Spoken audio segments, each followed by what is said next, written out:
golden eyes. A man in his early teens snuck quietly down the hallway toward a room unknown to almost all of the Uchiha clan. The room was kept hidden because it held secrets about the entire clan, ranging from weaknesses to strengths. This room also held the secrets to the Manjikyu Sharingan, in which the person going to the room was currently researching. He has been researching this stage of the Sharingan for a few months and was growing quiet attached to the idea of obtaining it. His name was Itachi Uchiha. Itachi was the prodigy of the Uchiha clan and was respected as a shinobi throughout the village hidden in the leaves, and he despised it. He didn't want to be the famed ninja everybody saw him as. Sure, he wanted to be a powerful shinobi, but being glorified for every mission he went on was just ridiculous. This brings us back to the reason he is researching the Manjikyu Sharingan. He has already unlocked the third stage of the Sharingan, but the feeling he has of not having completely finishing the process is driving him insane. So here he is sneaking back into the forbidden archives of the Uchiha clan in order to research all he can about his corrupted clan and the bloodline that goes with it. But this night proved to be a little different from the rest. Itachi silently slid down the hallway until he came to a halt. In front of him stood a large round door with several seals on it which, upon further investigation, were all connected to a single seal in the center of the door. Itachi, who has already been inside this room several times, did the proper hand seals, and with a click the door opened up for him. Upon entering the room, Itachi quickly glanced around. He noticed nothing changed. No one set foot into the room since he was last there. In the front of the room there was a small desk with a single chair and an unlit candle on the desk. Looking up he saw the same 4 shelves that seemed to continue on forever. Itachi wanted to learn more about the history of the Sharingan, so he went and picked up several scrolls that pertained to the past of the so-called greatest Dojutsu ever. He read for a good 5 hours before deciding it would be best for him to leave before someone caught him in there. When he put the scroll at the back of the room, something caught his eye. In the corner of the room, hidden behind some old scrolls, there was a golden scroll that glinted in the flickering light of the candle he was holding. Curious, he picked up the scroll in order to figure out why such a scroll would be hidden like that. After he read some of it, his eyes widened and his pulse dropped considerably. This is impossible, thought Itachi. XXXXX, 5 days later. Today was just another grueling day for the third Hokage. He had a mound of paperwork to do and Naruto was next to him, asking the Hokage to take him out for ramen. A Hokage does not have time to take a ramen break every 30 minutes. Just then there was a sudden knock on the door. "Come in," ordered the third. An ANBU walked in, wearing his standard ANBU gear and a weasel mask that concealed his identity. "Hello, Hokage-sama," he greeted, bowing, glancing over to Naruto for a split second. "Hello. What do you need, ANBU-san?" Of course, the third already knew who it was. Naruto, however, didn't. "It is a very serious matter, which I have only recently come across, that needs to be voiced immediately." Raising an eyebrow, Sarutobi said, "Of course. Naruto, would you please leave us to discuss this privately?" Naruto smiled before getting up to leave. Naruto was saved by this particular ANBU countless times from angry mobs before, so he knew whatever the elite shinobi wanted to say was going to be of importance. "Hold on, Naruto-kun, this involves you," said the ANBU. This got not only Naruto's, but the Hokage's attention immediately. They both wondered what could possibly concern Naruto that Itachi would bring up. "Look, Naruto-kun, I'm going to reveal myself to you, so you can better comprehend what is going on," Itachi said from under his mask. "Are you sure that is wise, ANBU-san?" Sarutobi asked. "Yes, Hokage-sama, I am sure," Itachi said, simply taking off his mask with his Sharingan activated.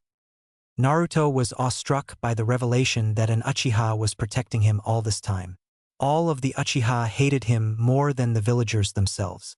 They were usually the ones to start forming the mobs. This was truly amazing.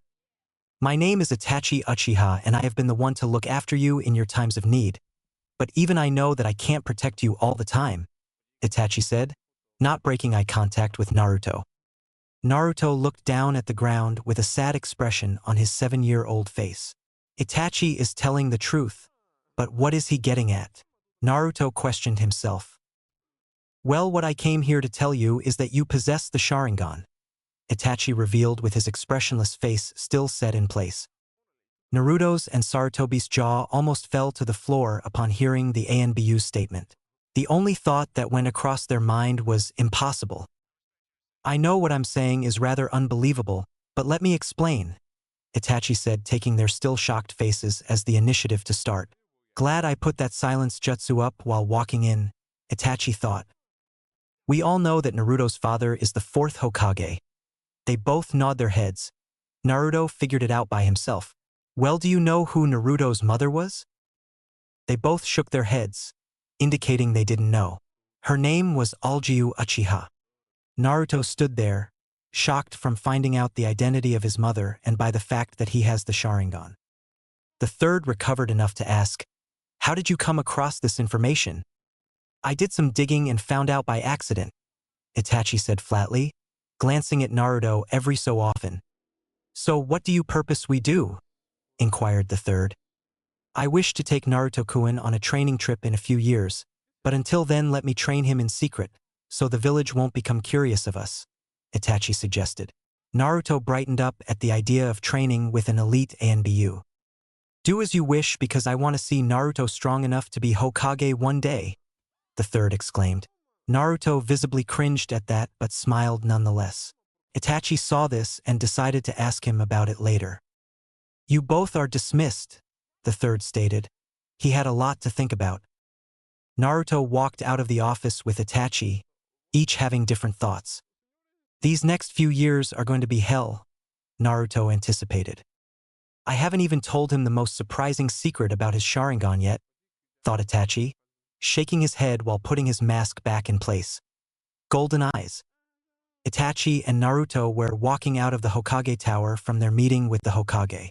Itachi knew Naruto had a lot to think about, but they still needed to train before Naruto joined the academy. And Itachi couldn't stand the thought of Naruto joining the academy as weak as he was. There was another thing Itachi has been meaning to ask Naruto but decided he would ask once they got to the training grounds. Once they entered the training ground, Itachi did a quick sweep of the area checking for any chakra signatures around the area before finally popping the question. Naruto-kun, would you please take that annoying mask that you wear when you're in public? Itachi said simply. Naruto was not expecting that question. How did Itachi know? What are you talking about, Itachi? I'm not wearing a mask, Naruto said, putting on a fake smile. Itachi sighed. Look, Naruto-kun, I have been the one defending you when you wear little, and that means in your house as well. So please take it off, Itachi said, still as emotionless as ever. Naruto stood there thinking for a couple of seconds, then said in a more intelligent manner, fine, but I'll only do it if you stop being so emotionless, Naruto said, surprising Itachi a little. Now it was Itachi's turn to think, if for a split second, on the new offer until finally Itachi said, I guess that's fair since I'm going to be training you. I guess I could open up if only a little, but I will not do this when anyone else is around. I want to open up if any else is there. Got it? Itachi said in a stern voice. I wouldn't have it any other way. So now that that is out of the way, what are going to start on? Naruto said a little more excitedly as it got more near the end of the sentence. Well, first, before we start with the Sharingan, we will need to get your basic abilities up first before we can get the Sharingan, Itachi said with a groan in the background, courteous of Naruto. I thought I might that reaction from you, but I would like to take a look at that seal keeping the QB sealed, Itachi said, moving toward Naruto. Surprising Itachi yet again, Naruto just shrugged and lifted his shirt up to reveal his stomach. How did Naruto figure out about QB already? Naruto-kun, how did you find about the QB? Itachi asked. Oh, that? He woke me up while I was sleeping in an alley after one of my more harsh beatings, Naruto said, looking at his stomach. Visibly, Itachi cringed for being there to stop that one as well as many others that has been thrown Naruto's way. Is that so? Well, let me take the seal just to see how it works and learn a little more about, Itachi said, sticking his face up close to Naruto's stomach. It took maybe 30 minutes for Itachi to configure what was on Naruto's stomach, but finally realized what Naruto's father put on him. Naruto-kun, do you know what your father put on your stomach? Itachi said, his eyes a little wide from what he has just figured out. No, what did you learn? Naruto said, a little worried of what Itachi just figured out. The seal over time drains all of Kyuubi's chakra and adds it to your own, so over a course of maybe 1 year you will drain 10% of the demon's chakra, Itachi said, still a little awestruck at the design of such a masterpiece. Naruto was in no better position as his jaw was slightly open. He was hating his father up until now. Wow, how the tables have turned. Wow, Naruto voiced at last. But I think there might be a downside this, Itachi said. What is that? Naruto said, curious. Well, while you are getting Kyuubi's chakra, his presence will start to go away. So? That means for incredible healing abilities will start to go away, Itachi said. Oh, well I guess I will have to train until I won't need his healing abilities anymore, Naruto said with a true smile Itachi hasn't seen since the last time he saved him. That's the way to think. First though we'll have to start with basics, and that being training you body and chakra control, Itachi said with any evil glint in his eye. But Itachi, I'm horrible at chakra control, can't I just not do genjutsu? Naruto said with hope. Oh boy, did he just open up the gates of hell. Naruto, you are of the Uchiha blood now, and that means you must be a master at genjutsu. This also means since you are my student I will train you until you're better than me and everybody else in the Uchiha clan combined. Do you got that? Itachi yelled. Naruto was scared. He has never seen Itachi mad before. He has always been emotionless or nice to him up until now. Yes, Itachi-sensei, I will make you proud. Much better. Also note that you cannot under any circumstances tell anybody that you are of Uchiha blood or that I'm teaching you. Can I trust you? Itachi said, finally calm from his outburst. Yes, sensei. You can count on me. Alright, let's begin your training tomorrow here at 6 o'clock sharp. I'll see you then, Naruto-kun. Oh, yeah, one more thing, we are going shopping for new cloths for you soon, Itachi said and disappeared in a swirl of leaves. He will have to teach me that when my chakra control is up to speed, Naruto grumbled as walked back to his apartment. XXXXX the next day. Naruto arrived at the training ground at 6 o'clock sharp, just like Itachi told him to be, but there was a problem. Where was Itachi? Naruto walked into the center of the field and felt a strange feeling. Something was off until he heard a whistling sound of a kunai coming straight for him. Relying on instinct, Naruto slid around in a circle, catching it in the process and coming to a stop with the kunai held backwards in his hand. Naruto was ready for the intruder to at him for another assault until suddenly he felt a sharp metal against his neck. Very well played for a 7-year-old, but don't get overconfident or it might be the end of you, Itachi said as he lowered his kunai as well as Naruto. Do not ever underestimate an opponent no matter how powerful you are. Always treat them as an equal and you surely win every engagement you are in. Thank you, Itachi-sensei, and I will remember that, said Naruto with an excited look on his face. Alright, there are some things I would like to check out before we start, Itachi said as he pulled out a piece of paper and handed it to Naruto. Here, put some chakra into that piece of paper. Naruto examined it before shrugging and applied chakra into the piece of paper. What happened next astounded both parties. The piece of paper split down the middle, with one side crumpling with a reddish lighting around it and the other side burning up in a black flame, which quickly dispersed out of sight. Itachi stood there awestruck, although still in his emotionless state, looking at the paper. Naruto was surprised by the ordeal because the colors were different, but other than that he had no idea of the significance of the flame or the lightning. So he is quite abundant to the Amaterasu flame. But what is this discolored lighting? I'll have to research some more on this. I think I should Naruto along with me to read up on some of the Uchiha's legacy sometime. Very interesting. Well, let's start it on your basic training, which consists of physical training, chakra control, building up your chakra pathways, book smarts, and basic weapons training, Itachi said with an evil glint in his eye. This is not good, Naruto thought, inwardly crying on the next course of basic training. XXXXX 1 year later.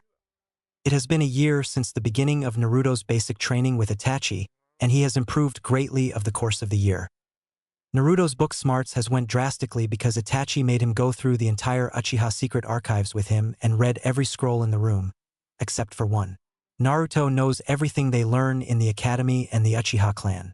He knows what chakra is and the effects on a single person as well as the human structure, giving him an added bonus while using his weapons. One of the more major points is that he learned what the Manjikyu Sharingan is and what needs to be done to achieve it. But on a side note, that Itachi also want to gain this as well. His weapon training is up to speed with Itachi's, which means that it is perfect. They both throw a 20/20ths kunai throw. He has also the basics of almost every weapon known to ninja and some that aren't.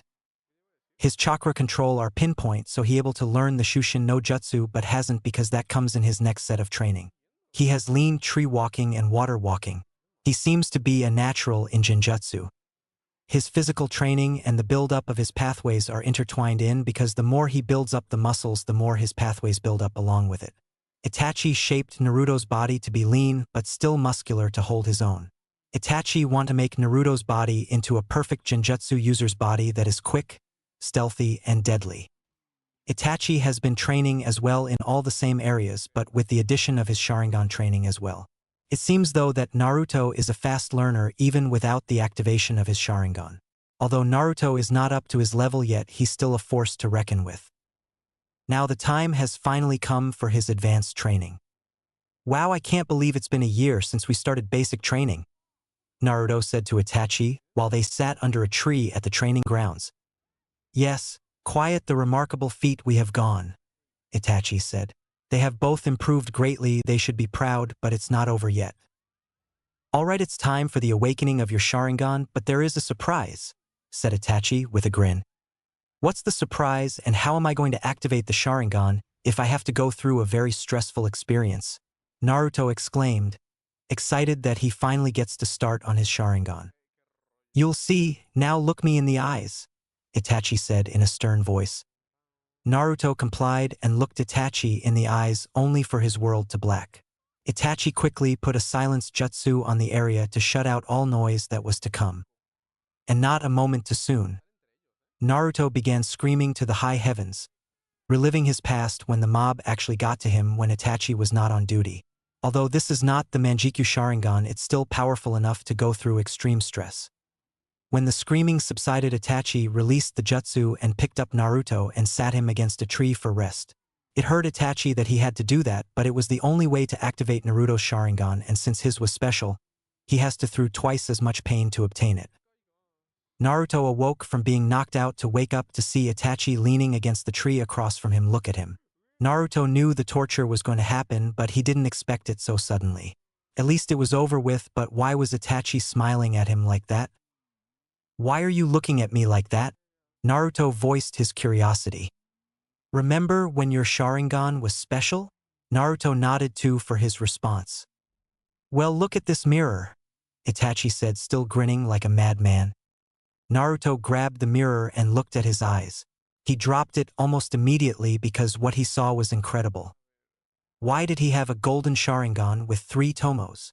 Itachi, what the hell is wrong with my Sharingan? And why do I have 3 tomos when I'm only supposed to have 1? Naruto exclaimed, still a little awestruck from the previous events. Well, in regard to having 3 tomos is because you have been abused your entire early life. The stress of that must have been building up on the inside, and when you got your Sharingan it leveled it up to 3, Itachi said, knowing something like this was going to happen. You still haven't explained why I haven't golden Sharingan, Naruto grumbled as he tests out his new Dojutsu. Well, this is going to take a while to explain because there's so many other things that go along with your Sharingan that the rest of us Uchihas don't have, Itachi said as he got himself comfortable on the ground and Naruto mimicking this action. Alright, first off is why your Sharingan is golden and why every other Uchihas is crimson red. Itachi began, your Sharingan is just like the alpha dog in the Inuzuka clan. Your Sharingan was made to lead the Uchihas to peace and prosperity. But since we all know that the others in our clan are all stuck-up bastards, that they will believe the demon spawn could do such a thing. But that is why yours is the way it is. Naruto nodded in understanding. He was supposed to help the Uchiha clan, but they all hate them anyways, so it's no use trying. Second up are the differences between my Sharingan and yours. Besides the color, your Sharingan can obtain the Manjikyu Sharingan a second way, Itachi explained. Naruto raised an eyebrow in question. You can obtain the Manjikyu Sharingan by killing 100 people. Once you achieve this, it unlocks the availability of going on to the 4th and 5th level of the Golden Sharingan. In achieving these next 2 levels, it will allow you to stop time itself, because once you hit the 4th level, can stop time from anywhere from normal time to half the time. From the level 5 stage, you can stop it from anywhere from normal time to completely stopping time itself, Itachi said with a dumbstruck Naruto in front of him. thus saying with this power you are short one of being a god. Naruto sat there dumbfounded at what he just heard. Him? Have the power of a god. Wait a minute, there has to be a catch to all this. There is no such thing as free power. What's the catch? Naruto asked. Itachi grinned, knowing Naruto would catch the backside of this whole ordeal. You know, turning on your Sharingan to the normal stage, it will naturally go to the normal 3-tomo Sharingan, and using it puts no stress on your eyes. When you turn on Manjikyu Sharingan, it put more strain on your eyes. Only when you use it, having on and not using it will not put strain your eyes. This is where it gets tricky. The only way to go into level 4 and 5 is to be in the Manjikyu Sharingan, which puts more strain as it goes up in the level. So say you have obtained the 5th level. The only way to get to it is to turn on your Sharingan, then turn on the Manjikyu Sharingan, which will automatically shoot you to level 5 of your Sharingan. Note that you can still have your 5th level Manjikyu Sharingan on and only use it to predict movements, and it will not put any strain on your eyes, but using anything in the 5th level will overpower every Sharingan-related attack, thus straining your eyes extremely. Stopping time is very hard, and using it for a longer than needed time will make you go blind. I know that is a lot to take in, but do you have any questions? Itachi said, a bit out of breath from the long explanation. Naruto took a second before racking his brain for something he might have missed before asking. So I can stop time for as long as I want until the strain on my eyes becomes too unbearable? Itachi just nodded to his question. All right, and how do I obtain the last 2 levels? Naruto asked. You will have to kill 5 people with your newly obtained Manjikyu Sharingan, and then 25 after that with the Manjikyu Sharingan level 4. Itachi explained. Sounds simple enough, Naruto thought to himself.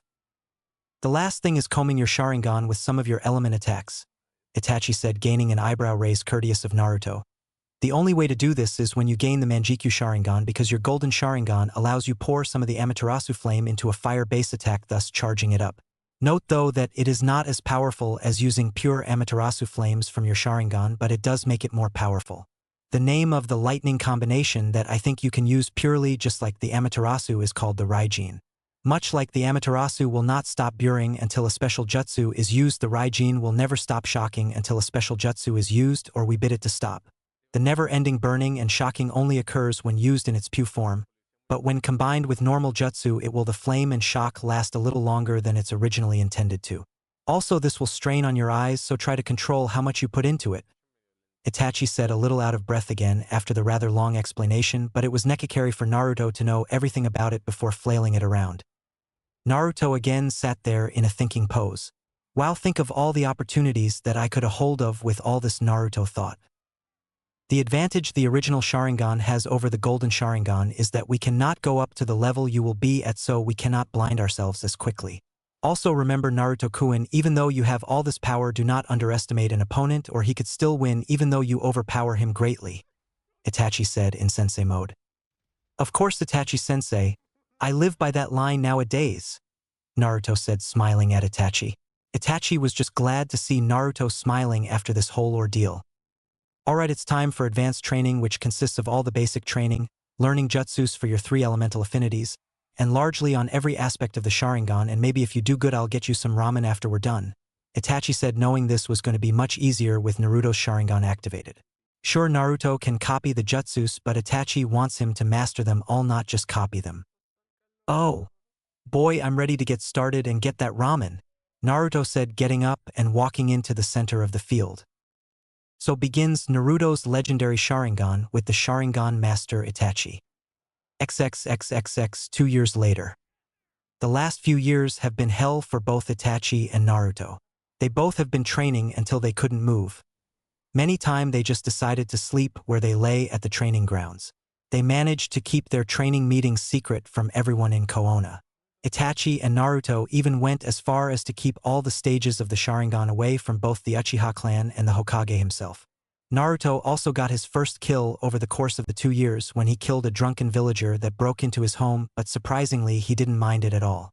He started to be more like Itachi in public. Cold, quiet, and emotionless, only opening up while only Itachi is around.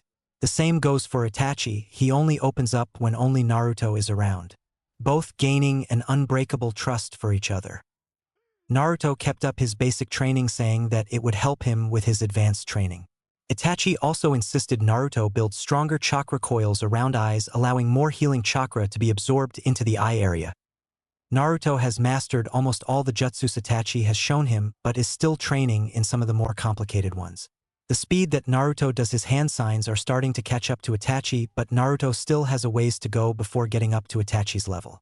Naruto's favorite jutsus are Genjutsu because he seems to be a natural in that area. Itachi guessed awaking Naruto's Sharingan helped with the sway of his decision. The Sharingan training is probably Naruto's, where Naruto's true ability is. He has learned when it is best to use the Sharingan and when it's better to not. Itachi thought that they would be the perfect Sharingan team because he has not met anybody that is able to learn as fast as Naruto has besides Itachi himself. "So you are 10 years old, eh?" Itachi said with a slight bit laughter in his voice. "Yup, sure am. What's so funny?" Naruto asked, curious. "Well, you are going to have to join the academy soon, and we will be very limited in your training," Itachi said. "I'm already like Jonin rank anyways, why do I have to go to the academy?" Naruto whined/asked. "Because it's a great cover-up for your special training that you have with me, but that doesn't mean we will stop the training," Itachi said, slightly perking up Naruto. "In fact, don't academy students start tomorrow?" "Great, well, as long as we still get to train I'm fine with it," Naruto grumbled. "I'll see you tomorrow after class." "Bye," Itachi said. "He is going to kill me after asking him what I'm going to ask him." XXXXX next day. Naruto walked into the classroom with the Hokage talking to the teacher about why he was a year late, but he will be joining this class for the remainder of this class. Naruto knew he had to make it look like he's stupid in this class, but what else could he do? When the Hokage was done speaking with the teacher, he turned around and said, "Good luck, Naruto, and fail me," before walking out. Naruto sighed and looked at the teacher. "Hello, my name is Iruka-sensei. Would you please state your name to the class, please?" the teacher politely asked. Well, he was one of the few people that asked him politely, so not.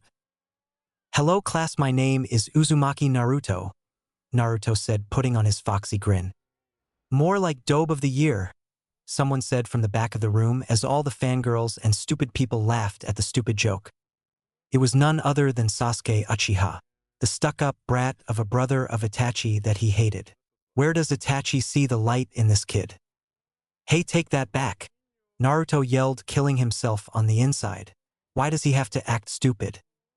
"How about you make me?" Sasuke growled from his seat. Iruka finally broke it up by saying, "Sit down, Naruto, in the back of the room, and please both of you shut up," he yelled. Naruto complied and went to the back of the room. He sat at the other end of the row away from Sasuke. Naruto took one last glance around the room to find very few people not glaring at him. Naruto slammed his head into the desk. These next few years are going to suck. It's another one of those days, Naruto thought as he entered the classroom. He looked up and found the entire classroom talking amongst themselves as he made his way to the back of the classroom. It has been a week since he joined the academy and he has made no friends. Sure, he thought about it, but he was so busy training with Itachi that he didn't have time. That and nobody in the class seemed to like him anyways. As he walked up the stairs to his seat, he looked amongst the soon-to-be ninja in the class that seemed to not completely hate his guts. First was one Shino Aburame. He seemed to show no emotion whatsoever, but also showed the look of understanding in his eyes that is not shared by many people in the class. Second was Shikamaru Nara. Even though he looked stupid and got bad grades, Naruto knew Shikamaru's brain was always moving and thinking on something, thus making a genius. He was just too lazy. Third was Choji Akimichi. Naruto noticed that Shikamaru and Choji were best as they left the school grounds with each other almost every day. Choji seemed to be extremely caring to all close friends, which is a great trait to have since that is not seen in this village very much. Fourth was Hinata Hyuga. She was the shy type that was nice to everyone she was around except when he waked around her. She would just turn red then fall asleep. Am I really that boring? Thought Naruto as slid into his seat at the back of the class. All right, class, let's begin the class, Iruka said to the class, though seemed to not hear him. Will everyone shut up? Iruka yelled, as his head seemed to expand. The class became dead silent after that, as everyone's thoughts were of how scary Iruka-sensei could be except for Naruto's. How did he do that jutsu without using hand signs? I'll have to ask Itachi-sensei about it this afternoon. Naruto thought as he began for a plentiful sleep as Irika commenced on with the class, all the while wondering what to throw at Naruto next. XXXXX. The bell rang for lunch as everyone got up to go to lunch.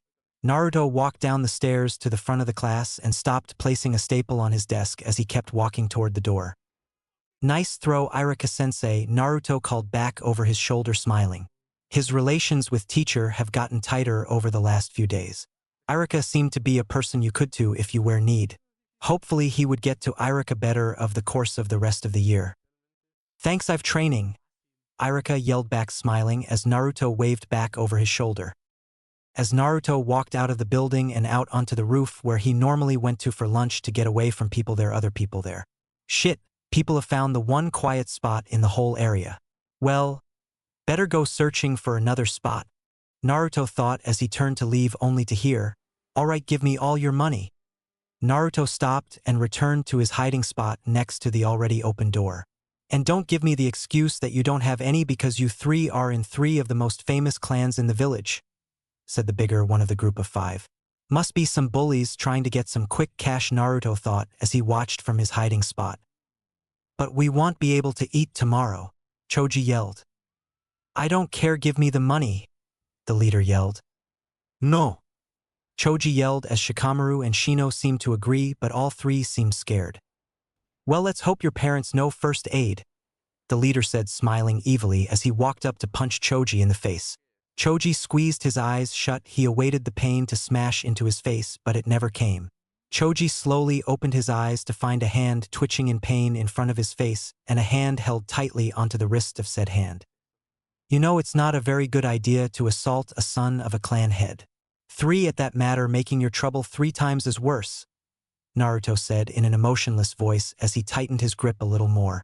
At the moment Naruto guessed he broke the guy's wrist. "Who the hell are you to tell me who I can and can't beat the shit out of for money?" the leader spit out as Naruto let go of the boy's wrist rather harshly. "Only an onlooker that can rat you out to a teacher, or worse, the clan heads," Naruto said with an ever so slightly smile at their reactions. They gulped at the thought of being punished by not 1, but 3 clan heads. "Fine, we will leave them alone if you promise to not tell anybody," the leader said with scared eyes. Naruto loved physiological warfare. "Deal now, leave before I do worse than break your wrist," Naruto said in his emotionless voice. The 5 bodies tripped over each other, running from the person threatening to rat them out. Naruto watched as they ran out of sight until he felt a poke on his shoulder. Remembering that 3 other people were still up here, he turned around to the 3 behind him. "Thanks for the rescue," Choji said, smiling. "I'm glad you stopped that guy from punching my friend in the face," Shikamaru said kindly. "It's no problem," Naruto smiled his goofy smile. He was emotionless a couple seconds ago. Oh well, maybe just his way of treating mean people, thought Shikamaru and Shino. "Well, my name in Naruto Uzumaki, what's yours?" Naruto asked, already knowing their names, but he still needed to keep his stupid mask up. Man, did he hate acting stupid. "Oh, sorry about that. My name is Choji Akimichi, and that is Shikamaru Nara and Shino Aburame," Choji said, pointing to each as he said their names. "Neat. Well, I'm glad I was able to stop that guy from punching you, or you would be hurting right now," Naruto said, smiling. "Yeah, thanks again for that. Do you want to eat lunch with us?" Choji asked with reassuring looks that seemed to agree with him, coming from Shikamaru and Shino. "Sure. I never really ate with anybody before, so this would be new for me," Naruto said, a little excited that he got some new friends. "Neat. So where is your lunch?" Shikamaru asked. Well, I don't have any," Naruto said, frowning a little. "I got some you could have," Shino said simply. "Thanks," Naruto said as he was crying on the inside.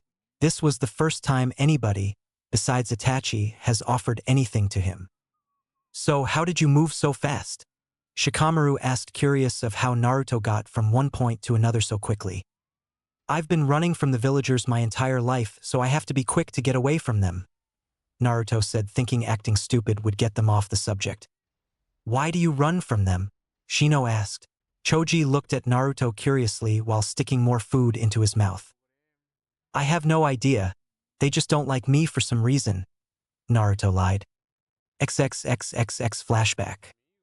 It was the night that Naruto was almost beaten to death and Naruto was seen laying his bed with a red aura around him. Naruto quickly opened his eyes to see that he was in a large sewer with large red pipes coming out of a large to a small blue light far down the hall. Said pipes were moving pipes red chakra from the cage and to the blue light. There was a low growl being emitted from the cage and directed toward him. Naruto turned toward the cage and stared into the intense black that shrouded the inside of the cage. It seemed whatever the cage housed was staring at him with great distrust. What is in this cage? Naruto said more to himself than anything else, but apparently whatever was in the cage heard him and laughed at the comment. It was an evil laugh that only a demon could muster. Wait a second. It all adds up. His birthday, his dad, the villagers. It all adds up. Kyuubi, what the hell? Naruto yelled. All the Kyuubi did in response was laugh. That laugh is going to get annoying. Well, it's about time the kid figured it out, Kyuubi said. Yeah, I'm kind of punching myself for that, Naruto said. Do you know the reason why you are here? Kyuubi asked. Was it because you finally got your lazy ass up? Naruto said, smirking, knowing that was not the answer. No, you mortal, Kyuubi roared. One was because you already stole 30% of my chakra, and that I have noticed that not all humans are evil. Naruto looked on in shock and curiosity. What was the Kyuubi talking about? Kyuubi sighed. Look, I have seen what the villagers of this wretched place has done to you. But what I noticed even more was that you managed to keep your sanity after all this. You have earned my respect, so be expecting a little something from me later on, Kyuubi said, smiling a little. Naruto stood there in awe that he has earned the respect of the most powerful demon that has ever existed. But what gift was the demon talking about?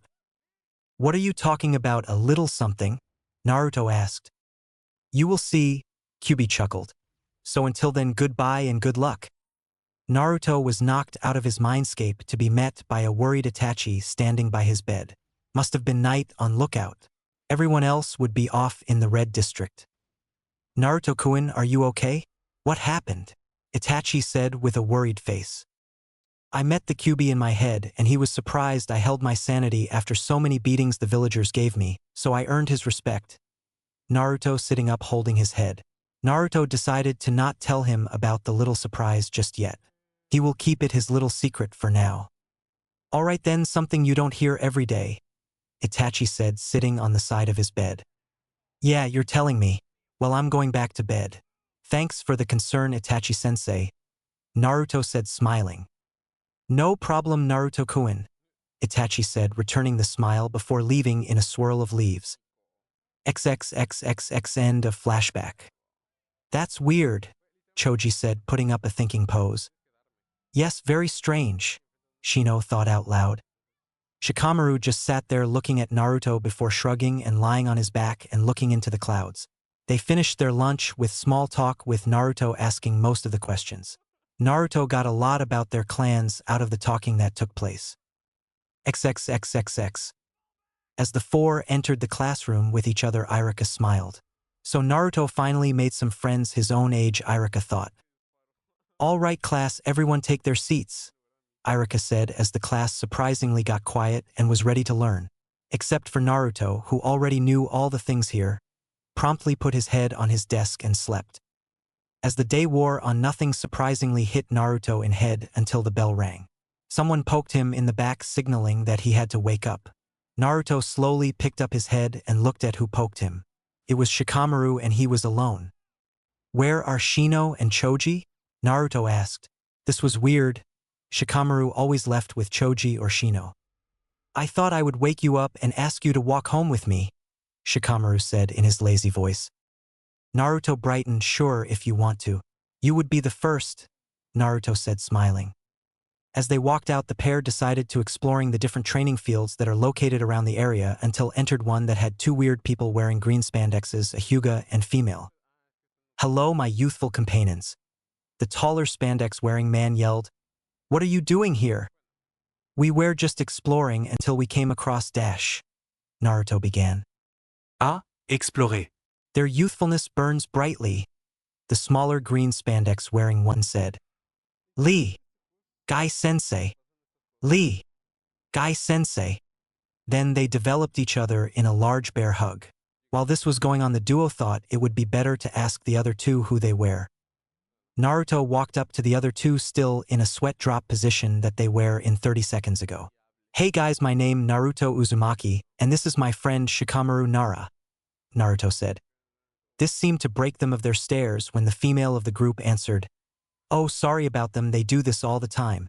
My name is Tenten, his name Niji, and the smaller one Rock Lee while the bigger one is known as Mike Guy, Tenten said sweetly. Nice to meet you guys, Shikamaru said as the green beasts were done hugging and were walking up to the group. So this is your training ground? Naruto asked. Yup, this is it. These places are where you are going to be training at when you graduate from the academy, Guy replied, looking out over the clearing. Yeah, it's going to be fun being on a genin, Shikamaru said, also looking over the area. Naruto looked up at the sky, noticing that he was almost late for training with Itachi. Oh shit. Look at the time I got to run. Nice to meet you guys.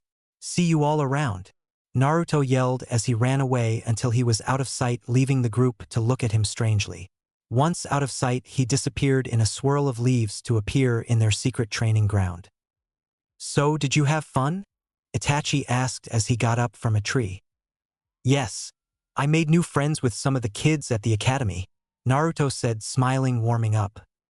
That's great. It's always nice to have friends around the village. So are you ready? Itachi asked, getting into fighting stance. As I'll ever be, Naruto said, smirking, mirroring his fighting stance. The two ran at each other, meeting in the center of the field with the sound of kunai hitting kunai. XXXXX 1 year later. It has been a year since Naruto made his new friends. His new friends were Hinata, Niji, Choji, Lee, Tenten, Shikamaru, Shino, Guy, Kurenai, Kakashi, and Asuma. Most of the older ninja he met was when he went into the Hokage's office and the Hokage was talking to them. They must have all known about the Kyuubi because they all treated him with respect. The only thing was they didn't know he knew about the demon either. His bonds with them all have grown strong to the point where he would not die protecting them as they would him. Everyone's strength has grown as well. Naruto and Itachi were furthering their Sharingan, as well as Itachi training Naruto how to use one-handed hang seals, while Choji, Shino, and Shikamaru learned their lessons on the roof that they needed to get strong so that wouldn't happen again. Everybody that he has met has been getting stronger. It was a normal day after class and Naruto and Itachi were standing in the clearing getting ready to train, but something was off about Itachi. Itachi-sensei, are you feeling okay? Naruto said with a concerned look on his face. Itachi looked at the ground for a second before the area around them glowed a green color, signaling a silence jutsu. Naruto-kun, what I'm about to tell you can't tell anybody. Alright? Itachi said in the most serious voice Naruto has heard from Itachi in a long time. I promise, Naruto said in a concerned voice. Itachi grinned on the inside. If he could trust anyone, it would be Naruto. Okay, I was ordered by the Hokage to do a secret mission that sounds horrible, but after being explained I know the reason behind it, Itachi said, still a little disgusted at what he had to do. Yes, what is it? Naruto said, scared at what he might hear. I was ordered to kill the entire Uchiha clan, Itachi said in an icy tone. XXXXX. What did you say? Naruto said in a disbelieving voice. Itachi only stared at Naruto with an icy look. How could the Hokage order something like that? The Hokage gave me orders to murder the entire Uchiha clan, Itachi said again, still with his emotionless face on. But how could he do that? Naruto said in disbelief. That was what I said as well when he gave me the order, but after some explaining I now see why he wants me to do it, Itachi said calmly. What possible explanation could there be to murder an entire clan? Naruto yelled. The Uchiha clan has been planning a hostile takeover of the entire village, Itachi said, looking into the eyes of Naruto. How come looking into Naruto's eyes always calms him? Naruto was shocked that the Uchiha clan would plan something like that. Why would his own clan do this? He assigned me to do this by myself because he figured that it would look like I went crazy and killed the clan to test my strength, Itachi said, knowing what Naruto's response would be. Oh hell no. If you are going through with this, then I won't let you go at this alone, Naruto yelled with confidence. Look, Naruto-kun, if you go through with this with me, then you will be marked as a missing ninja as well. I can't make you do that, Itachi said. You're not making me do anything. I'm doing this because I want to. Besides, I really don't like this village anyways, Naruto said with a smile. Itachi stood there looking at Naruto, testing if he was ready for this. Fine, but the Hokage will not know of you helping me or you will be marked for a larger bounty than me, Itachi said, a little glad that he will have someone that will go through this with me. Thank you, Itachi. I would not let you go through this alone. When will the mission begin? Naruto asked. In 2 weeks, be ready for a fight because you might have to engage someone stronger than yourself, Itachi said, still a little worried if Naruto was up to the task. Of course, Itachi-sensei, I will train with you until that day. But for the rest of the day, let's train, Naruto said, grinning, getting into fighting stance. Itachi mirrored this and the two began to train. XXXXX. It has been 14 days since that training session where Itachi confessed his mission. Naruto has kept up his training with Itachi and he continued going to school like he always did. The difference was that he didn't reply to most of the hateful comments that were thrown at him in school. Naruto would just shrug them off and walk away. This got onto Sasuke's nerves. Why was the dobe acting so laid back? This got onto Sasuke's nerves and decided to voice this during lunch while he was alone on the roof. Hey dobe, why are you acting so different? Sasuke demanded. Naruto looked at Sasuke with an emotionless face. Go to hell, Naruto said, simply turning his gaze back to the object in front of him. What did you say? Sasuke growled out. Nobody says no to him, he was an Uchiha. You're not worth my time, Naruto said emotionlessly while getting up and walking away. You were going to tell me or dash? Sasuke said, grabbing onto Naruto's wrist, but was cut off when Naruto slammed the fist that Sasuke was holding onto into Sasuke's face. Your nose is not broken, it's just going hurt for a while, Naruto said before disappearing in a swirl of leaves. Sasuke watched as Naruto left holding onto his nose as it bled. Dobe caught me off guard. Wait, how the hell did he do the Shunshin no Jutsu? There is more to this than meets the eye, Sasuke thought as he got up and walked back to class. The rest of the day dragged on just like any other day except for Naruto didn't go to sleep like he normally did. He only stared into space the entire day, making Sasuke continue giving him looks and his friends in class worried. All of his friends have been worried because he has been acting strange and emotionless since about 2 weeks ago. What is wrong with Naruto? He has been acting strange for the past 2 weeks, Shikamaru thought, giving Naruto a side glance from his seat. Everyone was worried about Naruto. What was going on? The bell rang, signaling the end of class. As everyone got up to go home, everyone was surprised to find Naruto Shunshin out of the classroom. Whoa! When did a loser like him learn that? Sakura thought out loud. I'll ask him tomorrow, thought all his friends in the class. XXXXX. Naruto could be seen standing in a clearing known only to 2 people in the entire village. It was 11:30 p.m. and he was waiting for his sensei to get to the rendezvous point. This was the beginning of the mission that will change his life. In fact, this will be first mission ever. There are many things that are going to happen tonight that will be the beginning of the end for Naruto, and he was preparing himself for the task that lies ahead.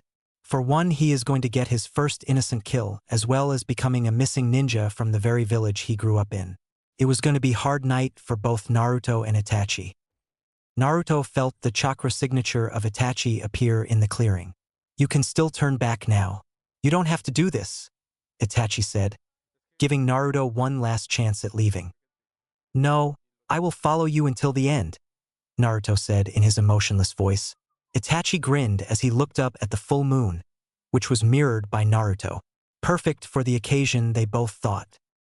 Look, Naruto, change into these. It will give you added protection and mobility while we are doing this, Itachi said, handing over an ANBU uniform like his. No mask was needed for either of them because everyone will be sleeping. Naruto nodded and changed into the garments. When Naruto finished changing into the new cloths, they both nodded before disappearing from sight. They appeared at the center of Uchiha district. All right, Naruto, are you ready for your first kill? Itachi asked, a little worried about Naruto's first kill. I'll be fine, Naruto said, giving Itachi a reassuring smile. This didn't convince Itachi, but they had to get moving before they ran out of time. "Alright, you get the south side while I'll handle the rest. Meet up at the clan tower," Itachi said, running off into the first house in sight. Naruto nodded and ran off toward the east side. This side seemed to have the largest population. Naruto appeared inside the first house that seemed to have people in it. Naruto slid into the first room containing a married couple sleeping merrily with each other. Naruto slowly walked up to them while pulling out a kunai. "This is going to be the beginning, and I still need to clear an entire district. I hope I get used to this fast." Naruto, though, as he put a kunai to each of their necks. Silently, he slit their thoughts at the same time and jumped out the window to the next house. This was going to be a long night. It has been about 27 minutes since they started the killing spree, and Naruto was walking up to the last house in the district. He got a chakra pulse that signaled that Itachi was waiting for him at the tower. As Naruto made quick work of the adults in the house, he checked the last room for anybody else. There, in a crib, laid a little baby girl sleeping soundly. Naruto cringed on the inside. He has been lucky up until now that he hasn't seen a baby yet. Naruto breathed in and out as he walked up to the crib, getting ready to do the unspeakable. He put the kunai up to the neck the baby and pulled quickly. As Naruto walked away, the baby could be seen without a cut at all. No blood, no nothing. Only a piece of paper that had the sign that said, "Toxic gas," as it silently spewed gas into the air. Naruto closed the door behind him and walked out of the house and ran to the tower. "I couldn't kill an innocent soul like that. At least she will die peacefully," Naruto thought as he stopped beside Itachi, taking note of the weird feeling in his eyes. "Naruto, look at your eyes," Itachi wide-eyed. "No, look at your eyes," Naruto said, wide-eyed. They both looked at a glass window in a house. They both had the Manjikyu Sharingan. The only difference was that Naruto had gold irises and Itachi had crimson. They both nodded and started to walk out of the Uchiha district. They were stopped when a boy Naruto came to hate yelled, "Brother!" Itachi turned to see Sasuke standing in the middle of the street, scared shitless. "Itachi, did you and this other person do this?" Sasuke asked, looking at all the dead bodies across the street. "Yes, we did," Itachi said in his emotionless voice with his Manjikyu Sharingan still on. "Why did you do this, and who is that other person?" Sasuke yelled, anger apparent in eyes. "We did this test our strength and for my partner. That is up to him whether he wants to show his face or not," Itachi said. Looked to the side where Naruto was standing. Sasuke looked at the back of Itachi's partner in crime. Since when did Itachi work with anybody? He has always been the type to accept solo missions. This made Sasuke even more jealous of Itachi's partner. As Sasuke tried to piece this all together, as he noticed the stranger had blonde hair. Sasuke gasped. "Ah, so finally figured it out," Naruto said. "Why?" Sasuke stuttered. Naruto turned around with his golden Manjikyu Sharingan blazing. "Because I wanted to test my strength, my cousin," Naruto said in his emotionless voice before Sasuke's world turned red and black from Itachi's Manjikyu Sharingan as he watched as Itachi killed their parents. Sasuke collapsed to the ground from the use of Itachi's Sharingan. Naruto and Itachi looked at each other before they both disappeared to outside the village gates. As they walked down the street, Itachi pulled out a headband with the Koona symbol on it, handing it Naruto. "What is this?" Naruto asked. "It was the headband of my best friend," Itachi said, saddening a bit. Naruto took the headband as Itachi took off his. "Let us this day be missing ninja of the village hidden in the leaves," Itachi said as they both, in unison, slashed a line through the center of the Koona symbol. Naruto and Itachi put on their headbands that had a long slash through the middle back onto their heads. For Naruto, this was the first time he has ever worn a headband, so this was something new for him. "What are we going to do now?" Naruto asked as they hopped from tree to tree. "I have been doing some studying and got us both accepted into a group known as Akatsuki," said Itachi as he pulled out a storage scroll. "What's in the scroll?" Naruto asked. Itachi unsealed the scroll with a small puff of smoke. In his hands were two long cloaks with red clouds on them. "These cloaks are the Akatsuki uniforms that we need to wear once we did our treason act. We are supposed to wear them once we leave the village," Itachi said, giving the smaller one to Naruto. "How did you know to get another one for me?" Naruto asked suspiciously. "I had a gut feeling," Itachi said, pulling on the cloak over his head as Naruto did the same. Once they had the cloaks on, they examined themselves and their new look. The cloaks they wore were long and covered up almost everything. The cloak extended from their ankles up to their upper lip. It was red on the inside and black with red clouds across them. The cloaks were large and baggy, which meant for many possibilities such as growing room and concealed hand signs. That's not a problem since we have the Sharingan as well, so we can stop them from using theirs, thought Naruto. I like the cloaks, don't you, Itachi? Naruto asked as he admired his new garment. Yes, I do. I also like the fabric it's made out of. It's made out of very weather-resistant fabric, so it won't get dirty, Itachi said as a piece of paper fell out of his sleeve. Oh, what's this? It seems that the cloaks have a built-in chakra repair system. Just apply chakra and the cloak will stitch itself back together. Very interesting. Well, I guess this means that we can get dirty or wounded and we don't have to worry about our cloaks, Itachi said, putting the piece of paper in his pocket just in case. Neat. That's one more thing off my mind, Naruto said as two people appeared in front of them with the same cloaks as them, except they had on large straw hats and had a ring on a different finger than the other. Are you two the new members of the organization? Said the one with the large scythe asked. Yes, we are. I'm guessing you two are the escorts leader Sama told us about? Itachi said as both Itachi and Naruto put on their emotionless mask on. Yes, we are. We have orders to escort you two back to the meeting spot at all costs. Follow us, said the one with the mask. So what are your names? Asked Naruto with his emotionless voice. I'm Haiden, and that dickhead is Kakuzu, Haiden said as he pointed to Kakuzu, earning him a glare from said person. XXXXX Konoha 7 hours after Massacre. The entire village was in chaos as news of the entire Uchiha clan being murdered by two ninja. Whoever did this will pay, screamed one villager. Yeah, the Hokage will find out who these two ninja are and bring them to justice, another villager yelled. At this time Shikamaru, Choji, Shino, Lee, and Niji were all walking with each other trying to find Naruto and get some breakfast. Wow, I can't believe two ninja took out the entire Uchiha clan except for Sasuke, Shikamaru said, not expecting something like this to happen. I agree, only the strongest ninja could have pulled that off, but even then it would have taken a lot more than two, Niji said as they continued to search for Naruto. Across town in the hospital lied a tired Sasuke. He was hit with the Tsukuyomi from his older brother's new Mangekyo Sharingan, as well as his new cousin also has a unique Sharingan that he could never gain, and to also the Dobe of the Year has the Mangekyo Sharingan as well. How could the Dobe get on Itachi's good side? And how does the Dobe get so much power? I will take my revenge on my clan. I will kill them both, Sasuke screamed in his head. Just then the Hokage walked in, seeing Sasuke looking down at his lap. The Hokage sighed. Why did he always get these jobs? Okay, look Sasuke, you are going to have to tell me who did these things to you and your clan. Only then can we help you in finding who did this to your clan, said the Hokage. He already knew who did it, but he needed to find out if Sasuke knew anything on the second character everyone was talking about. Yes, I do know the two people who did this to my clan, Sasuke said calmly, still looking at his hands. Who? Who did this? The Hokage demanded. Itachi Uchiha and, Sasuke said. The Hokage already knew about him, but was the second? Naruto Uzumaki, Sasuke said coldly, looking up straight into the eyes of the Hokage. The Hokage knew from that look that Sasuke was telling the truth.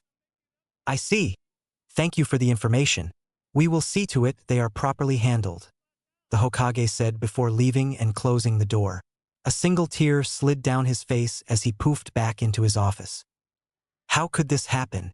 Naruto was not supposed to be involved in this. I guess Naruto and Itachi share a larger bond than I thought, but I still can't allow Naruto leave like this. I will have to send a team retrieve him, but what teams are still in the village? The Hokage thought as he thumbed through the pages of Free Ninja. Well, I guess I will have to send Team Guy, Kakashi, and an ANBU squad. This is all that is available, so I will to go with it, the Hokage thought as he pressed a button and a ninja appeared in front of him wearing ANBU gear and a face mask. Owl, get your men together. You, a Jonin, and a Genin squad are going to be going on a search and retrieve mission. While you're at it, get Team Guy and Kakashi and tell them to meet me here in 5 minutes.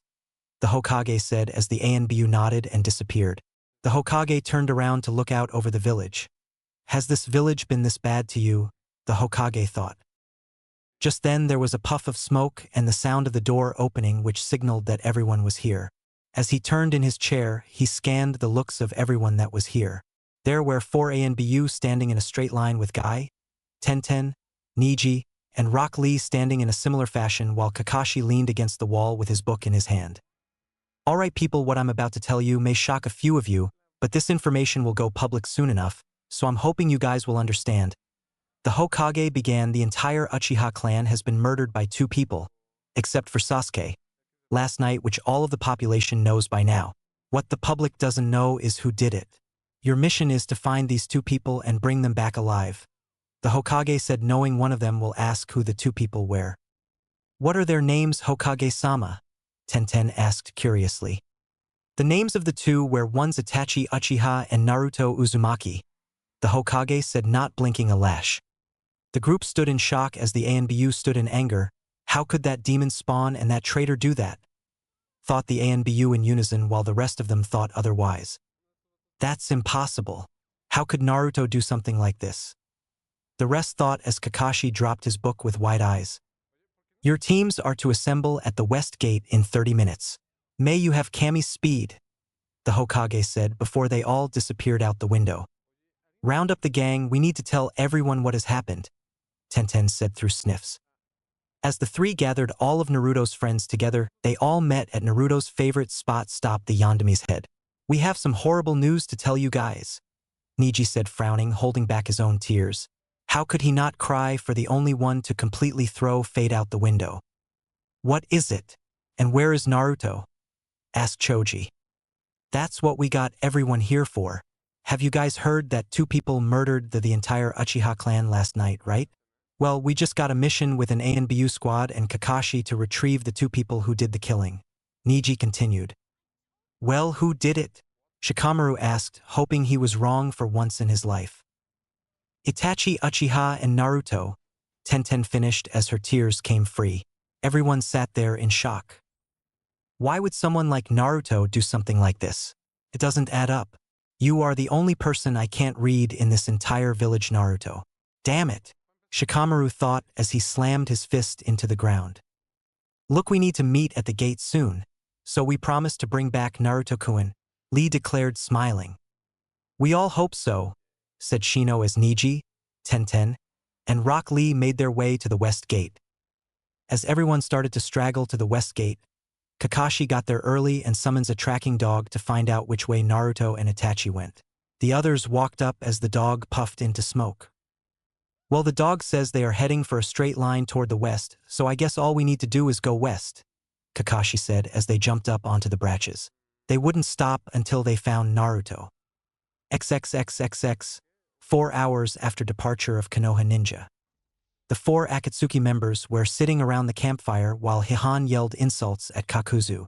Naruto and Itachi kept their emotionless masks on and their voices heard only when talked to. You're an ass shit, you know that, Haiden yelled. Now why am I an ass shit? Kakuzu asked.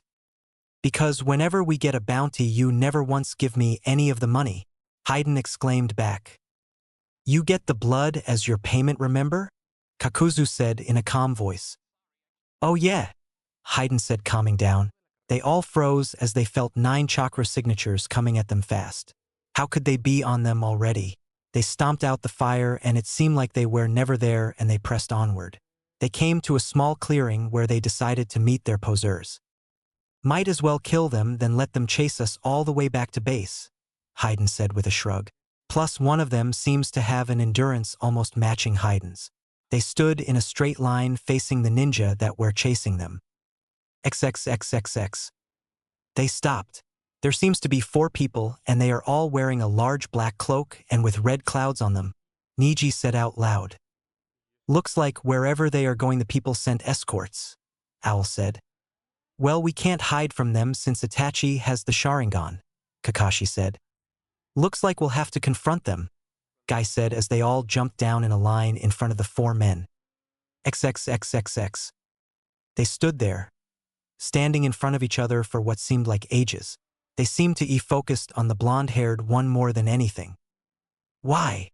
Tenten whispered loud enough for everyone to hear. Naruto just stared at her with emotionless eyes. Why the hell did you betray us? Tenten yelled. Naruto continued to stare at her emotionlessly. Why is he acting like this? They all thought. You two go on ahead, well, we'll take care of them, Haiden said, licking his lips. Besides, I haven't killed in what seems like ages. You just killed 4 days ago, Kakuzu said. That's much too long, Haiden yelled back. Naruto and Itachi nodded before jumping off into the trees. We can't let them get away. Owl, you and your men fight these guys as the rest of us goes after Itachi and Naruto, Kakashi said. All right, good luck, said Owl as the others dashed past the 2 Akatsuki members full speed. Oh, hell no you don't, Haiden yelled as he started to run after them only to be blocked by Owl. Your fight is with us now, said an ANBU member with a monkey mask from behind him. My Kami, fine. I will fight you guys. Let's make this quick, Kakuzu. We need to make sure those 2 Sharingan users make it to base safely, Haiden said as the group engaged in a furious battle. Let's not worry about them. If Leader Sama hand-picked those 2, then they will have to be powerful enough to protect themselves even when outnumbered, Kakuzu said as he dodged a kunai that was flung at him and at the same time kicking a ANBU with a horse mask on in the chest, making him step back, gripping his chest. XXXXX. As the group continued to follow the Sharingan duo, they decided to come up with a plan. Look, we are going to have to split them up because from Sasuke's report from last night, Naruto has the Sharingan and both Itachi and Naruto has the Manjikyu Sharingan, said Kakashi, earning shocked looks from all of them. He has been hiding this many secrets from us this entire time? Thought Neji, Tenten, and Rock Lee. It seems that Naruto is quite good at using his Sharingan while Itachi is nothing less at a master at it, Kakashi continued. So if they are going to fight with each other, we will most surely lose. Kakashi and I will take Itachi while you 3 will take Naruto, said Guy as they entered the clearing where Itachi and Naruto were standing with their backs to the group that entered the field. Itachi, you are the reason why Naruto did this, aren't you? Kakashi yelled. No, Naruto said emotionlessly with his back still turned. I left on my own free will. Well, if that is true, then we are here to take you back. Just you though, you can leave Itachi now and come back peacefully while you still have the chance, Guy said, trying to reason with Naruto. No, I will not return with you. I'm leaving with Itachi-sensei and there is no way in talking me out of it, Naruto said emotionlessly. Fine. Then we'll force you to come back. You are our friend and we cannot let you leave like this, Neji yelled as he threw 1 kunai at each target. Naruto and Itachi slid around in unison and caught the kunai that was thrown at them. Thanks for the weapon, Itachi said emotionlessly, making the Koona ninja even angrier. Damn it, we will make Naruto-kun come back with us if it's the last thing we do, Lee yelled as they all dashed toward their respectful targets. Naruto and Itachi simply stood there emotionless, while they're holding up their left hand out in front with the kunai hanging lazily in their right with their normal Sharingans blazing. Lee and Guy were the first to their respectful targets as they both did their grand opening technique in unison as they flung themselves at Naruto and Itachi. Naruto and Itachi stood there motionlessly as the attacks came, aimed at their heads. Both Naruto and Itachi moved their hands up, catching their legs an inch away from the side of their heads, and in one swift movement used Guy's and Lee's momentum and smashed them into each other. Neji and Tenten were soon on Naruto as was Kakashi on Itachi. How come nobody sticks with the plan when they get angry? Kakashi thought as his kunai was blocked by Itachi's. Neji was throwing everything he could at Naruto in the way of gentle fist, but Naruto kept dodging or slapping away his attacks. Guess he knows of my bloodline's technique to know not to block my attacks directly, thought Neji as he stopped his push to leave enough room for Tenten to throw a kunai over his head. Just as the kunai flew over his head, he began to charge again at Naruto. The kunai was deflected toward Neji, cutting him on the shoulder. Neji came to a halt and analyzed the wound to find it was not that deep. Better be more careful. He is using our own strength against us, thought Neji and Tenten as they made a grave mistake. They looked Naruto in the eyes and Neji and Tenten were caught in a powerful genjutsu. As they fought in Naruto's genjutsu, Naruto steadily made his way to them, picking up a kunai in the process and putting it to Tenten's neck. Just as Naruto was going for the kill, Naruto stopped and brought up his arm to block the kick courteous of Lee, making Naruto slide away on his feet. "You were going to kill your friend Naruto," Lee yelled. Naruto just stared at Lee with emotionless eyes. "I better not look into those eyes or I'm done for," thought Lee, as he looked at Naruto's legs for his movement. Naruto just stood there as Neji and Tenten were starting to stand up. "Look at his legs and not in the eyes. If you do, he will get you into another genjutsu," Lee said. "But then we can't face him at full strength. We will be relying off of predictions," Neji said angrily, knowing Lee was right. "Hopefully Guy and Kakashi are faring better than us." "Don't look at his eyes, Guy. He will put you into a genjutsu," Kakashi yelled as he blocked a punch from a clone Itachi, while Itachi stood in the background holding up a one-handed hand sign. "Water Dragon no Jutsu," Kakashi yelled as a large water dragon shot toward Itachi. "Grand Fireball no Jutsu," Itachi said as a large fireball shot towards Kakashi's dragon. The two forces met and made a large steam cloud in the middle. Itachi looked at the cloud, but suddenly Guy shot out of it quickly. Guy was about to hit Itachi, but a Naruto blocked the attack and pushed Guy back slightly. Itachi and Guy looked at Naruto, which was in the midst of blocking a bunch of weapons that were being thrown at him. How was he able to make a clone while blocking all those weapons? Guy thought, but was interrupted as an Itachi clone was sent at him. Naruto was in the middle of blocking Tenten's twin towering dragon technique, while Neji and Lee throwing in any attacks they could if he tried to retreat. I need to get out of this mess somehow," thought Naruto as he did one-handed hand signs at blinding speed and whispered, "Sinking Sand no Jutsu," effectively sliding him underground. "Where did he go?" Neji said as all three walked up to where Naruto slid underground. Just as they stopped at the spot, a thunderbolt shot Tenten and Lee from the side and knocking Neji off his feet. Neji tried to move but was unable to. Neji looked over at Tenten and Lee to find them both knocked out and Naruto advancing onto him. Why are you doing this, Naruto?" Neji asked. As Naruto was right over him, Naruto said, "To test my strength." All Neji saw was the bottom of Naruto's shoe before going into a harsh unconscious. Naruto looked toward Itachi and to see how his battle was going. Guy could be seen knocked out with blood coming from a cut above the eye and many bruises scattered across the body along with his spandex suit torn up. Kakashi was no better except for he was not knocked out like his friend was. He seemed to be charging up for his last attack as his hand had lightning shooting out of it. "Chidori!" Kakashi yelled. Naruto stood there copying the jutsu Kakashi just yelled. Interesting jutsu, Kakashi.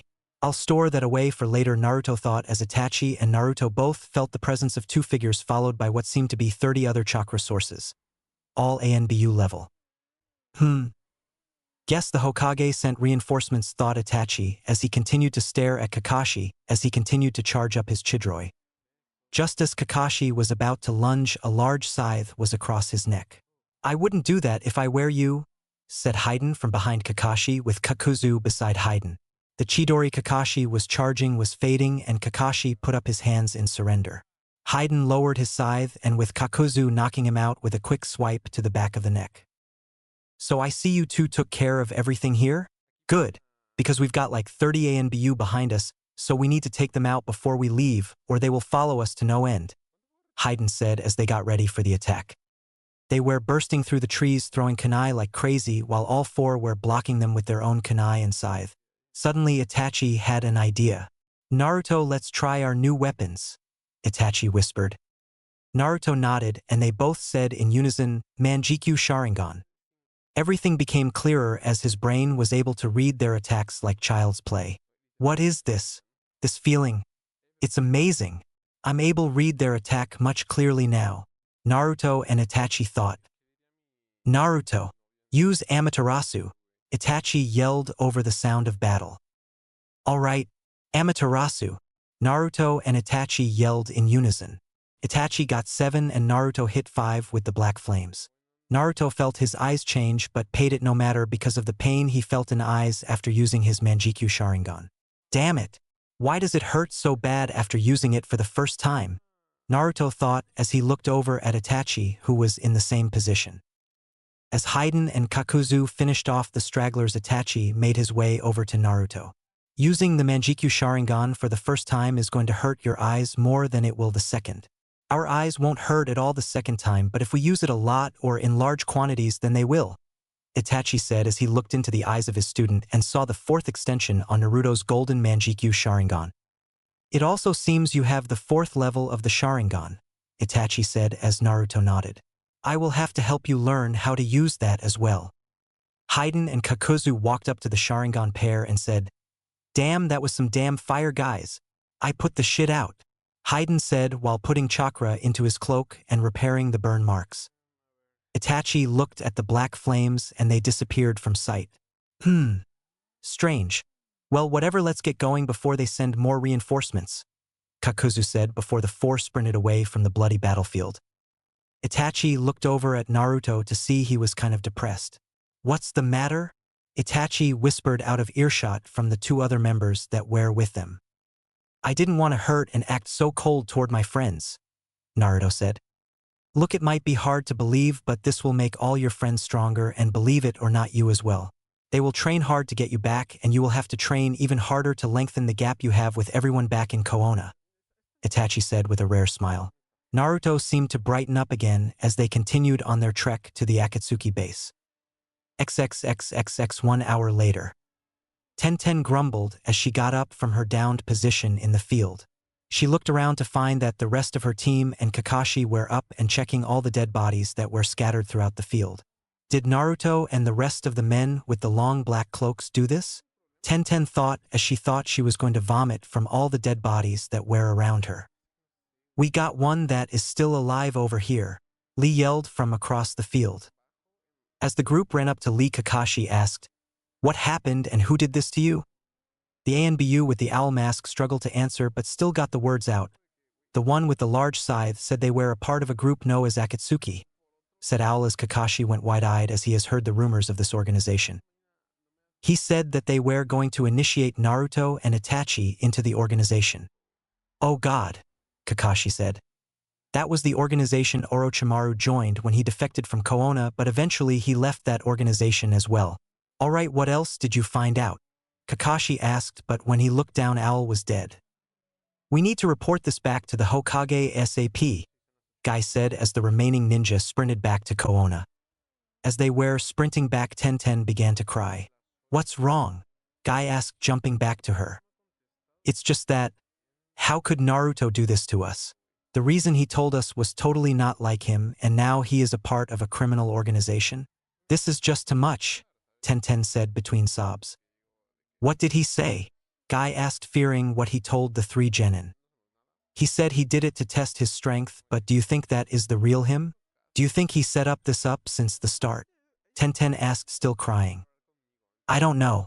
Only time will tell, Guy said sadly.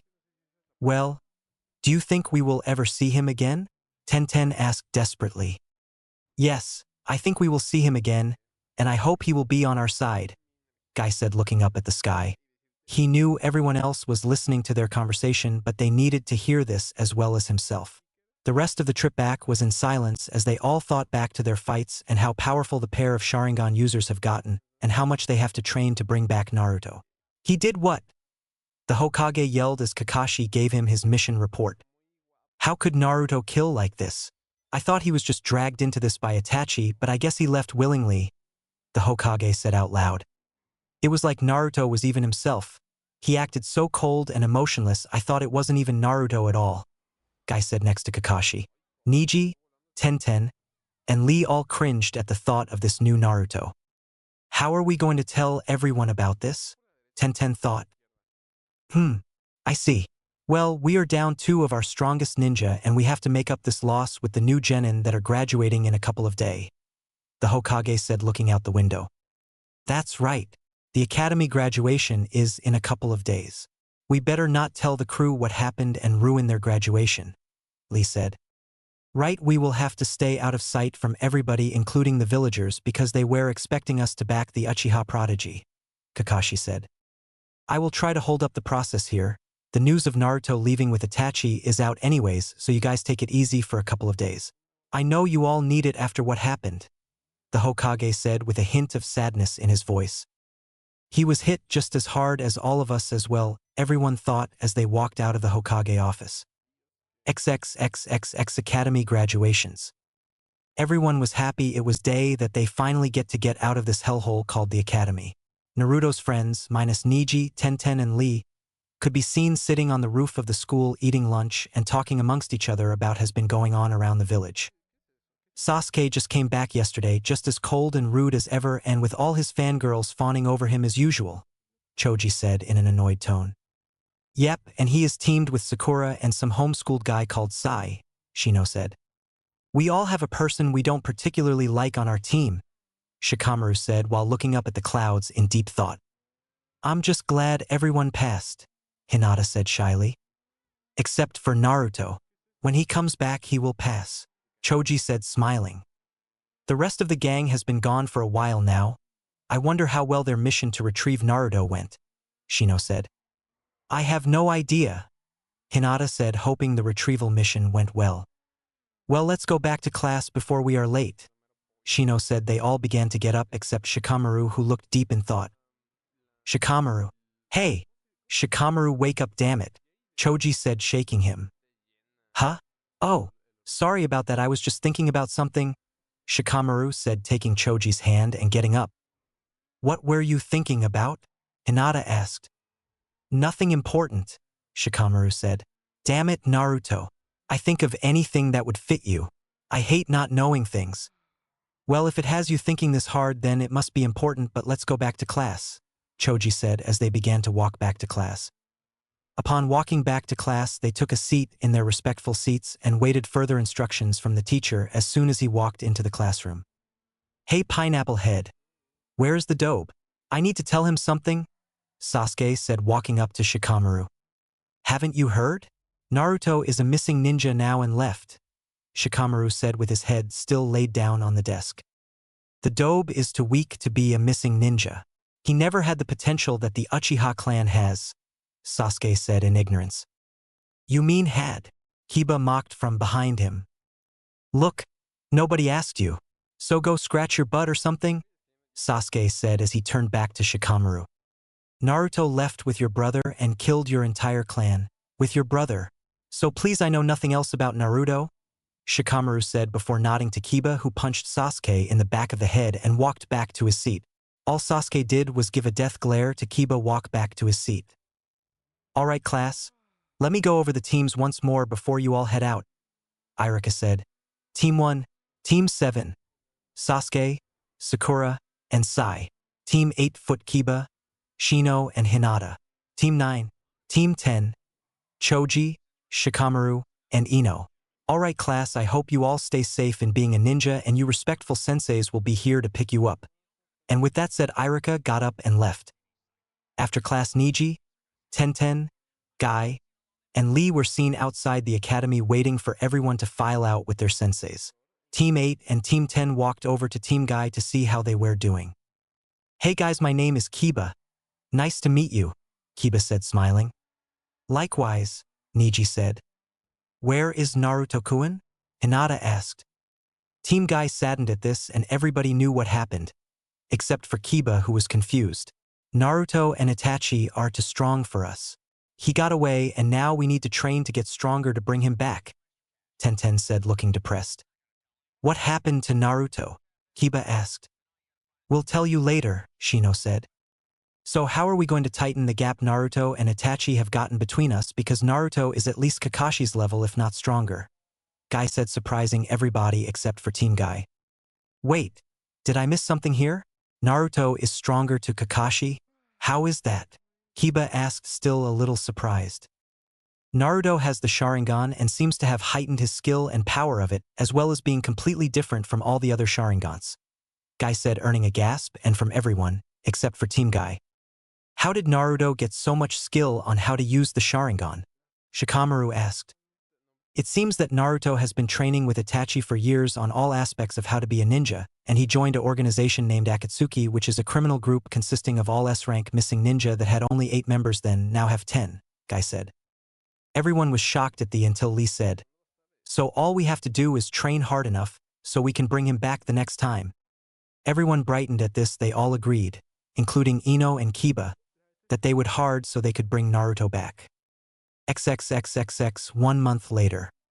Team 7 was seen inside the Hokage's office after completing a D-rank mission. Good job bringing back that cat again.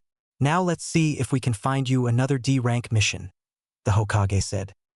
No, this is stupid. I demand a C-rank mission so I can get stronger, Sasuke demanded. The Hokage looked at Sasuke and was about to reject him completely until remembered the client that just came in that needed protection while building a bridge. Fine, this one should be easy for you guys. You will protect this man until he done with a bridge in Wave Country, and for support I will send a couple more squads because they aren't doing anything right now and could use their first C-rank mission except for Team Guy.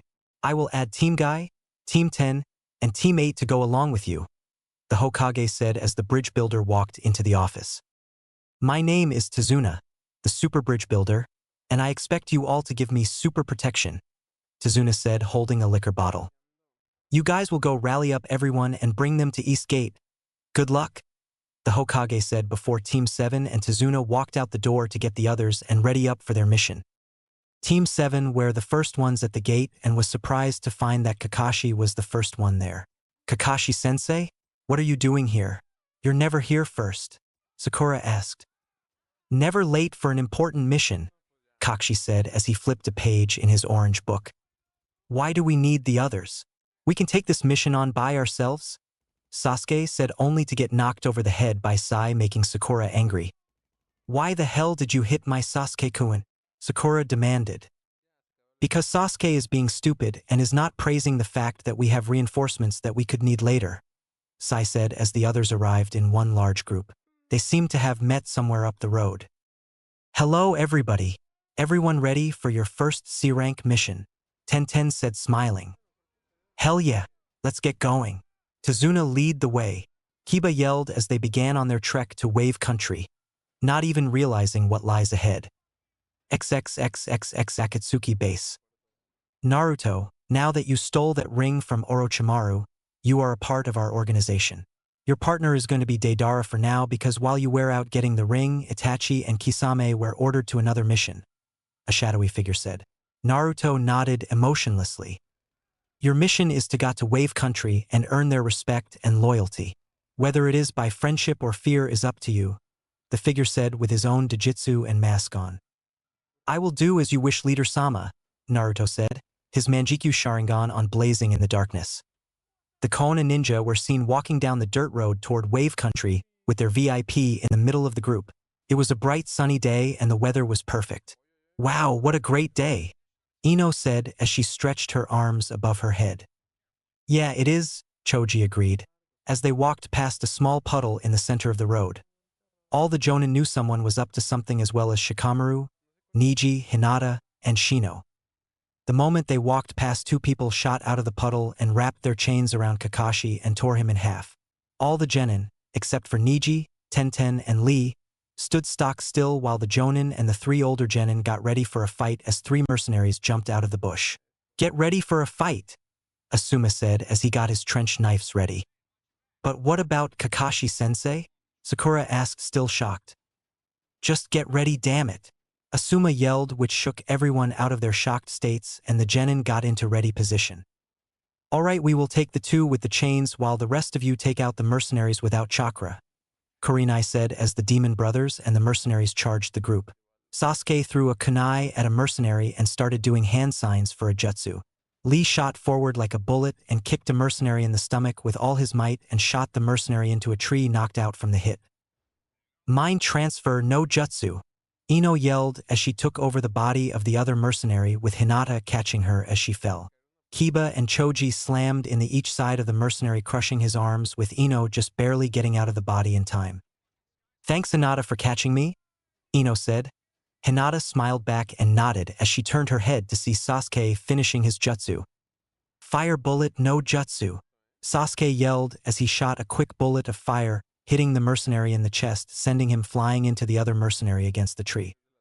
Great shot, Sasuke-kun, Sakura squealed, making everyone cringe as Sasuke lowered his hands. Yeah, for someone with a small penis, Sai said, making Sasuke face fault and Sakura start yelling at Sai. Asuma and Guy were having a hard time fighting the demon brothers because they couldn't get close to them, with them always slinging those chains around, until Kurenai got one with her genjutsu, which she quickly disabled. You bastard. I will have my revenge on my fallen dash.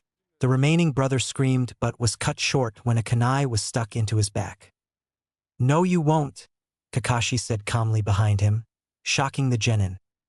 The remaining brother just grinned and went up in smoke with a log where it once was. A transfer jutsu? Kakashi said, looking around until a fist slammed into the back of his head, skidding him across the dirt road toward the group. You underestimate me, he said, picking up his brother. I will see you all later, and believe me, we will see each other again. The demon brothers went up in smoke with a confused look on all the genin and a demanding look coming from the jonin. All right, Tazuna, what is really going on? Guy asked, looking at the nervous bridge builder. I have no idea what you're talking about, Tazuna said, backing away nervously. We know there is something more to this than meets the eye, so spill it, Kakashi said, looking Tazuna in the eye. Okay. I'll talk, but please help me after I'm done, Tazuna pleaded. We'll see after you're done, Kakashi said as the bridge builder told them about Gato and the recently strong shinobi he hired. So do we stick with it or head back and tell the Hokage about this? Kakashi asked everyone. We should continue on, Kiba shouted, which everyone seemed to agree with him except for Sakura. But I could get killed in all this, but at the same time I don't want to disappoint Sasuke-kun and everyone else, Sakura thought, as she didn't voice her concern in continuing the mission. Note that this mission is now a rank mission and everyone still agrees to continue? Kakashi said, giving them one last chance to back out, but they held firm and nodded for them to continue. It's decided then, we are continuing on with the mission, Kakashi said as they began to walk the rest of the way to Wave Country. XXXXX. So, do you have a plan, yeah? Deidara asked. Yes, Naruto said as they continued to walk. Naruto only opens up to Itachi, but Deidara has somehow gotten to like Naruto's emotionless half. Naruto may never figure out why. Well, my plan is to rain bombs upon them to make them all fear us. Yeah, Deidara said as he started to daydream about blowing up bombs.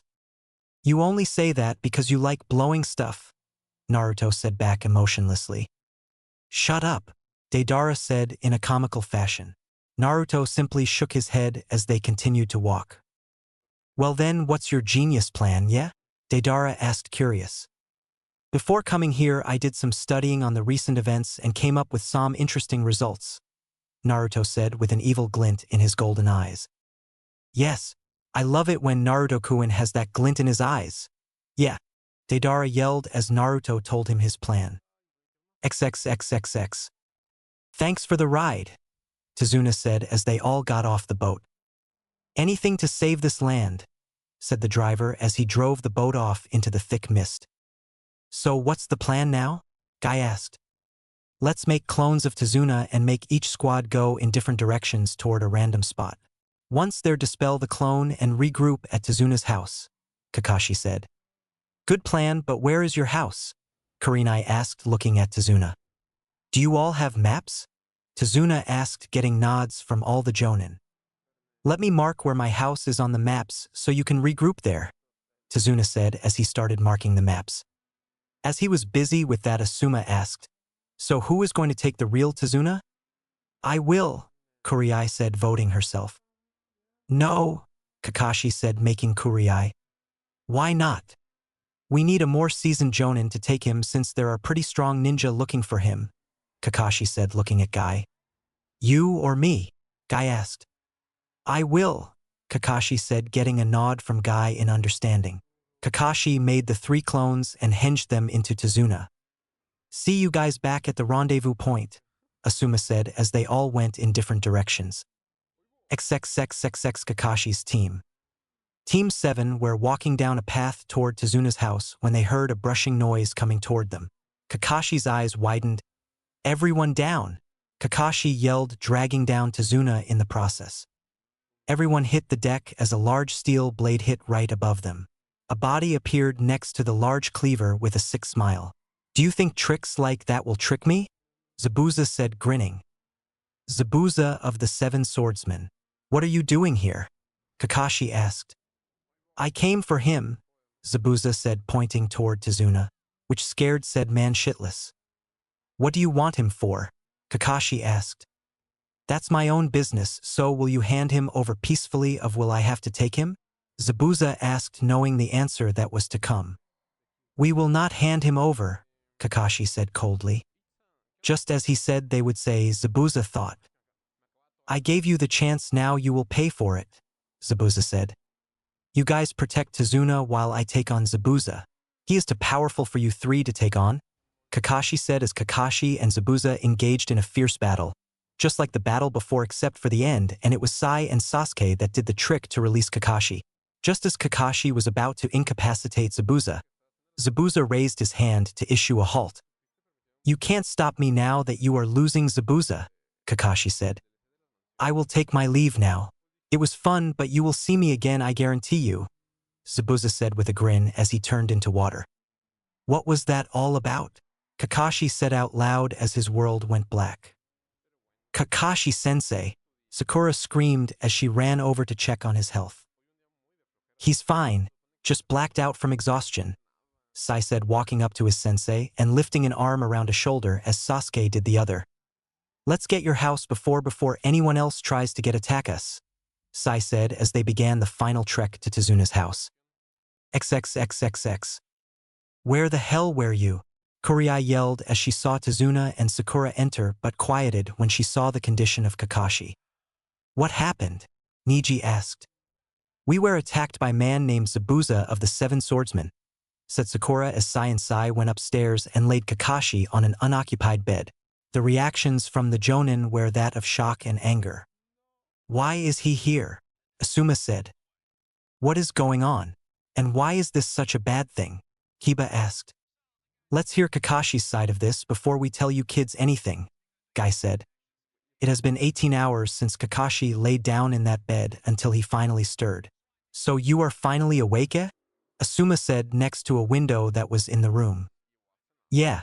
What happened since I was out? Kakashi asked. Nothing really. Just got the genin working on tree climbing. I'll go get the others and tell them you are awake. They need to hear the story from you, Asuma said as he got up and left. About 15 minutes later, everyone was around Kakashi's bed ready to hear what happened while Sakura, Sai, and Sasuke were standing near the door, having been there when it happened. You see what happened when we split up, Kakashi began as he told the rest of the group what happened with the incident with Zabuza. So he just up and left? That's weird. Normally when one of the seven swordsmen begin a fight, they finish it whether he is killed, wins, or is knocked out. What could be going on? Guy said out loud.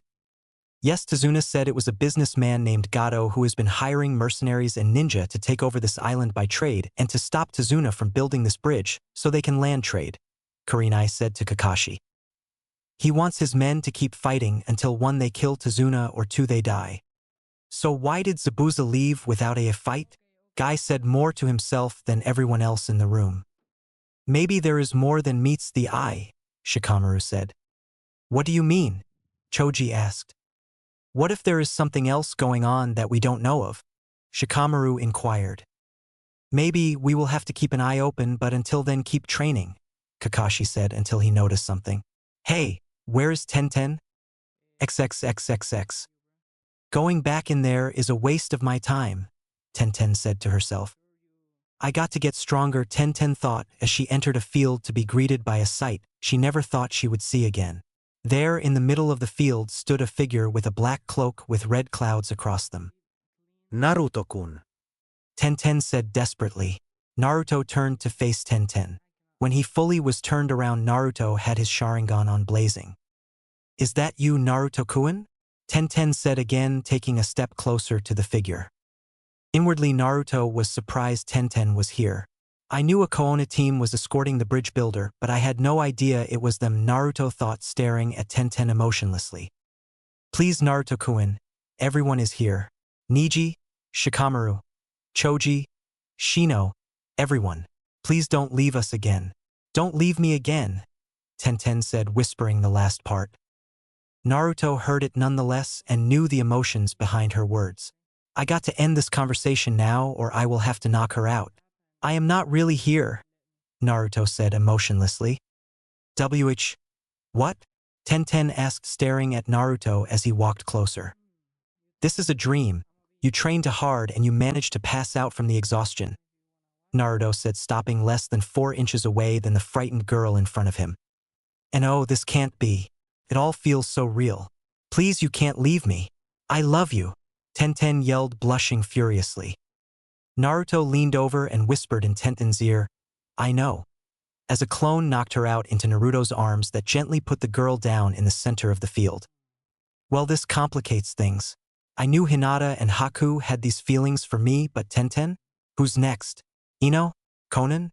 Man, that would be the day, Naruto thought as his clone went up in smoke and Naruto disappeared from sight. XXXXX 1 hour later. Tenten, Neji yelled as he looked around for Tenten. Where could she be? Neji thought as he entered a clearing with a body lying in the center.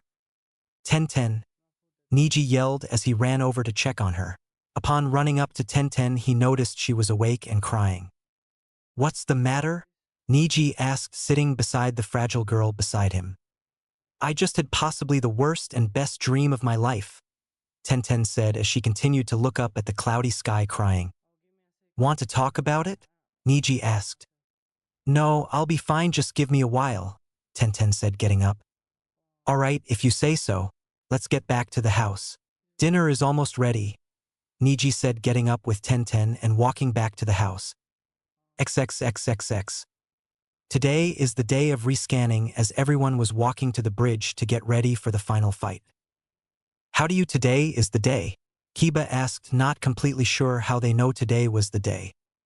It will take Zabuza a little while to heal from our fight.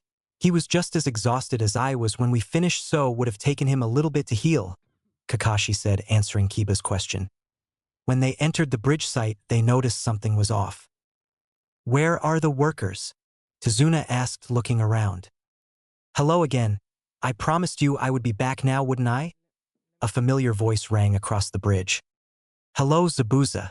Are you by yourself? Because if you are, then you aren't going to win against all of us, Kakashi said, trying to figure out where the voice was coming from. Of course not. I brought friends me. Some you might have seen before, Zabuza said with a laugh, as he appeared about 15 feet in front of them, followed by a Mist Hunter ninja, then by the Demon Brothers. Hey, remember us? The younger one said, looking straight at Kurenai, making her shiver under his gaze. After that, 3 IWA and 2 Cloud Missing Ninja appeared. Finally, 2 people appeared they didn't want to see. 2 Akatsuki members appeared behind the line of missing ninja before them, wearing their traditional black cloaks that go down to their ankles with red clouds and the straw hats that shadow their entire head. The Koona ninja were shocked that 2 Akatsuki members were hired to stop them from building the bridge. Looks like Gato has a lot of money to be able to hire 2 Akatsuki members, thought Kakashi as he pulled up his headband. Nobody knew who the 2 Akatsuki members were, but they were hoping they aren't 2 in particular. Here is the plan. I'll go for Zabuza while Sasuke and Sai go for the Mist Hunter. Kurenai's team will go for the Demon Brothers. Guy's team will head for the 3 IWA ninja and Asuma's team will take out the 2 Cloud ninja. Sakura will cover Tazuna. Does everyone understand? Kakashi explained. What about the 2 Akatsuki members? Aren't they going to be the toughest? Ino asked. We will go after them last so we can focus everything on them, Kakashi said, eyeing the 2 Akatsuki members, while Sasuke can't wait to battle the Akatsuki. That is the organization Itachi and Naruto defected to. If I can beat them, then I will be sending a clear message to them that I'm stronger and I will kill them, Sasuke thought as he was ready to tear through this mist ninja head straight to the Akatsuki members. All right, everyone, you know what to do, go! Kakashi yelled, and everyone ran to his or her respectful targets while the 2 Akatsuki members simply stood there watching with interest from under their hats. The fighting was intense across the bridge as the 2 groups continued to engage each other, neither wanting to give the other the upper hand. Man, these Cloud Ninja are tougher than I had expected, Asuma said to his Genin team, which were having a hard time as well against the 2 Cloud Ninja. Choji went in for another powered fist. Water Spike no Jutsu, yelled the taller Cloud Ninja. Said Jutsu made Choji quickly stop and dodge the dangerous spike that was shot at him. Damn it! We need to come up with a strategy that will stop these guys. Choji yelled to Shikamaru and Asuma, who were trying to think of one. I got it. Everyone on me. I got a plan. Shikamaru yelled as everyone started to make his way over to his position. While Shikamaru was explaining his plan to the team, he caught something out of the corner of his eye. Idiot is going to get himself killed, Shikamaru thought as he continued his explanation of his plan. XXXXX Team 8. My Jinjutsu isn't working, Kurenai told her team after giving her Jinjutsu another go only for the other brother knock her out of her concentration or jolt the other with chakra. Ha ha ha. Your Jinjutsu won't work on us now that we got some advice from the two people behind us, said the older brother laughing at their predicament. He is right. Jinjutsu won't work unless we take one of them out or separate them, Kurenai said. Well then let's just focus all our firepower on one while keeping the other at bay, Kiba suggested. Right, let's get to it then, Kurenai said as she saw someone charging into Hell's Gates. What the fuck is he doing? Kurenai thought as they started their plan to take out the demon brothers. XXXXX Team Guy. We can't get close to them as long as they keep throwing up those rock slabs, Lee said as he retreated after being blocked by another rock slab.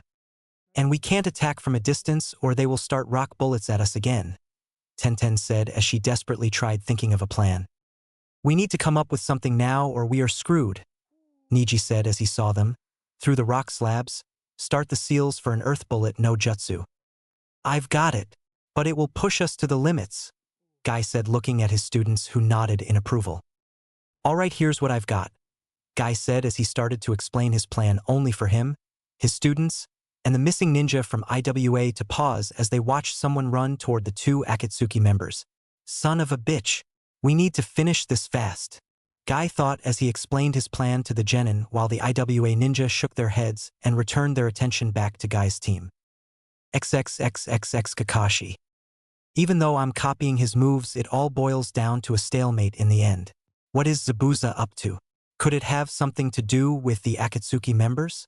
It seems like he is just stalling for time, Kakashi thought, has the two once again were in kunai sword clash struggling for dominance.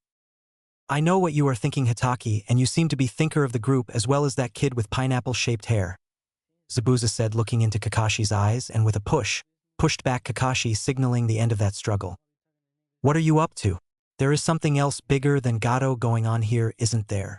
Kakashi said, demanding an answer. We are getting paid to take out that bridge builder. Nothing more, nothing less, Zabuza said grinning while smashing his sword into Kakashi's kunai, making it another power struggle. Kakashi looked over to see how everyone was doing when he saw a figure charge out of the fray and beelined it straight toward the Akatsuki members. What is he thinking? Kakashi thought as returned his attention back to Zabuza. Looks like your student is a little rash, don't you think? Zabuza said, taunting Kakashi. We will see, Kakashi said back with a cold glare. I need to finish this quick in order to stop Sasuke from getting himself killed. XXXXX Sasuke and Sai. At first chance I will take out those two Akatsuki members and send the message to Naruto and Itachi that I am stronger than they are, Sasuke thought as he fought the mist ninja who could seem to make ice out of water. Look, Sasuke, I know we really don't get along, but we need to band together to defeat this enemy, because we haven't made any progress and he has made plenty, Sai said looking at Sasuke. Sasuke looked at Sai like he was crazy. Like hell I would team up with a dope like you, Sasuke said as he saw his chance to attack the Akatsuki members and took it, leaving Sai to take on the Mist Hunter ninja. Just as Naruto-kun said he would. Now let's put my mission into action, the Mist ninja thought, looking at Sai who was wearing an annoyed face. XXXXX Sasuke. I'll kill you, Sasuke screamed as he charged the Akatsuki members. He's hopeless, Naruto thought as Sasuke jabbed his fist at Naruto's face, which he easily blocked. Sasuke was getting annoyed at the shorter Akatsuki member. Why can't I hit you? Sasuke screamed as he continued his offensive, which was failing miserably.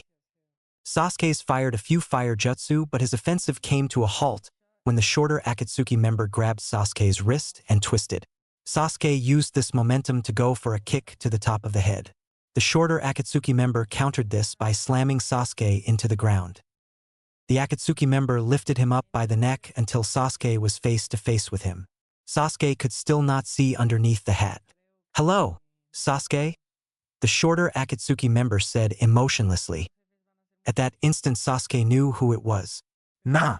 "Naruto," Sasuke strained to say with a fierce anger building in his eyes. The shorter member of Akatsuki lifted his just a little to reveal his golden eyes with the regular Sharingan active. "You bastard! I'll fucking kill you for you've dash!" Sasuke screamed but was cut off as a fist smashed into his stomach. "Your brother told me to give you a message from the both of us?" Naruto said as his eyes spun into the 4th level Manjikyu Sharingan. "What kind of Sharingan is that?" Sasuke gasped as he coughed up some blood from the hit to the stomach. "One day you will see. Manjikyu Sharingan," Naruto said loud enough for only Deidara, Sasuke, and himself to hear. "Where am I?" said out loud as he was standing in a world that was black and yellow. Imagine the normal Manjikyu Sharingan world except for the red it is yellow. "You are in my world now," Naruto said emotionlessly as Sasuke somehow was posted up onto a cross with many Narutos around him. This world, I control everything. Mass, gravity, even time itself. I control it all. You will spend the next 72 hours here," Naruto said as he stuck a sword into Sasuke's chest. "You are weak," Naruto said as he stuck another sword into Sasuke. "Why are you so weak, cousin?" Naruto said. "I hate you," Sasuke muttered. "Foster your hatred, cousin. Despise me?" Naruto said emotionlessly as he stuck another sword into Sasuke's heart. XXXXX. "Sasuke!" Kakashi yelled as he blocked another hit from Zabuza's cleaver. "We'll get him," Asuma said as him and Ino ran to get Sasuke as Naruto dropped him to the ground and walked back to his partner's side.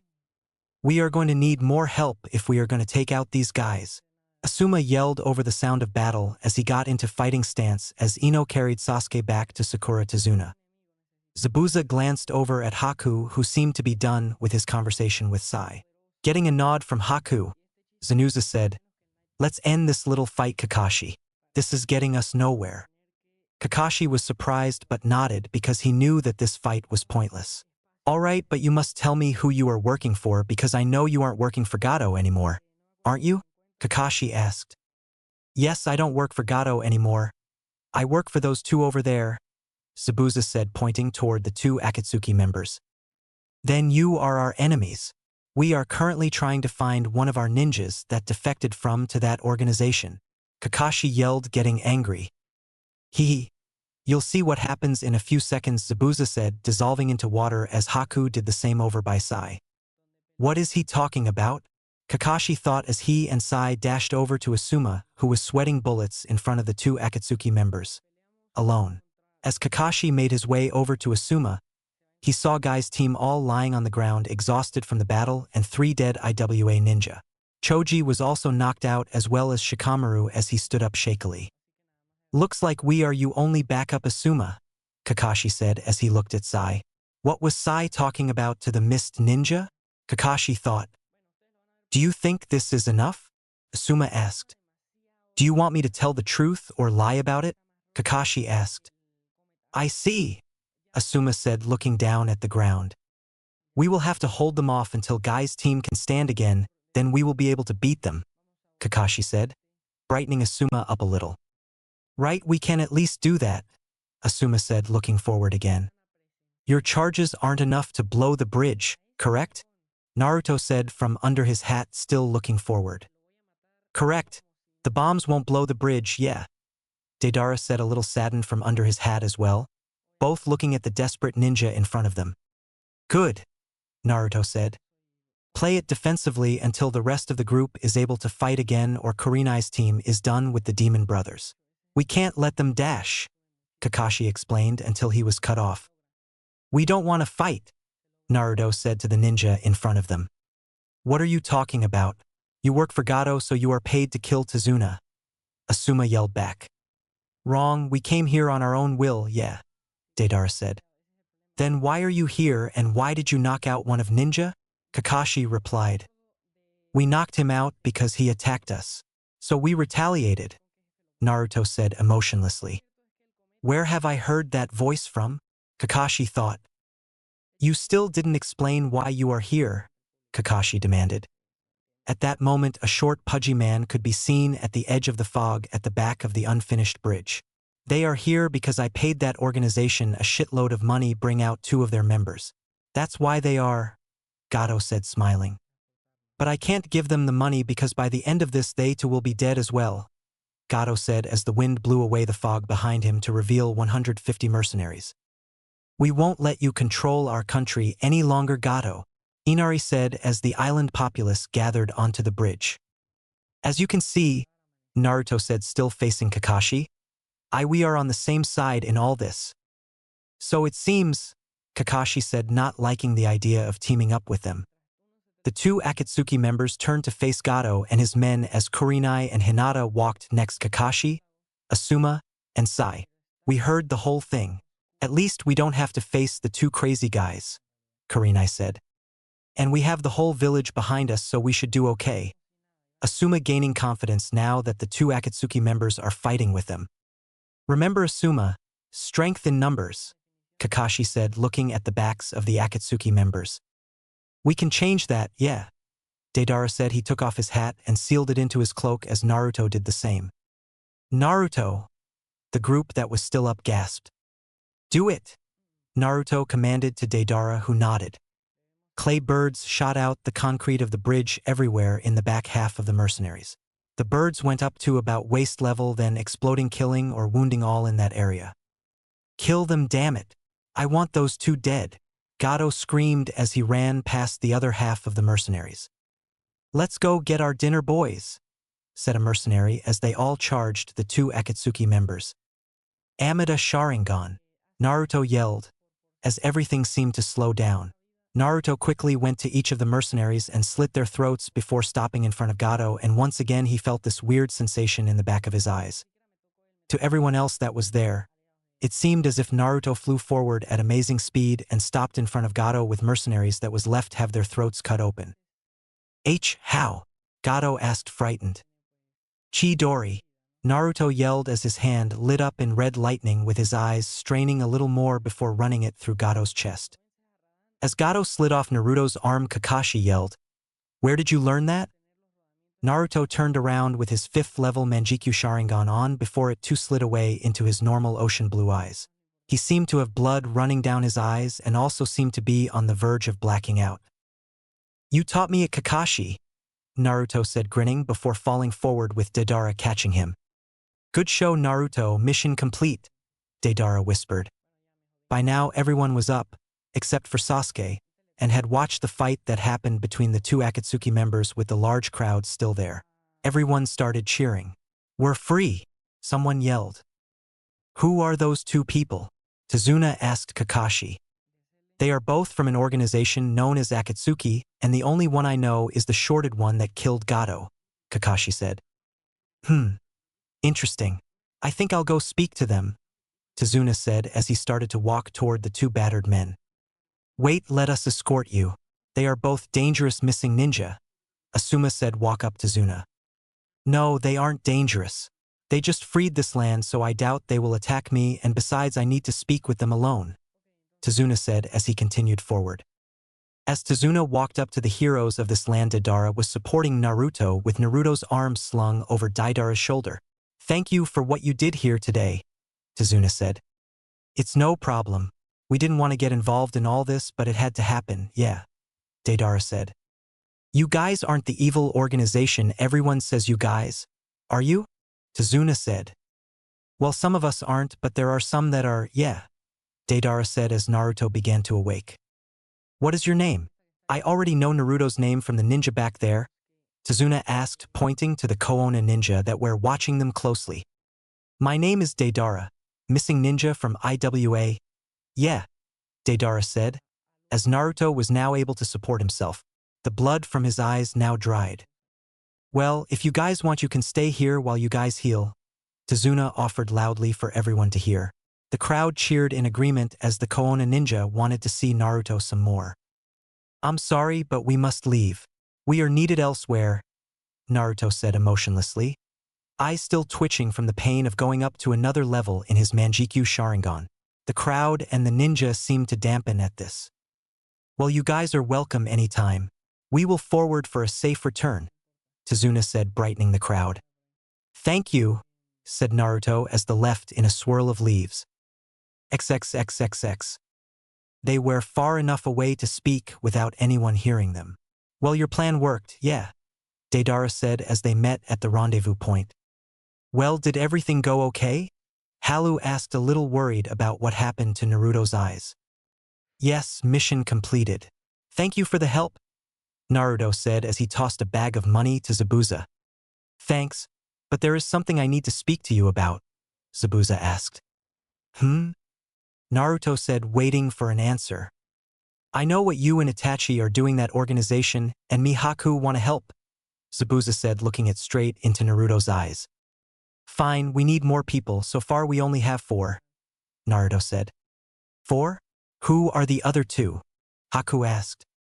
"Deidara here and," Naruto said. XXXXX. Everyone was still on the bridge after the fight, talking and laughing about how their lives are going to be easier now that Gato is taken out of the picture. "You planned this whole thing, didn't you, Naruto?" Shikamaru and Kakashi thought as Tenten approached Guy. "Well, you were right, Guy-sensei," Tenten said as she leaned on the railing that Guy was standing next to. "Right about what?" Guy asked, confused. "That the next time we saw Naruto-kun he would be on our side," Tenten said, smiling. "Yeah, I'm glad to see that Naruto isn't completely evil. Even if it was by accident," Guy said, looking up at the sky as the fog started to dissipate. "Let's go talk with the villagers and see how much they are enjoying themselves," Tenten said as she sprinted toward the crowd. "I know, Hat, I am going to name the bridge," Tazuna yelled across the crowd, getting their attention immediately. "What is it going to be called?" Kiba asked.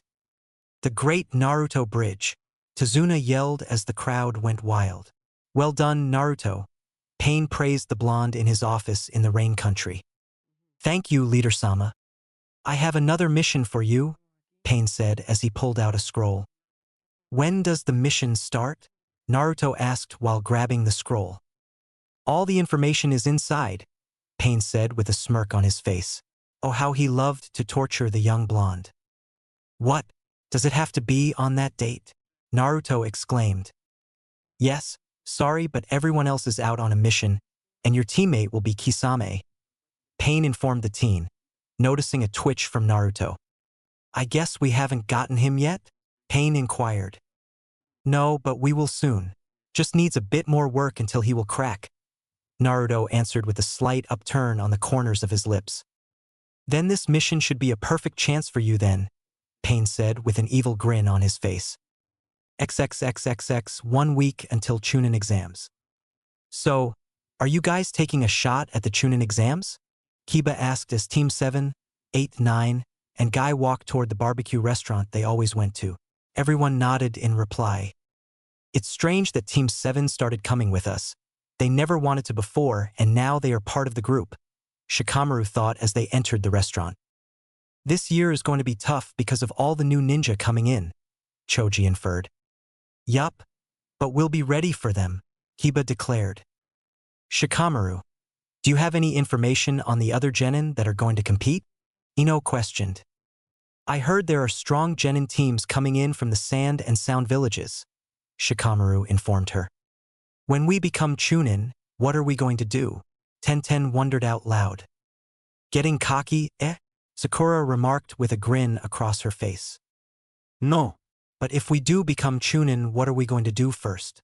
Tenten queried while blushing from embarrassment. "I never really thought about that," Lee confessed.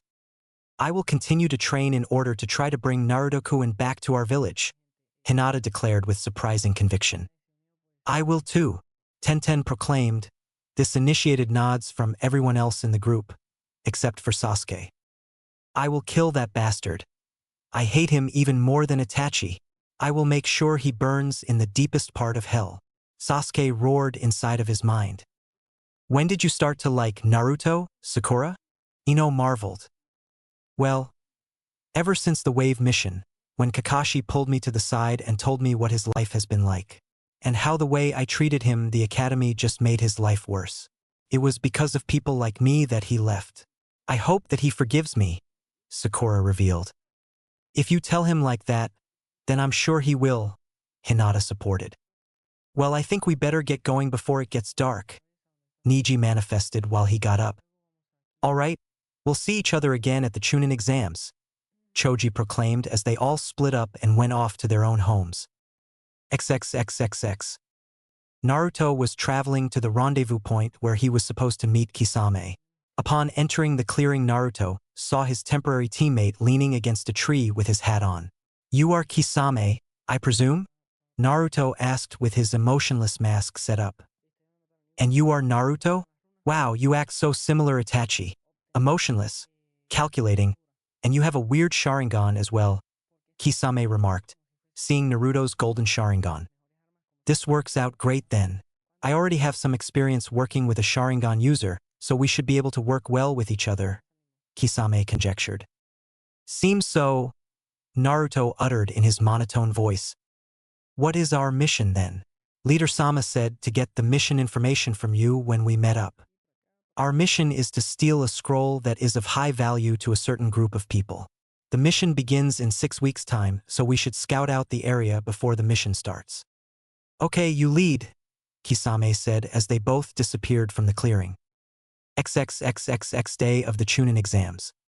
The 4 genin teams met at the front of the exam building so they could enter together. I wish for you to challenge you to a fight, Lee confronted Sasuke. I would be honored to face an Uchiha. Fine, if you don't mind losing, Sasuke retorted. They faced off with the other genins watching. Most were thinking it was a bad idea. Lee disappeared from view only to reappear behind Sasuke and kick him in the back. Sasuke went skidding across the ground, finally coming to a stop when he hit the wall. Sasuke soon got up and charged Lee, doing a roundhouse kick aimed at the other's head. Lee quickly grabbed the attacking leg and, using the momentum, threw Sasuke into the air. Lee then jumped up and started to wrap bandages around the helpless Uchiha, only to be stopped when Guy's fist smashed into Lee's face. You shouldn't even think of using that technique on a comrade, Guy bellowed furiously. Sorry, Guy-sensei, I got caught in the moment, Lee apologized while getting up. I hope to never see such disobedience from you again, Guy asserted before leaving the group to continue their way up to the stairs. Once getting to the second flight of stairs, they noticed the numbers on the sign had a genjutsu over it. The group silently moved past only for Sasuke to say, You're not fooling anyone. Sai slapped Sasuke over the head. Dumbass, they were trying to thin out the numbers for us. Now the people behind us know about it as well, Shikamaru sighed, shaking his head. HN was the Uchiha's only reply before going on ahead of the group, with rest following soon after. Is this what you to put up with every day? Ino interjected Team 7. Sakura and Sai both sighed at the same time. Unfortunately, Sai orated, shaking his head. Once at the top of the stairs, they were met by Kakashi. Hey Kakashi-sensei, Sakura blurted out, running forward. Yo, the perverted man greeted. Are you here to check if we would show up? Sakura asked. Yeah, well, good luck. I have a mission I need to get to, so I might not see you guys for a while. See you guys later. Kakashi dismissed himself before disappearing in a puff of smoke. Well, that was weird, Sai remarked. Whatever. Let's get going, Kiba proclaimed before opening the doors to the exam room, only to be met by the eye's many enemy shinobi. Looks like we have our work cut out for us, Shikamaru mumbled. XXXXX. We have been scouting this damned village for days. Why can't we just move in there now and take the damn thing? Kisame whined. Over the past couple of weeks, Naruto and Kisame have been getting close and are now good friends. Just like Kisame's relationship with Itachi, Kisame leaves most of the thinking to Naruto. This is what sprouted a great friendship between the two. We have to wait until the time for the mission to start to actually do anything, Naruto explained. Well, I still don't see why we can't just go in there with guns blazing, the blue man complained. Naruto sighed as he shook his head.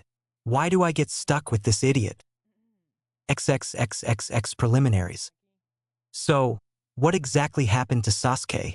Niji interrogated as they walked toward the meeting room. Some guy from the village, hidden in the grass, bit him on the neck and then he started to change. He really started to scare me, Sakura answered, shuddering from the image of this new Sasuke. Shikamaru hummed, trying to figure out a reason as to why all this happened.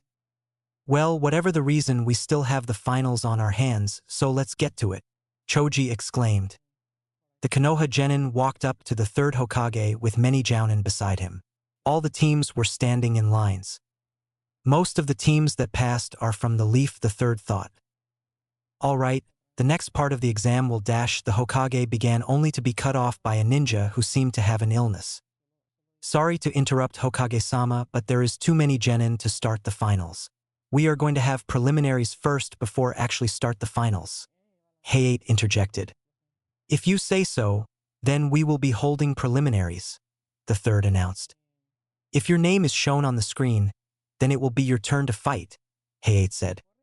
The screen went to life as the screen randomly chose two ninja. Sasuke, Uchiha, and Akato Yoroi, please stay, and the rest of you please go on the stands to watch the match, Hayate ordered while coughing in bursts. The rest of the preliminaries went, as they should, except for Sai beating Kiba being the only difference. The winners were standing in a straight line in front of Hayate as, one by one, the genin walked up to the box picking out whom they will be going up against.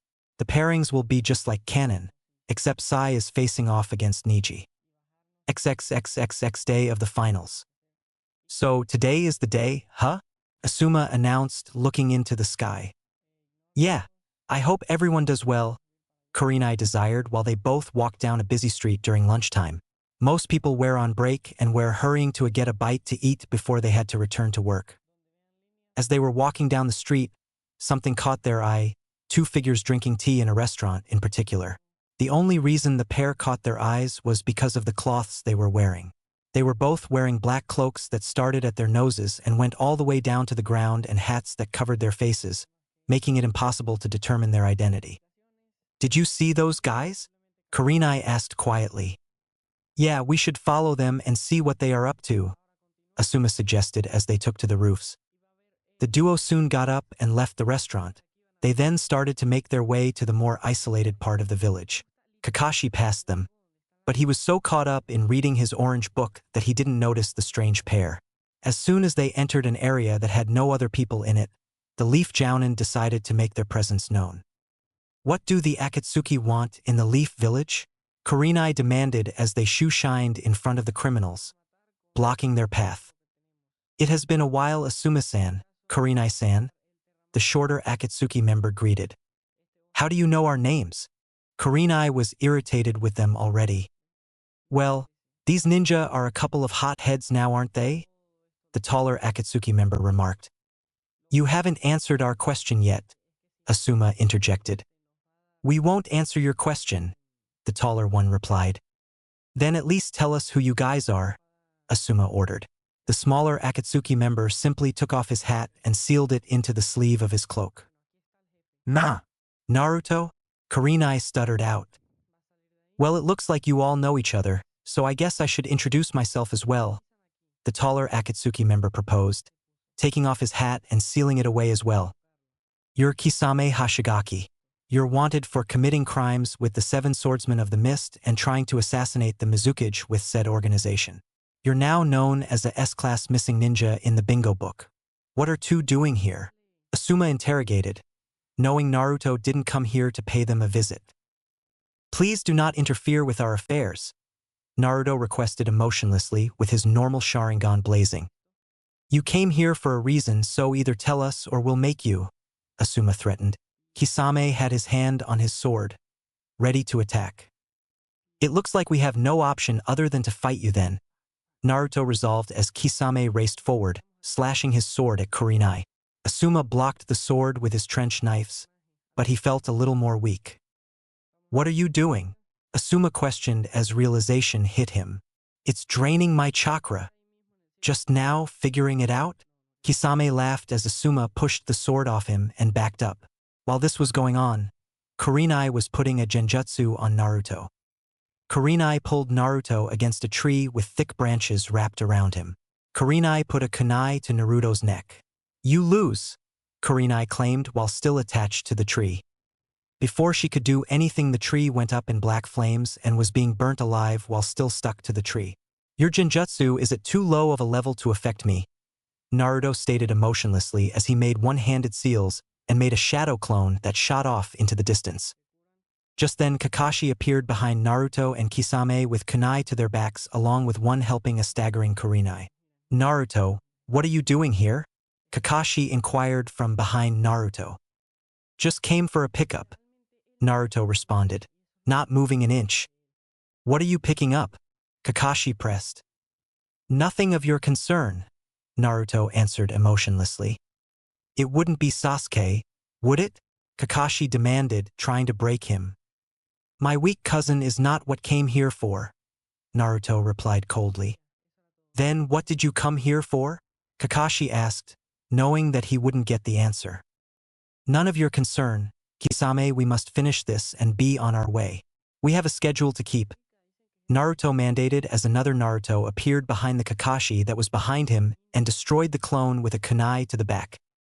Of course, Kisame affirmed, smiling as a water clone shot toward Asuma. Kakashi's clone jumped forward and blocked the advance only to be cut down by another clone. The three Konoha ninja regrouped in the river that they were next to, and Naruto jumped over to Kisame. All the remaining clones either went up in smoke or splashed into the water. We didn't come here to start a war. This will end now, Naruto said as he closed his eyes. Kakashi's eyes widened. Everyone, look at his feet now, Kakashi yelled as he closed his regular eye and kept his Sharingan eye open. What? Why? Asuma asked. Naruto is about to activate his Manjikyu Sharingan. If he has achieved the 5th level of his Sharingan, then he is possibly one of the strongest shinobi in the world. The only thing keeping him from that title is the training that goes with it, and I'm sure he's been training with Itachi for a while now, so be on your guard, Kakashi warned in a frightened tone. Naruto slowly opened his eyes to reveal the 5th level Manjikyu Sharingan. Just then Kisame was blown back to the other side of the river by a green blur but stopped when Naruto blocked the punch aimed at his head. I might be able to read Guy's movements, but that doesn't mean I can take one of those heavy blows. This is bad. I need to end this before any more come, Naruto thought as stared at Guy, waiting for the spandex-clad man to look him in the eye. Don't worry guys, I have reinforcements on the way here, so all we need to do is keep them occupied until they arrive, Guy told the other Jounin while looking at Naruto's feet as Kisame walked up beside Naruto. This is getting out of hand, Kisame heated as a clone of Naruto's appeared beside Naruto and handed him a scroll that read, Forbidden Scroll, Leaf Village. So that's what you were after, Kakashi concluded angrily. Yes, and now that our distraction is complete, shouldn't you guys have a Genin team to cheer for? Amida Sharingan, Naruto shouted as the Jounin's worlds went black from being knocked out by being thrown into 4 separate trees on the opposite side of the river. Mission completed. Let's get out of here, Naruto commanded as they unsealed their hats and jumped away. Why are we still here? Let's leave before those ANBU catch us. Then we will have a war on our hands, Kisame said as Naruto and Kisame jumped from roof to roof trying to find a place to hide. Here, take this, Naruto said handing the scroll to Kisame. I need to check up on something, so meet me at the clearing 1 mile from here. Why are you doing this? Kisame asked, not wanting to split up. He liked being around the blonde. Trust me, Naruto said, disappearing in a swirl of leaves. It's not you I don't trust. It's this damn village I don't trust, Kisame whispered before shooting off toward the clearing. XXXXX.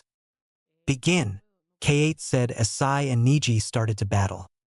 You aren't going to be able to defeat me, Niji as he got into ready position. Sure I can.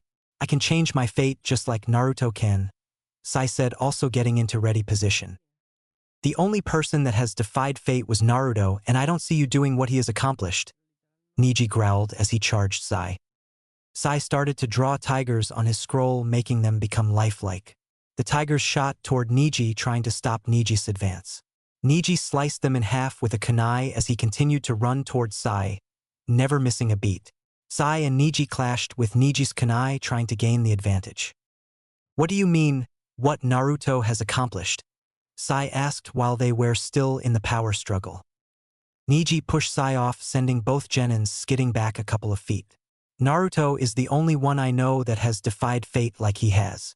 He was supposed to be the dead last from the very beginning, but over time we became friends, but that doesn't change the fact that he was dead last. When Naruto left the village with Itachi, and my team had to bring him back, I saw that he was no dead last.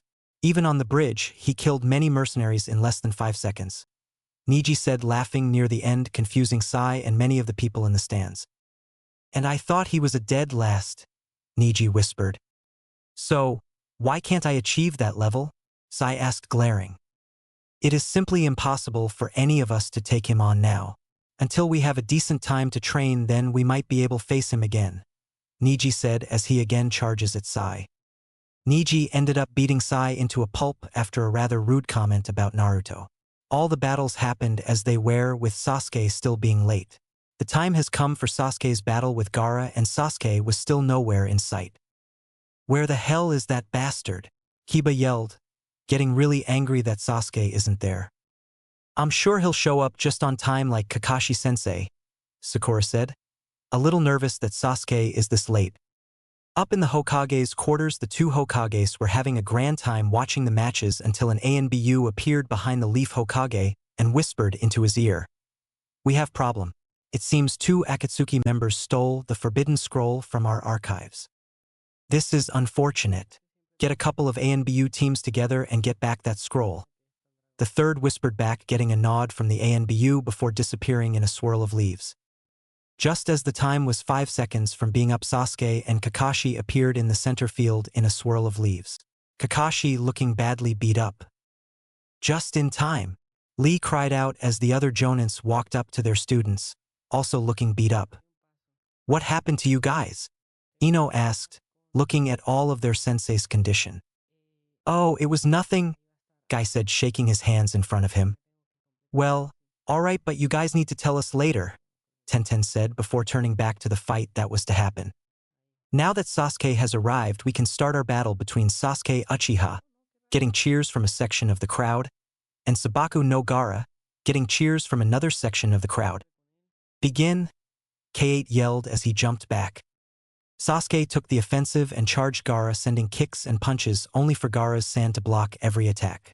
Sasuke backed off and decided it was time to try something he copied from a teammate. Sasuke stood up and put a hand behind his back with his other hand outstretched in front of him. Hey, that's my style, Lee yelled. Sasuke shot forwards at an incredible speed. The next thing Gaara knew, he was kicked in the side, sending him skidding across the field. So, he is using that other guy's technique, but I must kill him. Mother says so, Gaara thought as he shot sand across the field toward Sasuke. Sasuke dodged the sand attack and sprinted toward Gaara, only for Gaara's sand to block the kick and shove Sasuke back. Sand started to surround Gaara and pack into a thick sphere. Damn it, Gaara, you can't use that technique yet, Temari whispered. I wish Gaara wouldn't be like this. Sasuke looked at the sphere of sand with his 2 Tomo Sharingan to try and see what Gaara was up to. Sasuke threw a kunai at the sphere only for it to bounce off. Well, if that didn't work, I'll have to try other tactics, Sasuke thought as he charged the sand sphere. As soon as he was close enough, sand spikes shot out of the sphere toward Sasuke, cutting him on the leg. Sasuke jumped back to his original spot and thought this whole ordeal over when an idea struck him. Sasuke ran to the top of the wall and started to unclip his arm restraints. As soon as they wear off, he started to charge up an attack that had loud chirping sounds. Kakashi, why did you teach that to him? Guy asked. I knew he had to go up against Gaara, and I also knew of his famous defense, so I thought Sasuke would need a technique that would penetrate said defense, Kakashi explained as Sasuke started to run down the wall. Sasuke was almost to the sphere when spikes started to stick out of it. The spikes cut Sasuke up but didn't stop him from penetrating the sand with his Chidori. There was a blood-curdling scream as the Gaara from inside of the sphere started to yell, "What is this warm stuff? It's blood!" Gaara screamed from the inside of the sphere as Sasuke desperately tried to yank his hand out of the sand. XXXXX. As the onlookers watched the match, an Akatsuki member appeared in front of the Leaf Hokage. The two ninja behind said Hokage were surprised to see an Akatsuki member in front of them and readied themselves for an attack. I have some info that Leader Sama wanted delivered, the cloaked ninja said as he tossed a scroll to the Hokage only for one of the ninja to catch said scroll. Let me see the scroll, the Hokage said. But what if it's a trap? The ninja asked, still glaring at the Akatsuki. Let me see it, the Hokage said, standing up and grabbing the scroll and sitting back down, also noticing the Sand Hokage was sweating bullets. Once the third opened the scroll and read the contents, his eyes widened. Is this true? The third asked. Yes, the Akatsuki member said simply. How can I trust you? The Hokage asked, quirking an eyebrow. The Akatsuki member lifted up his hat just enough for only the Hokage to see his eyes. He met by a pair of golden Sharingan eyes. This is why, Naruto said, pulling his hat back down. Right? The Hokage said as he turned to the match after hearing a horrible scream from the sand sphere in the center of the stage. Looks like you have problem, Naruto said, looking at Gaara as the sand started to fall onto him. Yeah, why couldn't you get this info to me earlier? The third asked. Had a little trouble getting here, Naruto said as the Hokage remembered how beat up Kakashi, Guy, Asuma, and Kurenai were. I see, the third said. Let's make a deal. I'll take care of Gaara if you let me out safely, Naruto said emotionlessly. The third sighed while thinking. Fine, but you owe me, the third said. Naruto nodded and jumped down to the stage. Orochimaru had the kunai to the third's neck as soon as Naruto jumped off the ledge. That's scared of your old organization, huh? The third said, grinning. Orochimaru started to laugh as the sound four knocked out the ninja that were guarding him. If you had any idea who were in that organization, then you would be too. XXXXX. Sasuke was staring at Gaara in awe as the sand started to fall around him. Wah, what are you? Sasuke said as he started to back up. You are all the same. Everyone is the same and starts to fear me. Well, I'll teach you how scary I can become. Gaara yelled as he ran at Sasuke. Naruto appeared in front of Sasuke at that time. Gaara skidded to a complete stop only a few inches away from the cloaked ninja. Move or I'll kill you, Gaara said as he started to take on more demonic voice. I understand, Naruto said. You understand what? Gaara said. How it feels to be what you are. How?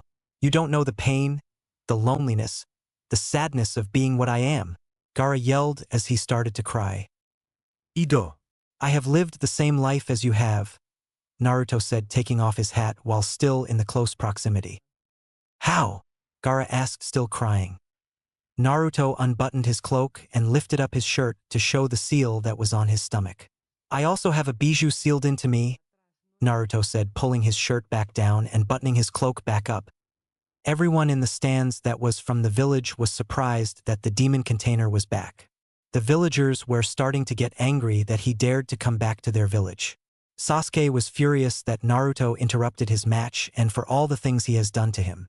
He will die, Sasuke thought as he charged up another Chidori. I thought I was alone, but now I have found someone like me, Gaara whispered. Then he did something his brother and sister thought they would ever see. Gaara smiled.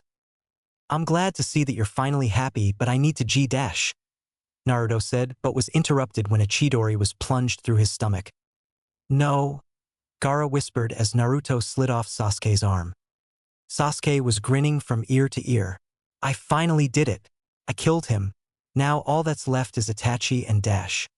But was cut from his thoughts when what he thought was Naruto melted into blood. What?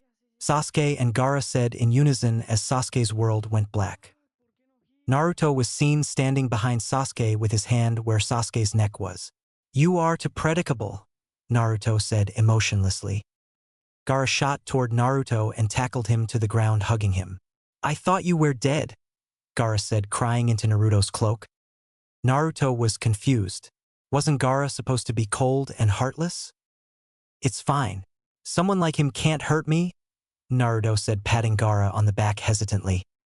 Now that I know that someone else is out there, I don't want to lose them, Gaara said, getting up as well as Naruto. I hate to hurt your feelings, but I need to go.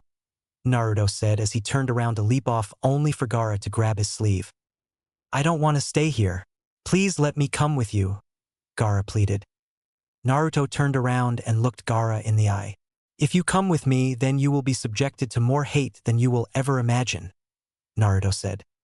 That's fine, as long as I'm with you then I will make it, Gaara said, smiling his second smile as he slashed through the center of his headband. What is this warm feeling in my stomach? Gaara thought. Naruto sighed and nodded.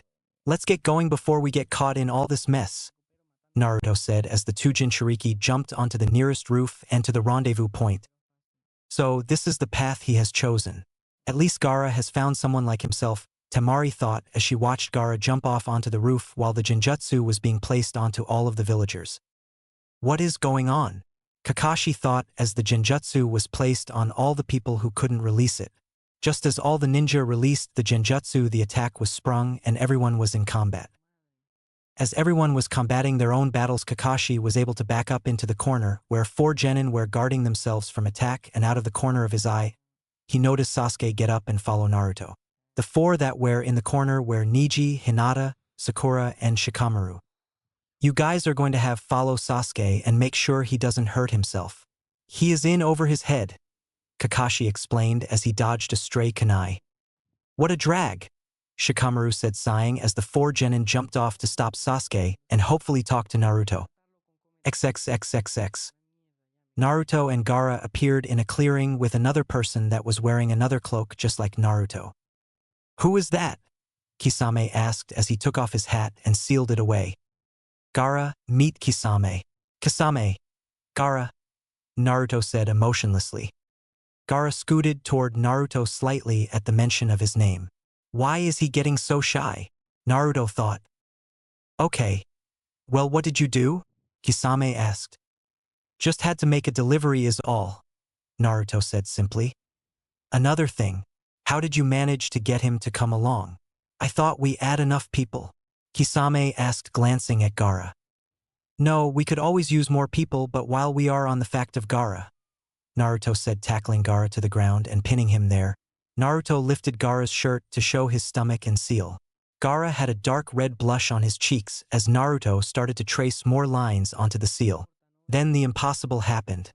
The screaming in his head stopped. What did you do? Gaara stammered out as Naruto got off of Gaara with Gaara still lying on the ground. I configured your seal so the damn raccoon would shut up, Naruto said as he sensed a chakra signature approaching. Do you sense it too? Kisame said as they looked toward the direction where it was coming from.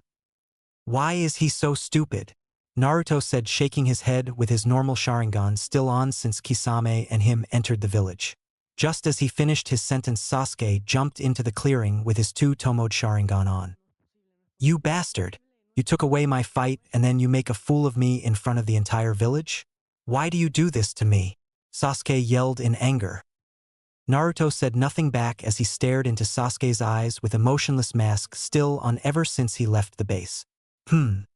There are 4 more chakra signatures coming this way. I don't want to fight them all, so I think I better make this quick, Naruto thought.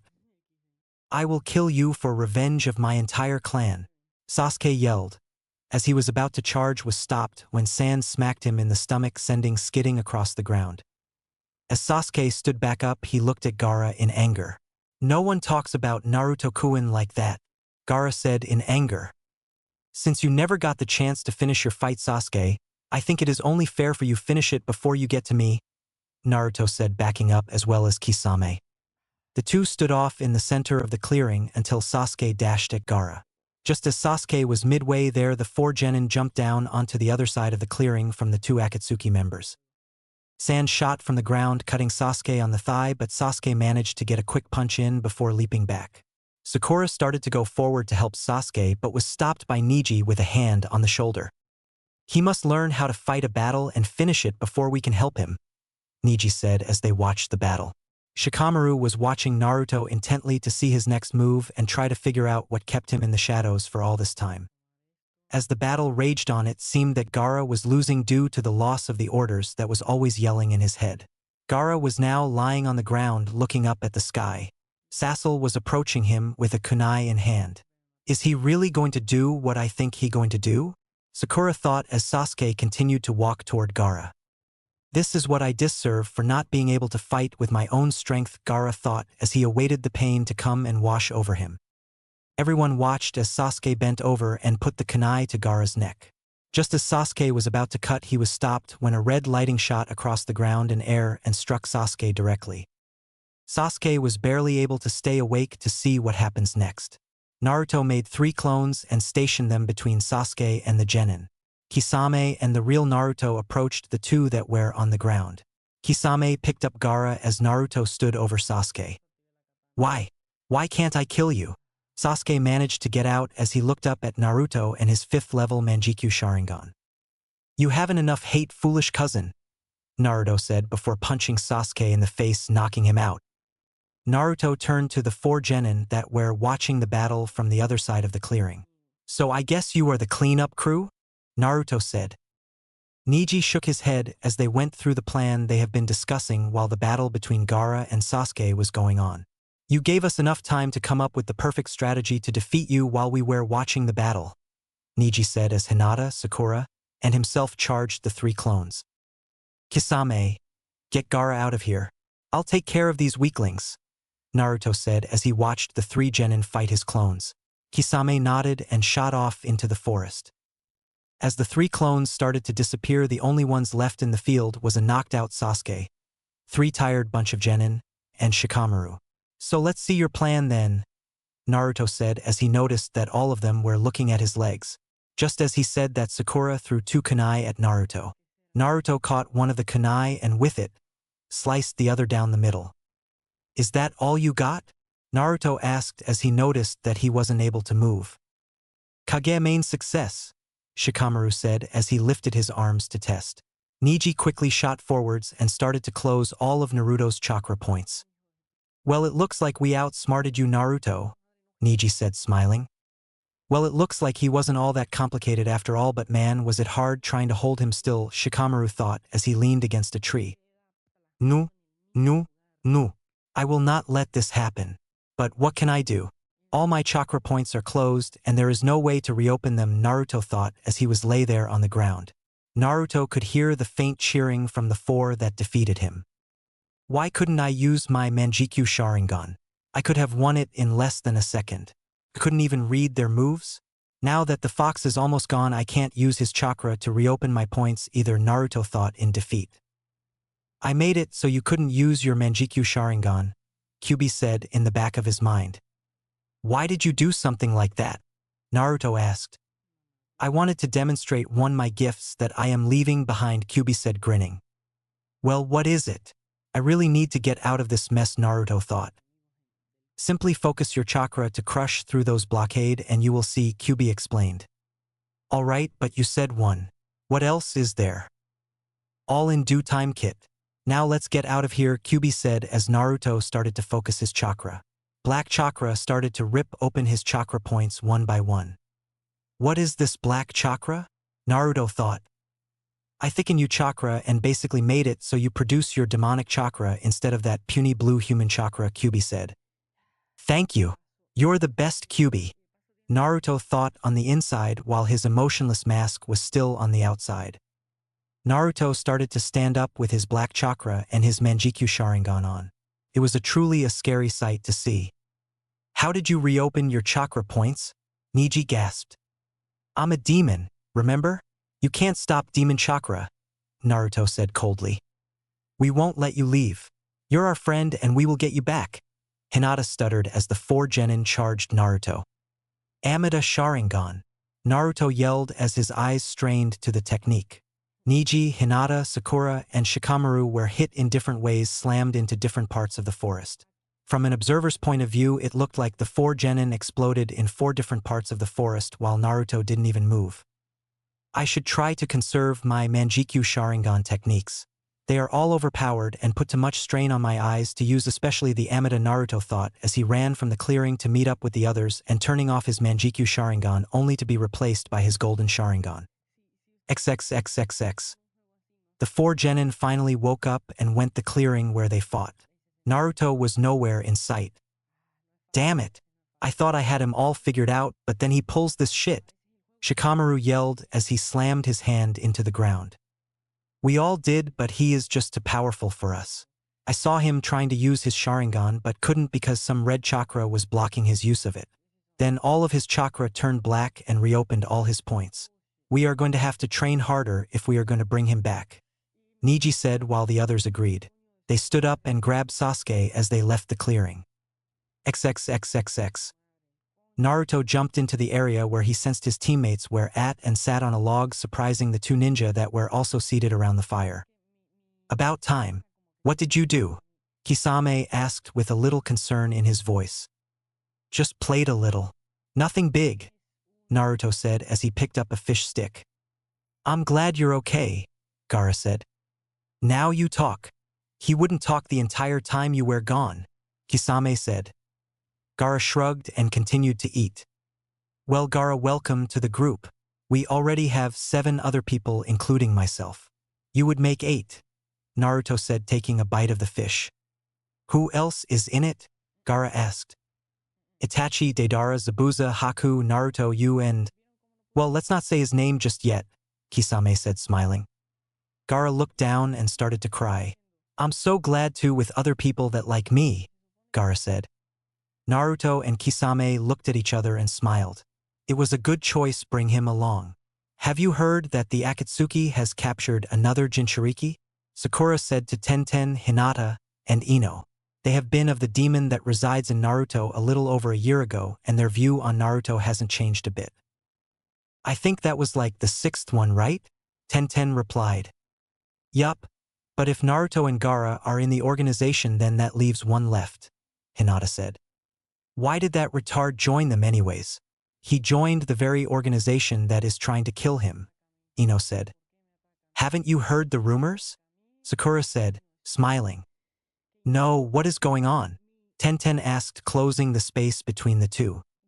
Well, rumor has it that a part of the Akatsuki have defected from them and made their own organization. They are now battling each other, Sakura whispered. Really? It's about time some of them got some brains and left, Ino said. Who left the organization? Hinata asked. By what Jiraiya spy system? The list goes like this. Sakura started, smiling, Deidara, Kisame, a guy named Pain, and Naruto as their leader. He has picked up some help along the way with people like Zabuza, Haku, and Gaara. All the girls were awestruck. How could someone like Naruto do such an amazing feat? The guys already know, and we are hoping that this new organization was made to help the common person, Sakura said, leaning against a wall. Of course it is. Naruto wouldn't betray us all like that, Ino yelled before realizing that Naruto already did. Well, I guess he still has a chance, Tenten whispered before they all split up. XXXXX. Are you ready? A shadowy figure said. Yes, the other figure said as they stood side by side looking over the Sound Village. They were both wearing cloaks similar to the Akatsuki cloaks, except they were white with black clouds and the inside of the cloak was black as well. The cloak was made of the same material as the Akatsuki cloaks, and they were both wearing hats like the Akatsuki. The duo jumped from their positions, heading straight to the tower in the center of the village. They jumped from roof to roof, heading straight for the tower where their target waits. The ninja passed many sound ninja, but they were angry with the way there has been and discouraged their leader. This might be easier than expected, they thought as they jumped through an open window and stood in front of the Sound's leader. I was wondering when you were going to show up. Tell me, are you ready to die? Orochimaru asked, turning around in his chair. The two said nothing as they stared at the snake Sannin. Antisocial, silent, new uniforms. You two must be Dash, Orochimaru said as the two cloaked figures took off their hats and sealed them away. Itachi and Naruto-kun. This is a very nice surprise. So, why are you here? Itachi simply pointed at Orochimaru. Ah, you are here for me? Well, I won't let you take me alive, Orochimaru yelled as Kabuto and several other ninja jumped into the room behind Orochimaru. Kabuto, kill them, Orochimaru said, smiling. As you wish, Kabuto said as he pulled out a kunai. The next Orochimaru knew was that he was stabbed in the back. Kabuto had a kunai stuck into the back of Orochimaru. Why? Orochimaru stuttered out as the kunai was shoved further into his heart. I never really served you. I always served Naruto-sama. Ever since the Chunin exams. Kabuto said, grinning, as one of the ninja that was with him put a kunai to his neck and slit his neck, causing blood to shoot out. Good job, Itachi said emotionlessly. Thank you, Itachi-sama. The Sound Village is now under your control. Everybody here has made preparations for your takeover, Kabuto said, getting onto one knee as the other ninja followed suit. We must call a meeting with the entire population of the village. They must know what they are getting into before we take over. Also, find the runaway and bring him to me, Naruto said. Kabuto and the other ninja bowed and dashed off to gather the village. When they were gone, Itachi turned to Naruto. Are you sure about this? Putting other people's lives at risk is very unlike you, Itachi said, looking at Naruto in concern. Naruto never puts other people's lives at risk for his own gain. It's so unlike him to be doing this. Yes, this must be done. I'm going to ask them before they accept the offer. They will know what will happen to them, Naruto said as he walked over the large chair and sat down. If you think this is a good idea, then I believe you. You have earned that from me over the years, Itachi said as he walked over to the window and looked out to the streets. Itachi saw Kabuto and the other ninjas spreading the word about the death of their old Hokage and Naruto being the new one. From street to street, people began to cheer out at the word of Orochimaru's death. It seems Kabuto did a good job in the propaganda field on this village. Everybody seems to love the idea of you becoming their Hokage, Itachi said. So it seems, Naruto said, walking up to the window as well. Kabuto appeared after he informed the village of the meeting.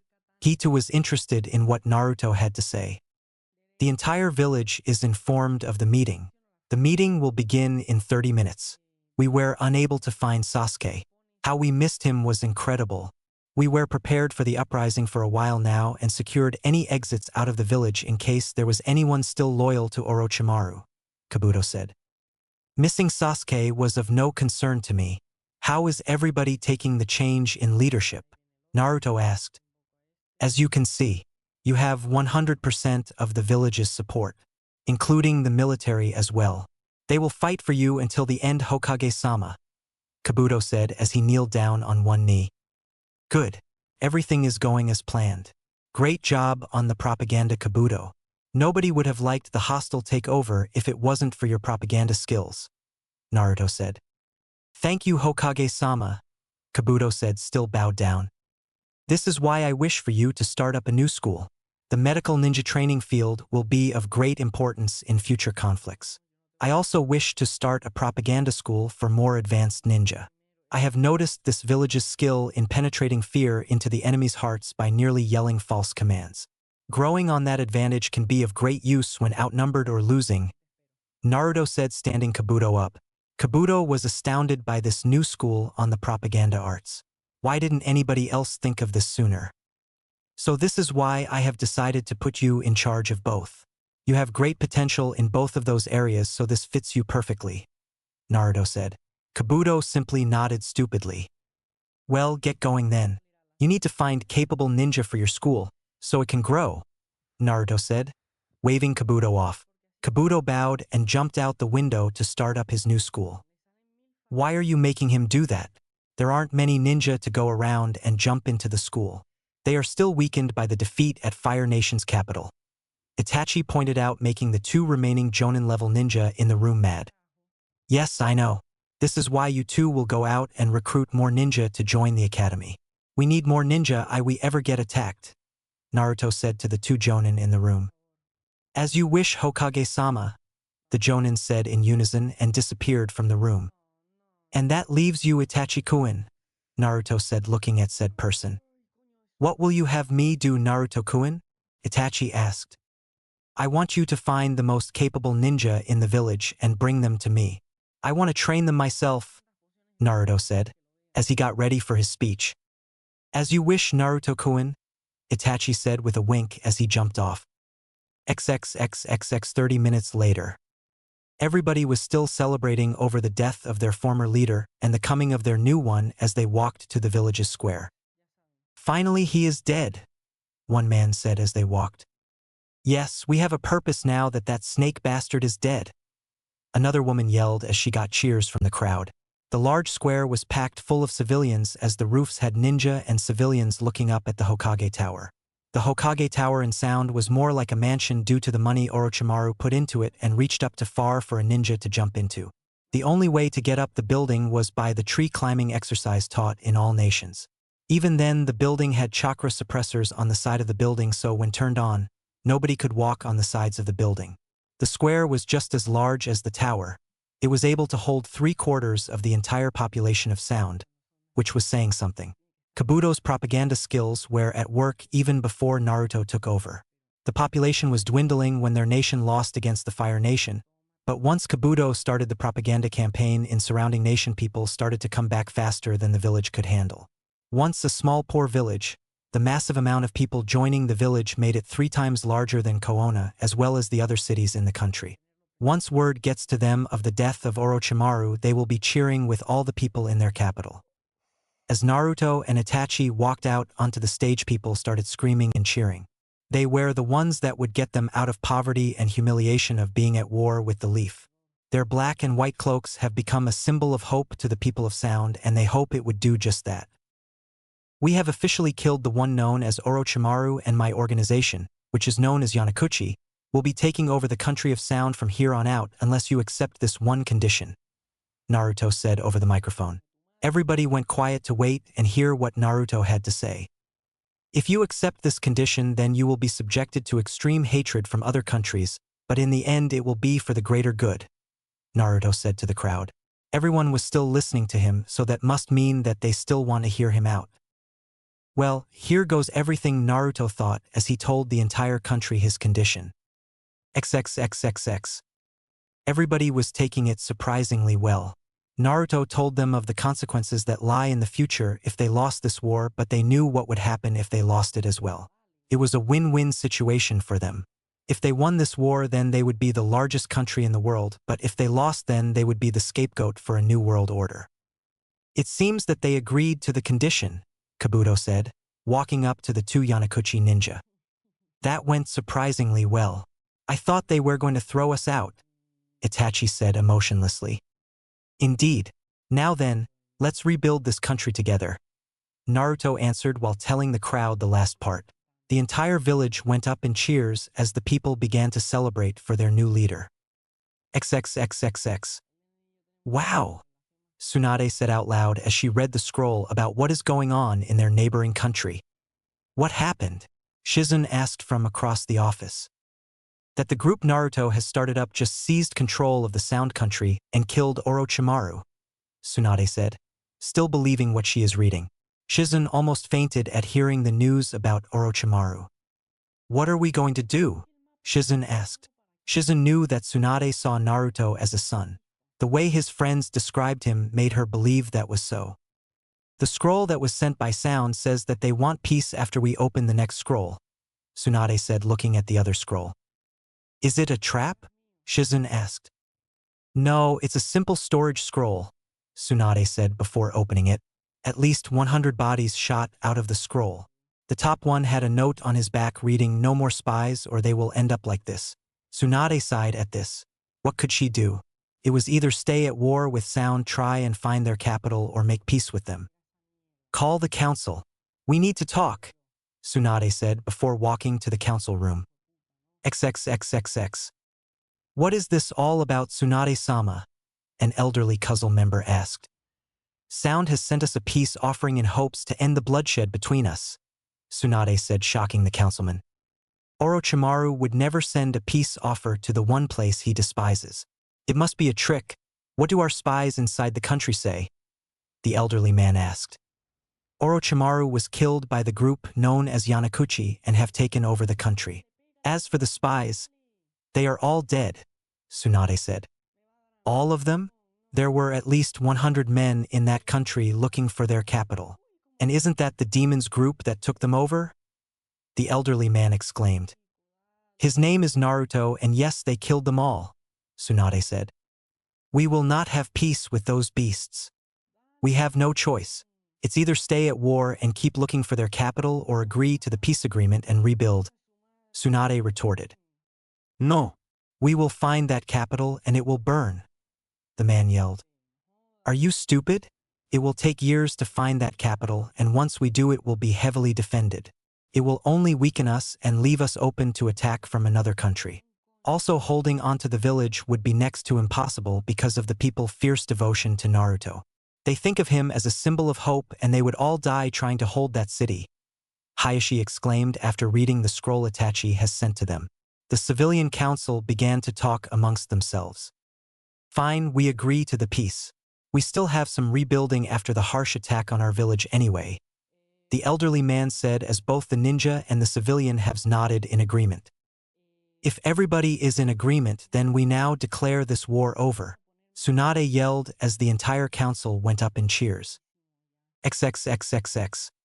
Several days after peace was made with the sound, everybody has heard about the takeover by Yanakuchi.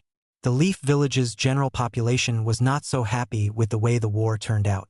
All that happened was their village got sacked by Sand and Sound and they got away with it. The villagers were not so much angry with Sand but was furious with Sound. Sand was tricked by Sound into fighting with them and they lost a Hokage as well. Overall, Sand lost a Hokage, Leaf lost a Hokage and was dealt major infrastructure damage, and Sound got away with a clean slate. Part of the peace treaty was that the war stopped between the two and no repetitions had to be paid by Sound, thus angering them further. IWA seemed to have taken a liking to Sound and started open trading with the nation. Sound quickly agreed to the trade between them. Wave Country, now one of the largest trading countries, for some reason cut trading with Rain and opened up Sound. Again, Sound agreed quickly. Sound is really coming out of the hole that it dug, Niji said as the large group consisting of Hinata, Tenten, Kiba, Sakura, Ino, Shino, Choji, Shikamaru, and himself lie across the fourth Hokage's head watching the sunset. Naruto is doing a great job in handling the situation there, Tenten added. But people here hate the Sound more than ever because of him, Ino said. Nothing much we can do about that, Kiba said. Troublesome, Shikamaru said while watching the sun go down. Our village is pretty deep in department trying to repair the damage that was done, but we are almost done. Only a week or two is needed before we complete the repairs, Sakura told the others. We will pay it off once we are done with what is needed, Niji said. Do you think we will have another war with Sound? Tenten asked looking at the ground. No. Naruto won't start another war, but I don't know about us though. The general population hates their guts, so if we do go to war with them, then we will be the ones that start it, Shikamaru said. Yeah, Naruto wouldn't start anything like that, Kiba exclaimed. But how are we going to get back Naruto-kun and Sasuke-kun? Sakura asked. We can track down Sasuke's Hawk group, but getting Naruto back now is almost impossible, Niji replied. Everybody seemed to get a little depressed at hearing it is almost impossible to get Naruto back. We can still get him back. If there is just a sliver of a chance, then we can do it. We have been training for this long for that very purpose. Nothing can stop us, Kiba exclaimed smiling. This seemed to brighten everybody up. Once I see you again, I will bring you back, Tenten thought as the sun finally went behind mountains. XXXXX 1 year later. The year has been great for the economy of Sound. They are now exporting more than they are importing. Their military has grown to be the top number in the world. The general ninja goes as follows. A Sound Genin is equivalent to a low Chunin in Leaf, a Sound Chunin is equivalent to a low Jonin in Leaf, and a Jonin is equivalent to a low Anbu in Leaf. The training system has intensified, giving the ninja more experience in the field. Naruto has specially trained a small group of ninja to be the elite of the elite. They wore a cloak similar to the Yanakuchi and Akatsuki, except the entire cloak was red and the inside was black. They didn't have the hats, but the cloaks were made of the same material. They have been trained to never speak a word unless the Naruto tells them to. The people have come to love Naruto and the rest of the Yanakuchi members. They have devoted their lives to helping him in any way possible. Sound was not the only one improving themselves. Leaf, Stone, Sand, Lighting, and Water have all been growing their numbers. Although nowhere near the amount that Sound has, the other countries still have a large amount of ninja on their side. Leaf was able to complete their repairs and pay half of their debt off. It seems everybody was finally at peace. although the countries were still concerned about the extremely large amount of ninja sound controls. Sound simply told everybody that is was a precaution for being squished in between two large powers. Still, that was a large amount. Is the new tactic complete? Naruto asked one of his best strategists. Yes, this new tactic you have come up with is brilliant.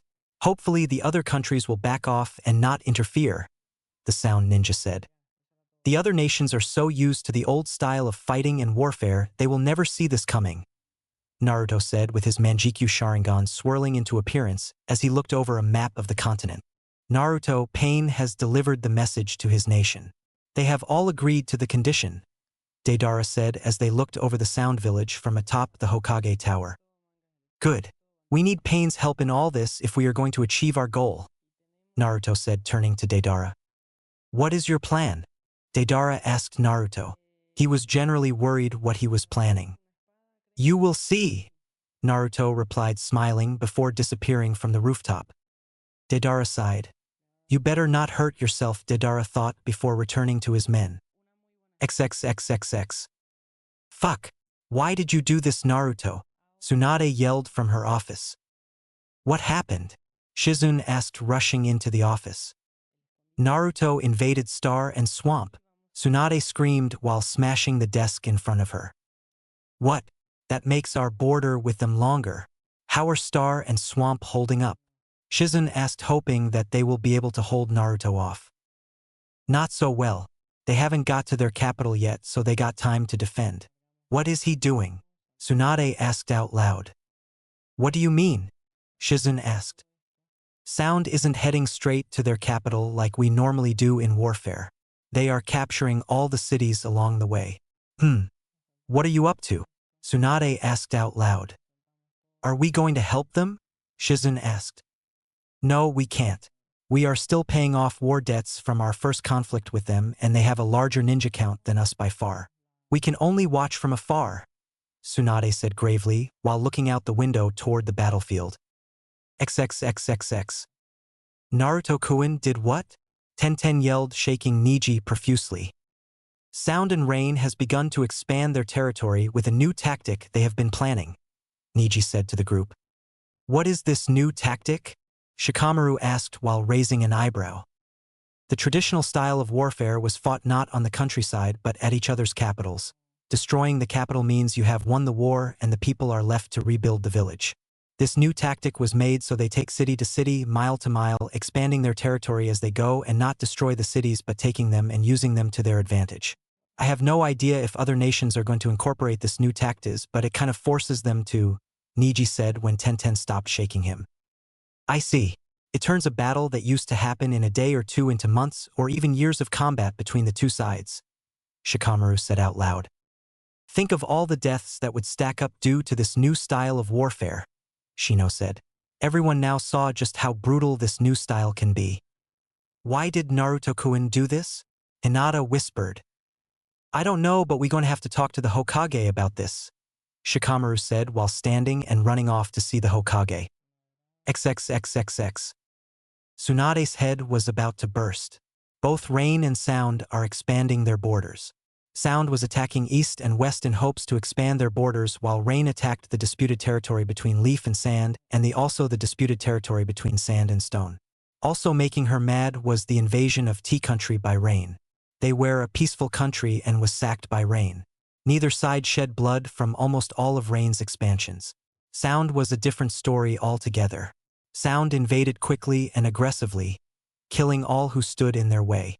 While Rain's expansion took a little over 2 weeks, Sound conquered Swamp in 1 week and Star a week and a half. Now Sound has set his sights on the disputed territory that was between Lighting and Star and Waterfall Country, while Rain also had their sights on Bird Country. This is bad. Sound and Rain are out of control and we need to stop them before they gain too much power, Tsunade said to the Jonin that were in front of her. But we are still in debt, Kakashi said. Kakashi and the others were getting angry with the way Naruto is taking smaller countries. I know. We can even trade with Sand because of Rain. Trade has stopped between Sound and Wave, so that should slow them down a little. Now Bird and Waterfall asking for help. What should I do? Tsunade asked the Jonin. Going to war with sound is a bad idea. Maybe rain is a better choice, Guy said. No, rain has been making their army larger as well and is now equal to ours. Looks like we are sitting out of this war unless we can get more help, Tsunade said, putting her head in hands. Her hands seemed to be tied, and she can only watch as Naruto and pain destroys the fragile piece that was in place. XXXXX. When will they get here? The Waterfall Kage asked one of his best jonin. In a matter of minutes. This war is pointless. We are gonna lose this fight, then why fight it? We would at least save the people from their suffering, the jonin asked. No. We are proud people of Waterfall. We will fight until our last breath, the Kage exclaimed. Fine, but whatever happens to the people after the war is on your head, the jonin spit out before returning to the wall. Sounds sent messages to the leaders asking them for their surrender or continue a war they weren't ready for. All the nations that received the scroll ripped it apart and declared that they were superior to sound in all ways. All ended up in defeat at the hands of sound. XXXXX. All was calm in the night as the remaining ninja stood at the wall of their village as they waited for word from their jonin leader. As the jonin approached, a chunin asked the question that was on everybody's minds. What did the stubborn bastard say? He said no, the jonin replied. Everyone was in rage at what the jonin said. Word spread like wildfire down the wall, and all the ninja were angry with what the stubborn Kage said. That fucking asshole. This war is going to get us all killed, including our families. Are we going through with the plan? The chunin asked. Yes, I'll contact him, he said as he threw a purple flare into the air, signaling his contact to approach. As the flare died away into the air, a ninja with a white cloak with black clouds appeared with two other ninja with red cloaks. The two red-cloaked ninja had hoods on to disguise themselves from everyone, and the white-cloaked one had a straw hat covering up his face as well. What is the word? The Yanakuchi member asked. We will help you kill the old bastard, the jonin said. The Yanakuchi member nodded and threw a second flare into the air. The flare burned a bright red as it slowly burned into the ground. As soon as the flare burned away, sound ninja were shooting over the wall at amazing speeds, all heading toward the tower at the center of the village. All the waterfall ninja joined the group as they began to cut down all the ninja that were still loyal to the Kage. The Yanakuchi member and his honor guards ran past all the fight toward the tower. The village was rather small, so it didn't take long for them to get there. The Kage was seen watching the battle from the top of the tower, with only the fire from his village lighting up the roof. So this is the way my village go out, the Kage said out loud to the two WFPF next to him. So it seems, a voice from behind him said. The waterfall Kage turned to see three cloaked figures standing side by side with the white one in the middle and the two red ones to his side. I take it you are the commander of this attack? The Kage asked. Yes, the white-cloaked figure replied. Then you will be the first to die. WFPF, kill them! The Kage yelled as he pointed toward the Yanakuchi member. The WFPF dashed toward him, completely set on ripping out his guts. The two red-cloaked figures dashed in front of the Yanakuchi member and clashed kunai with the WFPF halfway. The Kage jumped over the power struggle and ran the rest of the way toward him. Do you know who I am? The Yanakuchi member asked. No, and I don't very much care. The Kage yelled as he went for an uppercut, only to be dodged and kicked in the stomach, sending skidding across the ground. The Kage got back up and dashed at the Yanakuchi member, sending a flurry of punches. I am one of the 3 survivors of my clan, the Yanakuchi member said as he dodged another punch and sent one back. And I am one of the more dangerous ones. The Kage stopped and backed up a bit. Are you the leader of the sound, Naruto? The Kage said in fear. If it was him, then he stood no chance in winning this fight. The Yanakuchi member took off his hat to reveal himself to the desperate Kage. You are not the leader of sound. You are his second in command, Itachi Uchiha. Maybe I still have a shot at this, the Kage said to himself. Itachi shook his head. Stupid Kages and their belief in beating the impossible. This is too annoying. You are just as stupid as all the other Kages that were killed at our hands, Itachi said as a clone stabbed the Kage in his spinal cord. The waterfall Kage slipped to his knees as Itachi walked up to him. The two guards that were on either side of the helpless Kage grabbing onto each side of him. Any last words? Itachi said as the honor guards put 2 kunai to his neck. May all of you burn in the deepest part of hell, the Kage spat out before the 2 kunai slit his throat. As the Kage fell to the ground, Itachi kicked him in the chest, sending the body of the waterfall Kage off the tower and plummeting to the surface. This land now belongs to Sound. Move troops in and secure the area. We have a long road ahead of us, Itachi said as he put his straw hat back on and jumped away to inform Naruto of the events that took place. XXXXX. I see. Thank you for telling me so quickly, Tsunade said as the ANBU disappeared, leaving only herself, Shizune, and Shikamaru. This is bad. The alliance between Rain and Sound has named themselves the Central Allies, Tsunade said to the group. Yeah, it is. Waterfall was the last of the smaller nations that had ninjas, Shikamaru said, rubbing the back of his head. We have been incorporating this new style of combat for a while now and have finally taught all the men how it is fought. It seems that sand, stone, water, and lightning have also utilized it, as well as teaching their men how to fight such a war. There is a good chance Stone might want to ally them, making their ninja count larger, Shikamaru added. Sand is our only ally right now, aren't they? Stone hate us and relations with lightning are healing. Water are in the middle of a civil war but are starting to come out of it as the new generation are starting to take over there, so they are going to need some time to rebuild, Shizune said. Again, this is bad. Sand and Leaf probably only have enough forces to hold off Rain, but not both Sound and Rain. Sound just has too many troops, Tsunade said gravely. So what are we going to do? Shizune asked. We need more allies.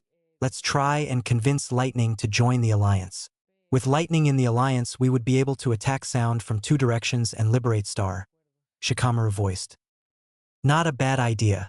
It's worth a try, Tsunade replied in her thinking position. I'll get the scroll ready, Shizune said as she left the room to get the scroll. If war did come, they will need more allies in the coming fight. XXXXX 1 month later. It seems most of us got placed near the old disputed territory that Rain now controls, I see, Choji said as he noticed Team 10 and 8 walk out of the camps. Where is Team Guy? Kiba asked, looking around. They are stationed on a port city near Wave. They got it lucky because nothing happens out there except for a few pirates, Shikamaru said from behind Kiba, freaking him out. Don't do that, Kiba exclaimed. Troublesome, Shikamaru said before leaning against a tree. Well, not completely lucky, Hinata said. What do you mean? Shino asked. Sound has been utilizing in sea-to-land combat. We were able to see some of their training from a spy on a cargo ship that entered their docks. They could be training to land onto our shores. Hinata explained what she has learned from her father. Or land on some of those islands and water country, Shikamaru said. What is Naruto up to? He is making all these new technologies. Have you heard of that machine that was in Snow Country? The one that shot out kunai at a rapid pace? Well, he has made it smaller so it is handheld and more maneuverable, Tenten said as she took out a picture and showed the group. It was a simple box that was as long as a staff with a crank on the side. The ninja holding said weapon wore the standard issue Sound uniform, which consisted of all black standard ninja cloths. It looks interesting. This could also cause problems in the future, Shikamaru said as a loud siren blared in the background. What the fuck is going on? Kiba yelled as other Leaf ninja started running by. It's an attack. Everyone to the front lines. One of the Jonin yelled as everyone kept running. Just as they made it to the edge of the town, a hail of kunai with exploding tags attached to them shot out from the woods near them and started to hit all around. They held up their arms for some protection against the bits of stone. Some of the ninja went down while others were unscathed. The ones that were wounded were screaming for a medic, with the dead lying next to them silently.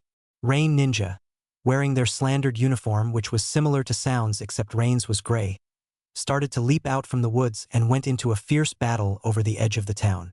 All the ninja there started on both sides were using their set skills to defeat their opponents. Eat this, Choji yelled as he smashed a Rain ninja into the ground, only for another Rain ninja to kick Choji in the ribs. Damn you! Kiba punched off the ninja that was on Choji. Thanks for that, Choji said as he got back up with the help of Kiba. No problem, Kiba replied as a leaf ninja over the speakers started blurting out orders. Retreat! Retreat! Fall back into the town! Fall back into the town! The intercom screamed as everyone started to run back into the city. As the Leaf Ninja retreated, Team 10 and 8 turned to see if they were pursuing them. What they saw next angered them to no end. Most Rain Ninja were chasing him, but some stayed behind and were checking them to be alive, and if they were, they killed them. Those bastards! They are killing the wounded! Kiba yelled as they continued to retreat. That's the way they fight. They are the take no prisoners type. We don't do that, but it seems that they do. Shikamaru yelled as the Rain Ninja pursuing them slowed down for the other ninja to catch up. The remaining ninja entered the courtyard. What happened? There were at least 400 men here. Now there is like 200. Shikamaru yelled in the commander's face. You think I didn't notice that? Most were trapped by the Rain Ninja and are currently fighting. We need to retreat out of the town. This town holds no importance, and we are going to need all the men we can get for future engagements. Everyone, we are leaving, the commander yelled over the intercom. All the ninja started to retreat with their gear. What about the men still stuck in the town? Ino asked. They will have to find their own way out. Come, we need to leave as well. The commander replied as he too started to leave. The group turned to each other. He is right. We don't have a choice. If we go to help them, we would be outnumbered and overpowered. Feel sorry for the dead and care for the living, Shikamaru said before they joined the group of retreating ninja. Good luck, all the Leaf Ninja thought as they exited the courtyard just as a group of Rain Ninja entered through the other side. The kill-death ratio was 2-1 in Rain's favor. XXXXX. Halten Sie kämpfen, bis ein Soundsieg ist sicher. A voice over a speaker blared. Team Guy were stationed on a coastal city near the sound border along with 300 other ninja. They were attacked by land, something they weren't ready for. I can't take it any longer. If we stay here any longer, we are all going to die. One ninja yelled and jumped up and ran away. Several others got up and ran. Those weaklings. Stay here and fight, said a high-ranking commander. Sound Ninja ran around the corner. The Sound Ninja were outnumbered 2:1, but they seemed confident. Moral must be high after taking 3 nations in less than a month. Weitere Verstärkungen sind auf dem Weg. Lassen Sie sich nicht auf. Wir haben sie auf der Flucht. Continue to blare out. Couple more men jumped up and ran away. One even going as far as committing suicide. This is nuts, Lee yelled as he sent a kick to one ninja's head but was blocked by his partners. 128 palms. Niji yelled as he continued his attack on a Sound Ninja. The Sound Ninja dropped to the ground, knocked out. Almost immediately, another Sound Ninja rammed Niji away from the down ninja. Niji looked up at his attacker and noticed that the ninja had a medic band on his arm showing that he was a medic. The medic picked up the downed ninja, jumped away. Everyone, this is hopeless. This city is lost. Retreat to the next checkpoint. The commander screamed over the intercom before they heard the sound of fighting over the intercom. Your commander is dead. Please give up and put your hands in the air. Our men will deal with you properly, a Sound Ninja said over the intercom. A group on the street across from them put their hands in the air and walked toward a group of Sound Ninja. One of the Sound Ninja had one of those kunai shooters and sprayed the 5 ninja down. Those bastards! Ten yelled as they continued to fall back. One Sound Ninja kicked over another Leaf Ninja and put the weapon to his face and pulled the trigger. One kunai shot out of the weapon and went straight through his head, killing him instantly. As all the Leaf Ninja retreated from the city and made it to the checkpoint and counted the kill-to-death ratio. It was 4:1 in Sound's favor. XXXXX. War spread over the land as rain attacked Sand from the north and east, Stone from the south, and Leaf from the west. Sound attacked Stone from the east, Lightning from the south, Water by sea on all sides, and Leaf from the north. They attacked everybody at the same time in hopes of confusing them by the surprise attack. It worked as the kills mounted up in the Central Allies' favor. As the world was plunged further into darkness, all hope seemed to be lost for the Allies. Keep fighting. This is our last position. If we lose here, we are all going to die, screamed a Stone commander over the megaphone. They were fighting for a key mountain, deep into stone territory on the eastern side of stone.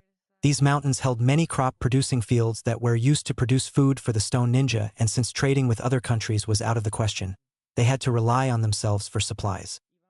The stone ninja were being pushed back up the mountain by the sound ninja, and many were falling down on the ground as the fierce battle continued. Just as stone ninja were at the edge of the cliff, the sound ninja stopped pushing and came to a halt. Are they going to let us surrender? They are known for taking no prisoners, so why are they doing it now? Asked Chunin as the commander came out of the crows of 75 and stood in the ground between the two forces. We would like to ask for surrender. We have nothing left to fight with. Please, let us live. The commander pleaded. They didn't want die here of all places. Sound ninja started to part away to let their commander through.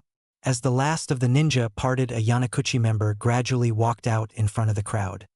He was flanked by two figures wearing their famous red cloaks, the honor guards as they were called. The Yanakuchi member took off his hat and sealed it away. You bastard! How could you betray your homeland like this? There will be no forgiveness for what have done, the commander yelled. Deidara smirked and snapped his fingers. The entire side of the kill went up in a large explosion. All the sound ninja covered their faces, as the three cloaked men didn't move an inch. That was true art, Deidara yelled, making most of the sound ninja sweat drop. Our company leader is retarded, said one of the sound ninja as they began to set up camp on the mountain. I hope everyone else's campaign is going better than mine. These mountains are a bitch to get through, Deidara said to one of the honor guards, who in return simply nodded. XXXXX. Bloody sand sprayed everywhere as sand ninja began dropping in all directions from sand shooting from the ground and crushing them. The one responsible was a Yanakuchi member with a large gourd on his back with several rain ninja watching from a distance. This battle was being fought over a trading town in the middle of the desert. I'm sure glad that I am on his side, one of the rain ninja whispered as another sand ninja tried stabbing him in the back and screaming demon, only to be blocked by more sand and thrown into a wall. Pathetic. Come, we must move quickly if we want to capture the rest of the town, Gaara commanded as they went to capture the rest of the town. XXXXX. So this is the lightning supply factory, huh? Haku said out loud to his two honor guards as they looked at the walls of supply factory from a distance. The factory was placed in an enormous city that was ready to be defended at all cost. Yup, lightning has pulled all of their remaining forces into this one spot. Be prepared for a long fight, said one of the honor guards. So that is why we hardly had any resistance up until now. They were trying to pull us here, Haku said. So it seems, said the other honor guard. Get the men ready to attack in 2 days' time and call reinforcements in. I have a feeling we are going to need them, Haku said gravely. XXXXX. It's great to be home, Kisame yelled as he stretched out his limbs. Shut the fuck up. We have a job to do now that we got all those other damn islands out of the way. We can go on to our real objective, Zabuza said while smacking Kisame over the head. Right, kill the Mizukage thing. I got it. Well, let's get to killing then. My blade needs some fun anyways, Kisame said, smirking with the sound ninja close behind him and wanting some blood. XXXXX. So, what is the status report? Tsunade asked Shizune as she looked at a map of the continent. Sound has been pushing Leaf back further and further while rain has been stopped. It seems they are pushing us back in the north but slowing down. Sound is almost to Koona while we have stopped rain in their tracks, even turning them around in some places, Shizune explained. Why is Sound slowing down? Tsunade asked. We aren't completely certain, but we think their men are spread out too thin for them to attack at full strength like they have during the beginning of the war, Shizune explained. When will they reach here? Tsunade asked. In a matter of days, Shizune replied gravely. Then let us be ready, Tsunade replied as she wrote down on a scroll and rolled it up. She called in an ANBU after she was done writing. Give this to a runner and tell him to run this to the Western commander, Tsunade told the ANBU. The ANBU nodded and jumped away. We won't let them take this village no matter what, Tsunade told Shizune, who nodded in agreement. XXXXX. So they are well defended?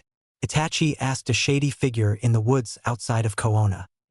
Yes, the weak points are located here, here, and here, the figure said, pointing at points on a map of Koona. Thank you. I'm glad I got Haku to ask you to join us, Naruto said as he walked up behind the spy. The spy jumped into the moonlight, breaking through the trees to reveal Sai. It's no problem, but please don't scare me like that, Sai said, rubbing the back of his neck. When will the attack begin? Sai asked. Soon, Naruto said as both he and Itachi puffed out of existence. XXXXX. Tsunade was seen leaning against a post atop the Hokage Tower with Team 7, 8, 10, Guy and their leaders. Even Jiraiya was there. They normally meet up on top of the Hokage Tower to talk and catch up. The teams have been stationed back here for the incoming attack on their capital. Sound being so close makes me worry, Sakura said to everyone. I know how it feels. I didn't think they would make it this far, Tenten replied. It's not like they can take the village because they don't know our weak points, Kiba yelled victoriously, making Sai flinch. Stone has finally stopped Sound's advance and counterattacked. We have finally met up with Sand to the west. Rain is basically in full retreat. Sound is at a stalemate with Stone but is still advancing everywhere else, including here, Shizen said. I hope they don't make it here. The villagers are already mad enough at them, including the ninja, Hinata said, looking down. All the countries that are fighting Sound and Rain are all blaming Naruto for what is happening. At least they aren't completely crazy. The people still want peace, so there might be a chance, Tsunade said with hope. Out of the corner of her eye she saw a glimpse of a cloaked figure. She turned her head and looked up at the Hokage monument to see two Yanakuchi members looking down at them. One was standing on the third's head while the other was standing on the fourth's head. Look! Tsunade yelled, pointing up at two cloaked men. Everyone turned to see what she was pointing at, only to be struck with awe. Surrender now and spare your pitiful village another bloodshed, the one on the fourth's head announced. Somehow the voice was being projected over the intercom that spread through the entire village. What? Why would we do that, you fucking bastard? Kiba yelled, even though they couldn't hear him. Should we accept? Those are the most powerful ninja in the world up there. Maybe we should just surrender and save the village, Tsunade said, only to be slapped by Asuma. Bullshit. We built this village by war and we are going to defend it by war. We will fight on until the flame of this village dies, Asuma yelled. The others seemed to agree with Asuma. The villagers were screaming at the voice throughout the village, saying that he should burn in hell. We ask again. Surrender now and avoid another bloodshed, he asked again. When only screams of anger came, he shook his head. Then let this day be known that you rejected your last chance for peace, he said while he took off his hat. His partner did as well to reveal Naruto atop the fourth's head and Itachi atop the third's. Naruto made a hand sign and ninja started to shoot over the edge of the mountain and down toward the village. As the ninja ran past Naruto, said ninja walked up to Kabuto, who was standing several feet away, and handed him a headset. Tsunade responded by calling all ninja to battle stations around the village and at the base of it as well. Naruto and Itachi jumped down to the Hokage and landed on the other side of the population that was already there. How are you? Naruto asked emotionlessly with sound of battle all around them. You just attacked your home and just say hello. I can't believe you, Sakura yelled as she threw her arms into the air. The Sharingan users didn't reply but simply stared at everyone with their Manjikyu Sharingan on and ready. Why are you doing this? Tenten asked. Again, no reply. Damn it, say something, Tenten screamed. If I told you, then it would be all for nothing, Naruto replied emotionlessly. Well, we can't let you leave without a fight, Jiraiya said, smirking. As intended, Itachi said, as Kiba was the first to dash at them. Kiba, wait! Ino yelled but was too late. A red blur shot from the side smashed into him. Where Kiba once was, there was a red-cloaked man in the same position that he hit Kiba in. As the honor guard slowly got up, 7 more appeared behind him. Damn it! Team 7, 8, 10 and Guy, take those men out. The more of them we take out now, the less we have to face later, Tsunade commanded, getting nods from the group. What are we going to do? Jiraiya asked, already knowing the answer. We are going after Itachi and Naruto, Tsunade said as she glared at the two former Leaf Ninja, who still had their Leaf Ninja headbands with the slash through them on. It's going to be tough. Are you sure we should go at them alone? Jiraiya asked. We can at least weaken them so Kakashi and the others can finish them off, Tsunade said as they started to walk over to the missing ninja. Naruto and Itachi watched as the two remaining Sannin walked toward their hardest fight they will ever have. So, the two great Sannin have honored us with a fight? Itachi said emotionlessly. You shut the fuck up, Tsunade yelled. Calm down, Tsunade. They are trying to anger you, so they can lure into attacking them, Jiraiya whispered. Tsunade seemed to calm a little at that. Well, since it's your home territory, then I guess we should let the host go first, Itachi said. My pleasure, Tsunade said, grinning as she started to walk forward only to be stopped by Jiraiya. What is it now? Tsunade yelled. Look, before we rush into a fight blindly, we need to come up with a strategy to win. Those two are reported to be the best tag team ninja in the entire known ninja world. We don't need to run into a fight unprepared, Jiraiya whispered again. Tsunade sighed. Fine, what's your plan? Tsunade asked. Do you still know that bloodline blocking technique? Jiraiya asked. Tsunade seemed to be catching on. I see what you're up to. Yes, I still know it. You just need to help me get behind them so I can use it, Tsunade said as they again started to walk toward the Sharingan duo. Copy that, Jiraiya said, grinning before their walking turned into a full-blown sprint. Naruto and Itachi simply raised a hand in their defense. Tsunade put chakra into one of her superhuman punches while Jiraiya made a Rasengan. As Jiraiya and Tsunade made it to their targets, Naruto and Itachi jumped over their attacks, just barely missing them. While the offending attacks were under them, they simultaneously grabbed their arms and pushed the attacks into each other. The Sannin quickly dissipated their attacks before they could collide. Jiraiya grabbed Tsunade's arm and twisted, making her spin a circle. Tsunade understood what he was going after and used the momentum to kick Itachi, who was the one over her. Itachi blocked the kick but was still sent high into the air. Naruto went down onto the intertwined arms with a kunai, forcing them to let go on the way down.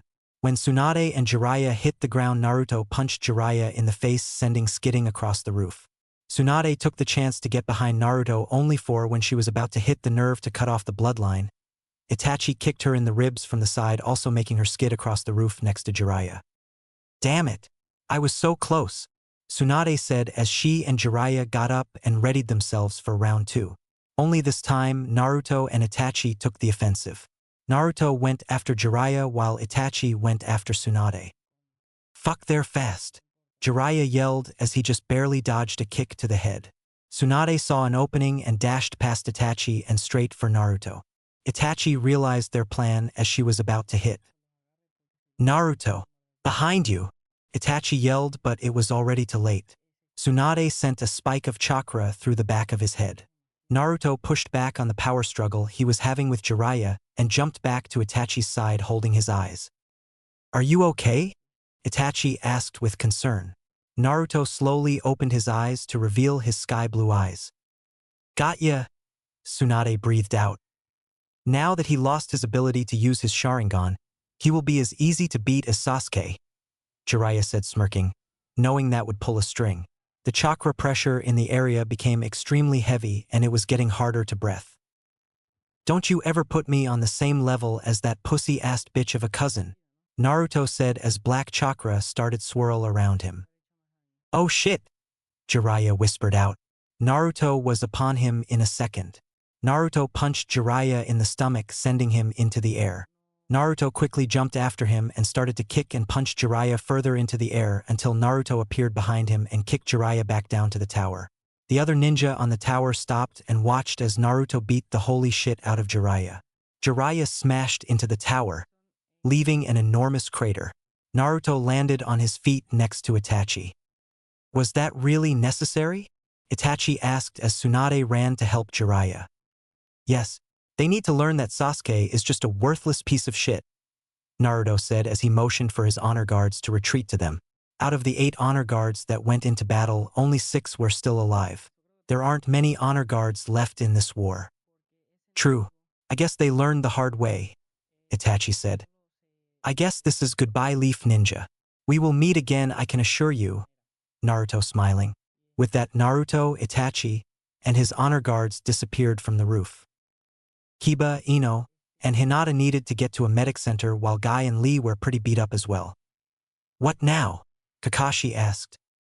We hold the village and finish this battle, Tsunade said.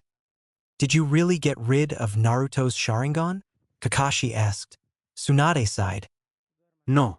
I blocked his chakra flow to his eyes by inserting my chakra into them. Much like the way Niji and Hinata do, and I'm sure Naruto already knows that, Tsunade said as a medic team began to pick up the wounded. How can you tell that he already knows, and how long will it take for his Sharingan to come back? Kakashi pressed. Naruto is nothing short of a genius due to the way this war has been going in his favor since recently. And as for the later question, for a normal person 1 month, but for Naruto 2 weeks, Tsunade said as she watched the battle over the village rages on. Why does Naruto get half the time while everyone else is a month? I thought the seal the fourth put on him gets rid of the demon inside of him, Kakashi asked. It does, but I guess the demon left him a present. That black chakra you saw earlier, did it feel like a human can produce that type of chakra? It looks like our fox friend left Naruto with the ability to produce demonic chakra, Tsunade said smirking. I see, Kakashi said looking crestfallen as the remainder of the group looked over the battle that was taking place. Kakashi, Guy, Asuma, Kurenai, gather you men and get down there and help push these sound bastards out of Koona. We are going to need everybody ninja we can spare if we are going to win this battle, Tsunade said as Kabuto began his propaganda speech. Heute ist der Tag der Tage, denn die heilige Flamme der Jugend wird durch das Wasser des Krieges ersetzt. Kabuto's voice blared over the intercom. This battle was going to be long, a grueling battle could be heard from the Hokage's office as loud explosions and yells of commands screamed outside. Inside the room sat Tsunade, Shizen Jiraiya, and an ANBU officer. Status report? Tsunade asked. Sound has broken the stalemate and pushing the center line. They are heading here, Hokage-sama, the ANBU said while bowing his head.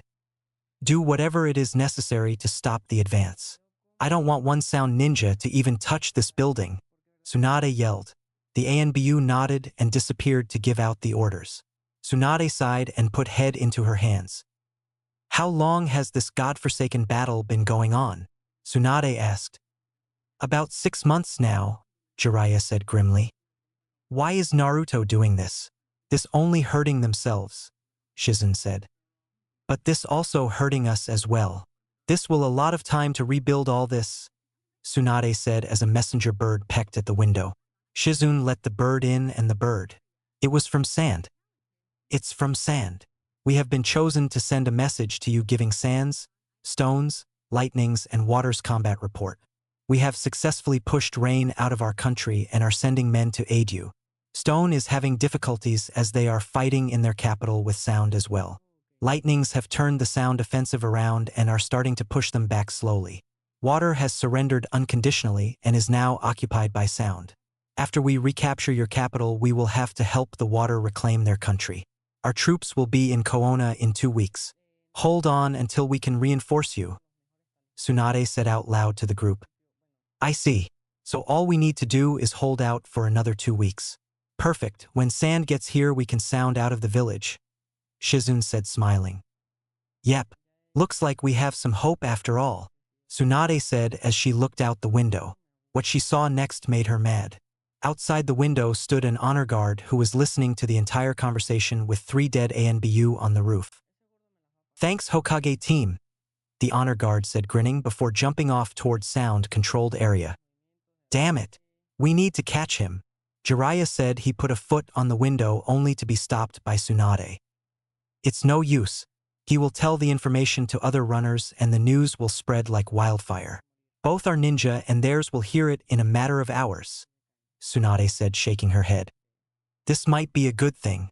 The news of reinforcements will raise morale among our ninja from the already dead level it was at, Shizen said. True, but think of the downside to this. Once Sound hears this only make them desperate and fight harder to kick us out of the city. Unlike most nations that would give up in a position like this, Sound doesn't give up as easily. Naruto's forces have been trained to never give up, so we must look forward for them fight even when Sand gets here, Jiraiya said informatively as another blast from Kabuto's propaganda screamed over the intercom. Agreed, but the news will still bring moral to the ninja, Tsunade said, looking at the bright side. Just then, an ANBU appeared in the office. Hokage-sama, we need to relocate you to another location, the ANBU said. Are they pushing us that far? Tsunade asked. I'm afraid so. We will hold this building until the last man, Hokage-sama. They will not take it without spilling more of their own blood than ours, the ANBU said before two more ANBU appeared for the escorting. Let's go. Bring all the scrolls from vault as possible. Sweep it out and make sure there is nothing left inside, Tsunade ordered Jiraiya, who nodded in return. Let's hope they get here in time, Tsunade whispered as everyone in the room exited it either by window, door, or by jutsu. XXXXX. Fall back. This isn't working, Kakashi yelled to all the men that were under his command. All the Jonin had a certain amount of men under their command. The Leaf Ninja just tried to counter their offensive but was ripped to shreds from sound gunners. Think of the guns that were used in the Naruto movie in Snow Country, except smaller but small enough to carry around for run and gunning uses. They were placed all over the place, up in windows, behind walls, everywhere. These new weapons made it hard to counterattack, as the Sound were much more resourceful with these weapons than Rain was. As Kakashi and all the other ninja retreated, the Sound Ninja was hot on their tails, trying to mow down any ninja they could. A ninja next to Kakashi went down by a kunai to the back of the neck, and then another to the other side him went down by a fire jutsu. Kakashi and the remaining ninja made it to their line, where the ninja who didn't attack waited. When Kakashi jumped over the wall, several Sound Ninja jumped over a minute later and the battle ensued. Leaf and Sound smashed into each other with tremendous force, leaving many on the ground. Kakashi saw some Sound Gunners moving up to take positions in the nearby building and 3 Leaf Ninja running in shortly afterwards. If the gunners set up in those windows, then they would again have to retreat. Shikamaru, Kiba, get over to those gunners and take them out, Kakashi yelled as he blocked a kunai that was coming for his face. Gotcha. You, come with me. Let's take those guys out, Kiba yelled as Shikamaru, Kiba, and 2 other Chunin went into the building. The 4 ninja opened the door and noticed that the building was eerily dark. The only light was from the fire from the buildings around them. As they closed the door, they also noticed that it was quiet. The only sound was from the yelling outside. The gunners have started to fire yet, so they must be somewhere trying to find a good window, Kiba whispered to the other ninja. Let's go find those bastards, said one of the Chunin that was with them. The 4 ninja crept through the bottom story, looking in every room for the Sound Gunners. How many gunners are in here? Shikamaru asked. I counted 2, but you never know, so keep an eye out, said the Chunin at the point. They went through the entire bottom story except for one last room where the door seemed to be smashed open. What they saw next horrified them. Blood was everywhere and the mangled bodies of 3 Leaf Ninja were desecrated. Those bastards! We will kill them, for they have done, yelled one of the Chunin as he ran out of the room toward the stairs. Wait! Shikamaru yelled as they chased him down the hall up the stairs. As they rounded the corner, they watched as the Chunin got ripped to shreds and pinned to the wall by kunai. Motherfuckers! Said the last Chunin as he started hand signs and ran around the corner. Fireball no jutsu! The Chunin yelled and shot a fireball down the hall. The 3 remaining ninja heard a scream from the end and dashed down the hall. The Sound Gunner lay dead, burning on the ground. The Chunin began punching the dead body of the Sound Ninja. You bastard! You killed my brother, you fucker! The Chunin yelled as he continued to punch the body. Kiba and Shikamaru could only watch as the Chunin hit the body until they remembered something. Hey! Where's the other gunner? Kiba asked. As if on kunai ripped through the wall, hitting the other Chunin all over his body. He was dead before he hit the ground. What the fuck are with these guys? Kiba yelled as he ducked into another room. The kunai finally stopped and he heard the Sound Ninja open the door he was in. You died for our great leader Shonen. At least I got 2 of the fuckers that got you, the sound ninja muttered. 2? Wait. Where is Shikamaru? Kiba thought. Kiba heard a door close, which signaled that the sound ninja went back into the room. Kiba peered around the door to see if he was still there. The sound ninja was not, but what Kiba did see was, along with the 2 dead bodies, was Shikamaru with a kunai in his back. Kiba got angry and yelled at the top of his lungs. You fucking assholes! Kiba screamed and busted through the door. The sound ninja turned to face Kiba. I'm going to kill you! Kiba yelled as Kiba tackled the sound ninja out the window with his gun and back into the fray outside. Kakashi saw Kiba and the sound gunner fly out the window. Sakura, go check on the ninja that searched that house, Kakashi ordered. Will do, Sakura replied and dashed over to the house. Kiba was punched the ninja in the face, making blood come from the sound ninja's mouth. You killed my friend, you fuck! Kiba yelled as he swung for another hit but was blocked by the sound gunner. And you killed mine! The ninja yelled back and punched Kiba off of him. The sound gunner quickly got up and grabbed his gun. See you in hell, fuck up! The gunner snarled and retreated to a medic center. Kiba simply lay there thinking of what the gunner said. The skirmish raged on for a little longer and it seemed like the Leaf Ninja were winning. If the Leaf Ninja could hold it here, then the Sound Ninja would lose their momentum and it would go back into another stalemate. We are winning. Keep up the pressure, said another Jonin who seemed to be smiling until he saw the one thing nobody wanted to see.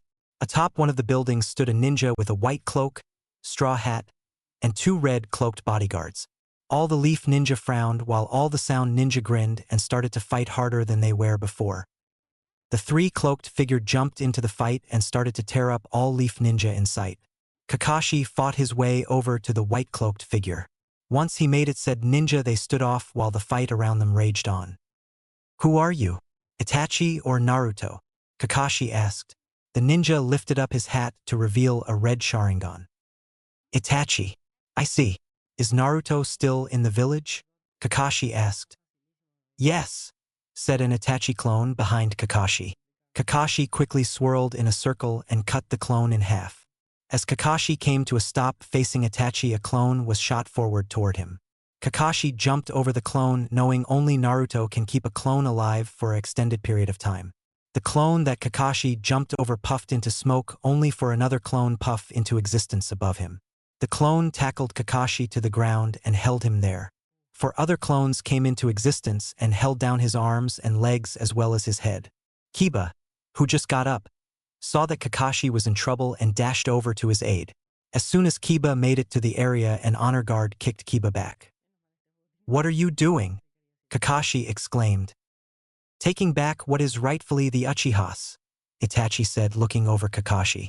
Kakashi's eyes went wide. No, please. This was given to me by my best friend, Kakashi pleaded. Itachi bent over and brought his hand up to Kakashi's Sharingan eye. You can't do this. Please, Kakashi yelled. Itachi pushed his fingers around Kakashi's Sharingan eye and pulled just as quick. Itachi put the eye into a jar, which was sealed into his sleeve. Itachi sealed the jar back into his sleeve and looked up. Sakura, Kiba, and many other Leaf Ninja were trying to get Kakashi to save him but was blocked by his 2 honor guards and other Sound Ninja. The 2 honor guards jumped back to Itachi. Stay here and finish up this battle. One done, retreat to the HQ, Itachi ordered before jumping onto a nearby roof and dashing away. Sakura and many other ninja were able to get by and grab Kakashi. All Leaf Ninja, retreat back to the next line. Repeat, all Leaf Ninja, retreat back to next line, said a Jonin over a speaker. All Leaf Ninja began to retreat with Sound taking a break too and to get more gunners into position. Just like the first battle Kiba was in with Rain, Sound Ninja went to each of the bodies to make sure they were dead and kill them if they weren't. XXXXX 1 week until reinforcements arrive. Sound Ninja has finally made it to the Hokage Tower and fighting inside the tower have been raging on for 3 days. Every room the Sound Ninja entered was either met by a trap or Leaf Ninja ready to fight until the end. Casualties were very high for both sides as the Sound Ninja slowly took the tower, floor by floor. The courtyard around the Hokage Tower was brutal as well as the fight was raging on in the buildings around the tower. After one long and bloody week of fighting, the Sound Ninja finally took the Hokage Tower with half the buildings around the tower in Sound possession and the other half still held by the Leaf. All of the rookies were stationed in these houses. Damn it! Why can't we just march in there and take the damn tower? I'm tired of looking at our tower in their hands right across the courtyard. Kiba argued as they all watched Sound Ninja picking up their dead, as well as Leaf Ninja picking up theirs. You know as well as I do that they have gunners all over that damn tower. If we made one wrong move then they would be spraying kunai through the windows, Tenten said. The sun was starting to set as the bodies started to disappear from the courtyard. What do you think they are going to do with our dead in the tower? Ino asked. I don't know, Shino replied, as a large fire erupted from the top of the tower as screams echoed across the village. What the fuck are they doing? Lee yelled as a stench drifted across their side of the village. The wind was on Sound's side as the stench drifted toward Leaf's lines. Is that flesh? Kiba asked. They are burning the bodies, dead or alive, Niji said gravely. Fucking dicks. Kiba screamed across the courtyard but was dwarfed by the screams that were coming from the roof of the Hokage Tower. The Leaf Ninja all over the village could only watch as their comrades burnt to death and their beloved Hokage Tower became a fortress for the enemy. XXXXX. Have you heard what happened in Stone's capital? Said a Chunin to another. Niji was nearby and listened in on the positional interesting information. No, what happened? The other Chunin asked. It seems there was a large explosion that took out half of the village. It was said that Stone and Sand Ninja were pushing them out and over 100 Sound and Rain Ninja, as well as a Yanakuchi member, was encircled in the market district. The Yanakuchi member started to grow black and then he exploded and took out over half the village, the Chunin exclaimed. I hope another one of those guys explodes in our village, the listener replied. You're telling me, the Chunin exclaimed. Niji tuned them out at this point. Half the village, huh? Niji thought as he ate his food. The rest of the group will want to hear this. Over the past 5 days, the Sound Ninja were able to push the Leaf Ninja further back against the mountain behind them. The Sound Ninja that jumped over the mountain before were sent to steal or destroy any supplies that were packed into the buildings next to the mountain. Now the Leaf Ninja were on the last dozen blocks of the village with their only way out was through the caves in the Hokage Mountain. The ninja that were fight Rain with Sand have been ordered to retreat to the village to help push Sound out of Koona. They will be arriving about the same time Sand does, which was in 2 days. The surviving Leaf Ninja were tired and weak from all the fighting while the Sound Ninja had high morale. All seems lost for the remaining Leaf Ninja in Koona. They struggle to hold whatever was left of their precious village. A white-cloaked figure was seen shooting through the dense rain toward a rather unscathed village. This village was the capital of Rain, and the guards immediately let the man through. The cloaked ninja ran up the side of the Kage Tower and slipped in through the window. Inside the Kage's office, a RSF ninja awaited him. Leader Sama has been expecting you. Please follow me, the RSF ninja said as he turned and opened the door to leave with the cloaked ninja close behind. The 2 ninja continued to walk up the tower until they came to the top floor. There was one large door with 2 more RSF standing in front of it. As they approached the door, the 2 ninja bowed and opened it. The RSF ninja stopped at the entrance. This is where I stop. You know the rules about Kages, correct? Good. See you soon, the RSF captain said and walked away. The 2 RSF ninja outside closed the door behind him. The unknown ninja continued to walk and came to a stop in front of a large figure. Pipes seemed to be coming out of the wall and connect to what seemed to be a person. Hello? Naruto-kun, the figure said as he opened his eyes to reveal a pair of Rinnegan eyes. Hello, Nagato, Naruto said in an emotionless voice. What have you called me here for? Naruto asked. This was new for him. Nagato never calls meetings. Nagato side always to the point. As you know, my men are being pushed back out of the other nations, Nagato said. Yes, so are mine, Naruto said. They are going to be here in a matter of months and I will most certainly die unless I escape. But if I die then the Rinnegan will be lost forever, Nagato continued. What are you getting at? Naruto asked curious. I have made a special seal that will allow me to transfer one of my 6 paths to you and all the power that goes along with it, Nagato said bluntly. So you want to give me the power of your bodies to ensure that the Rinnegan won't die out with you? Naruto said. Yes, Nagato said as the six paths walked up to Naruto and stood in a straight line in front of him. I can't guarantee that I won't die by the end of this war, but yes, I will take the offer, Naruto said as he walked to each one. Good. The seal won't give you the body to control but make you absorb the power altogether, Nagato said as Naruto in front of the Deva realm. Is this the one you wish to absorb? Nagato asked. Yes, this is the one, Naruto said grinning. XXXXX. Asuma was leaning against a wall that was right across the street from some sound ninja. Smoking. The Leaf Ninja have been fighting for their dear lives for the last sliver of Koona. It has been a little over 2 weeks since they got the letter of reinforcements from Sand and Leaf Reserves. What was taking them so long? Put that shit away, Guy said while smacking the cigarette from his hand. Why the fuck did you do that? Asuma yelled only for a hand to clamp over his mouth. Have you ever been this close to the enemy? You must have been stationed in the industrial district, Guy whispered while looking out the window across the street. Across the street there was a sound ninja looking straight back at him. Guy sighed. If that was a gunner then we would be dead, Guy whispered. Sorry. Never been this close to the enemy. How are Kakashi and Shikamaru doing? Asuma asked. Shikamaru is getting better but Kakashi is still out. Must be hard for him to get used to not having a Sharingan, Guy replied. I feel him. Looks like this is the best way to stop smoking, Asuma said, earning a chuckle from Choji, who was next to the other window in the room but was interrupted from a loud yell. Fire! A sound ninja yelled, and where there was once a peeping ninja, there was a gunner slinging kunai through the walls and windows. The 3 ninja in the room hit the deck along with everyone else in the room across from them. The kunai finally stopped and yells for a medic and screams of pain could be heard from the other room. Guy attached an explosive tag to a kunai and slugged it across the street, hitting the gunner in the head. Get the hell out of here! A sound ninja yelled as several ninja ran through the door and room while some tried jumping out the window. This was not a good idea as Leaf Ninja in the floor above them started to throw kunai at them. The sound ninja that crawled out of the window were peppered down and fell to the street below. The explosive tag exploded and blew a hole out of the side of the building. Once the smoke cleared, 3 dead sound ninja lay dead in the room with 2 more on the street below. That was crazy, Asuma exclaimed. And this is the fighting that was going on in Housing District, Guy said while picking up the cigarette that was on the ground.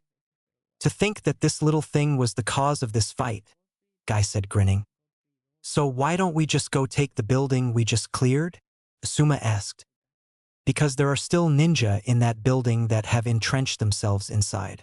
If we are going to go in there, we are going to lose many ninja that we don't have, Choji said, remembering when he and several other ninja tried taking a seemingly clear building. I guess they are ready for the incoming attack from the Sand and Leaf Reserves, Asuma said while examining the holes the gunner made in the building. They are. The battle over the village will only intensify when the reinforcements get here. Taking back the Hokage Tower is going to be hell because of what they have done to it, Guy said. What do you mean? Asuma asked. The lookouts from the Hokage Mountain have seen the enemy putting up heavy defenses in, on, and around the tower. Sound are using said tower as a lookout point, so when help arrive we are going to push toward that point first. Beside, we can't let those sound bastards hold our capital building for long now, can we? Guy said grinning. XXXXX. Tsunade, Jiraiya, Shizune, and Kakashi were looking out over the village from the top of the Hokage Mountain. Fire swirled up from every part of the village as they watched sound forces slowly push the remaining Leaf Ninja into the caves that held the civilians. The Leaf Ninja maybe had 1 more day max before sound pushed all Leaf Ninja into the caves. When are those reinforcements going to get here? Tsunade asked out loud. They should have been here 3 days ago, Jiraiya exclaimed, slamming his fist into the wall next to him. I'm sorry for what happened to your eye, Kakashi. Nobody thought that that would happen, Shizune said. It's no problem. I still remember all the jutsu I copied with the eye, so I can still fight when I get better, Kakashi said reassuringly. That's good because we are going to need you if those Sand and Leaf Reserves don't get here, Tsunade said growling, but then they heard it. Your reinforcements have arrived, people of Koona. We are here to kill those sound bastards and retake your beloved village. Temari yelled over a speaker. Tsunade had a tear drip down her cheek from hearing that. XXXXX. We are here to kill those sound bastards and retake your beloved village, Temari said over the speaker. Cheers could be heard from all across the leaf lines as everyone looked up to the top of the mountain. Temari was standing behind Tsunade when she made the announcement. We can finally rest, Guy said, completely ignoring the order from over the intercom. XXXXX. Temari and the other ninja walked up to Tsunade and bowed their heads. Thank God you arrived. We were about to lose this battle, Tsunade said. We can tell. Naruto really did a number on you guys. We finally captured Gaara and we are now holding him in a cell especially for him. What will have us do? Temari said, bowing. Before Tsunade could give her an answer, Naruto's voice came onto the intercom. Fire your weapons. Throw your kunai. Make sure we kill every last one of those bastards for what they have done. Kill for your family. Kill for your comrades. Kill for your country. Do not let them push you back. I personally command it, Naruto yelled over the intercom. Cheers from the sound line erupted. From the top of the mountain they could see sound gunners and ninja throw and shoot kunai at the leaf ninja, with the leaf ninja throwing them back just as much. Jiraiya grabbed a pair of binoculars and looked at the top of the Hokage tower. There stood Naruto with his Mangekyo Sharingan on, but there was a difference. There were 3 rings surrounding the pupil, going right through the wheel of the Mangekyo. Is that the Rinnegan? Jiraiya stuttered out, but he wasn't heard as Tsunade was talking to Temari. Charge your men down that mountain. Bring our reserves with you. Just kill those bastards. Tsunade yelled. Temari grinned. Her men were wanting some blood for a while now. Can do. Men. We are charging straight down this mountain and kill those sound bastards. Temari yelled, earning cheers from everyone. Charge. All the ninja atop the mountain ran down the mountain. When they were halfway down the mountain they were met by a barrage of kunai. What the fuck is going on? A sand ninja yelled. The sound ninja anticipated an attack such as this, so they put gunners on the roofs of buildings and started to spray the side of the mountain. Sand and leaf ninja fell from the mountain as they continued to charge down the mountain. XXXXX. Niji was on the roof of a building as the gunners across the street poured it onto them as they continued to spray their building. A sand ninja smashed into the ground next to him. Niji looked up to see more dead ninja falling. Niji looked over the edge of the wall to see a gunner propping his weapon on a pile of boxes high enough to point it up and spraying all over the side of the mountain. 10-10. Give me some cover. You guys are on me. Niji ordered as he and 12 other ninja jumped to the other roof, with 10-10 slinging all sorts of weapons at the windows below. Mid-flight, 2 sound ninja threw kunai at them, hitting one and sending him through a window. Harden Spike no Jutsu! A sound ninja yelled and slammed his hands into the ground. Spikes shot out of the ground, impaling 6 of the ninja. Niji slid down one of the spikes and punched the one who did the jutsu in the face, and following it up with an overpowered gentle fist to the heart. The other leaf ninja were finishing the other sound ninja off as Niji jumped into the fray. The 2 sound ninja left were killed, but they killed another leaf ninja. Niji turned to see the gunner pick the gun up and pointed at them. Niji immediately started to rotate to block the attack. Once the barrage stopped, 2 more leaf ninja were ripped to pieces, but one slipped behind Niji when he did his rotation. Once clear, the remaining ninja jumped over Niji. Fire Flash no Jutsu! The ninja yelled, and a quick spray of fire shot out of his mouth on a wide area. This caught the entire area on fire. The 2 ninja jumped over to another roof that was being fought over, more than likely to stop the gunners that were spraying the ninja that were coming down the mountain. XXXXX. Temari saw the leaf ninja that were on the ground start to take out the gunners on the roofs of the buildings, but there were still a lot of them left, but there were still a lot of ninjas still coming over the mountain, so she would have to hit the ground running. XXXXX. Reinforcements have arrived a little over 2 weeks ago. Why haven't we gotten further than this? Kiba yelled. Shut up and get ready for the assault, because once we start there is no stopping until we have taken the Hokage Tower, a sand ninja beside him said. There was a tense moment as the sand and leaf ninja waited for the whistle that signaled for them to advance. Kiba and several other ninja were hunkered in the bottom of a building ready to cross the street and take the buildings that surrounded the Hokage Tower. They have attacked these buildings twice before and failed. This time they were determined to take them. A loud whistle blew and everyone screamed as they jumped from their buildings or walls. Sound gunners fired up and hit the ninja advancing on them. Some brave ninja tried to jump to the roofs but were immediately cut down by gunners in the Hokage Tower that loomed in the background. A leaf ninja in front of Kiba smashed into the door, sending a sound ninja falling backwards. A kunai was immediately in his neck as the sound ninja dropped dead. Intense fighting engaged in the buildings over the next 30 minutes. The sand and leaf ninja slowly pushed the sound out of the buildings as sound ninja started to sprint back to the tower. Wait for the second whistle. Wait for it. A leaf ninja yelled when the whistle came. Attack! They had the tower surrounded and they were attacking it from all sides, but sound had gunners placed in what seemed like all the windows and a rain of kunai shot from the tower. Still, the ninja continued on and several made it to the door. Kiba and Niji were one of the two that made it. Hey buddy, how is your vacation going? Kiba asked with the only light coming from the fire from the surrounding buildings. Cut that shit out and help us open this door, Niji said as he put another explosive tag on the door. The tag exploded and everyone rushed inside. They were met by sound ninja ready for a hand-to-hand combat fight. More leaf and sand ninja entered the battle and more sound ninja began to run upstairs to better positions. The battle over the tower has only begun. XXXXX. Over the next couple of weeks, the ninja pushed up the tower, floor by floor, clearing out every room. Gunners continued to shoot out of the windows that haven't been cleared, making it hard to bring reinforcements to the ninja inside. One room in particular surprised Kiba. Kiba entered a room by himself to see a gunner shooting out of the window. Kiba crept up behind the ninja while pulling out a kunai only for the gunner to swing the gun around smack him in the head. As Kiba got up, he noticed that the gunner was the one from before. The one that shot Shikamaru. You! Kiba yelled. The sound gunner seemed confused. What the fuck are you talking about? The sound gunner asked. You are the one that shot my friend, Kiba yelled. You mean he isn't dead? Shit, I thought I killed him, the gunner said, grinning. I'll kill you, Kiba screamed and charged the gunner. The sound gunner dropped the weapon and pulled out a kunai to block the one that was sent for his face. As soon as the gunner blocked the kunai, Kiba slashed the gunner down his chest with his claws and followed it up with a swift kick to the head. This sent the gunner stumbling back and falling out the window. Kiba knew that he was dead because they were pretty far up in the tower. Nobody can survive a fall like that.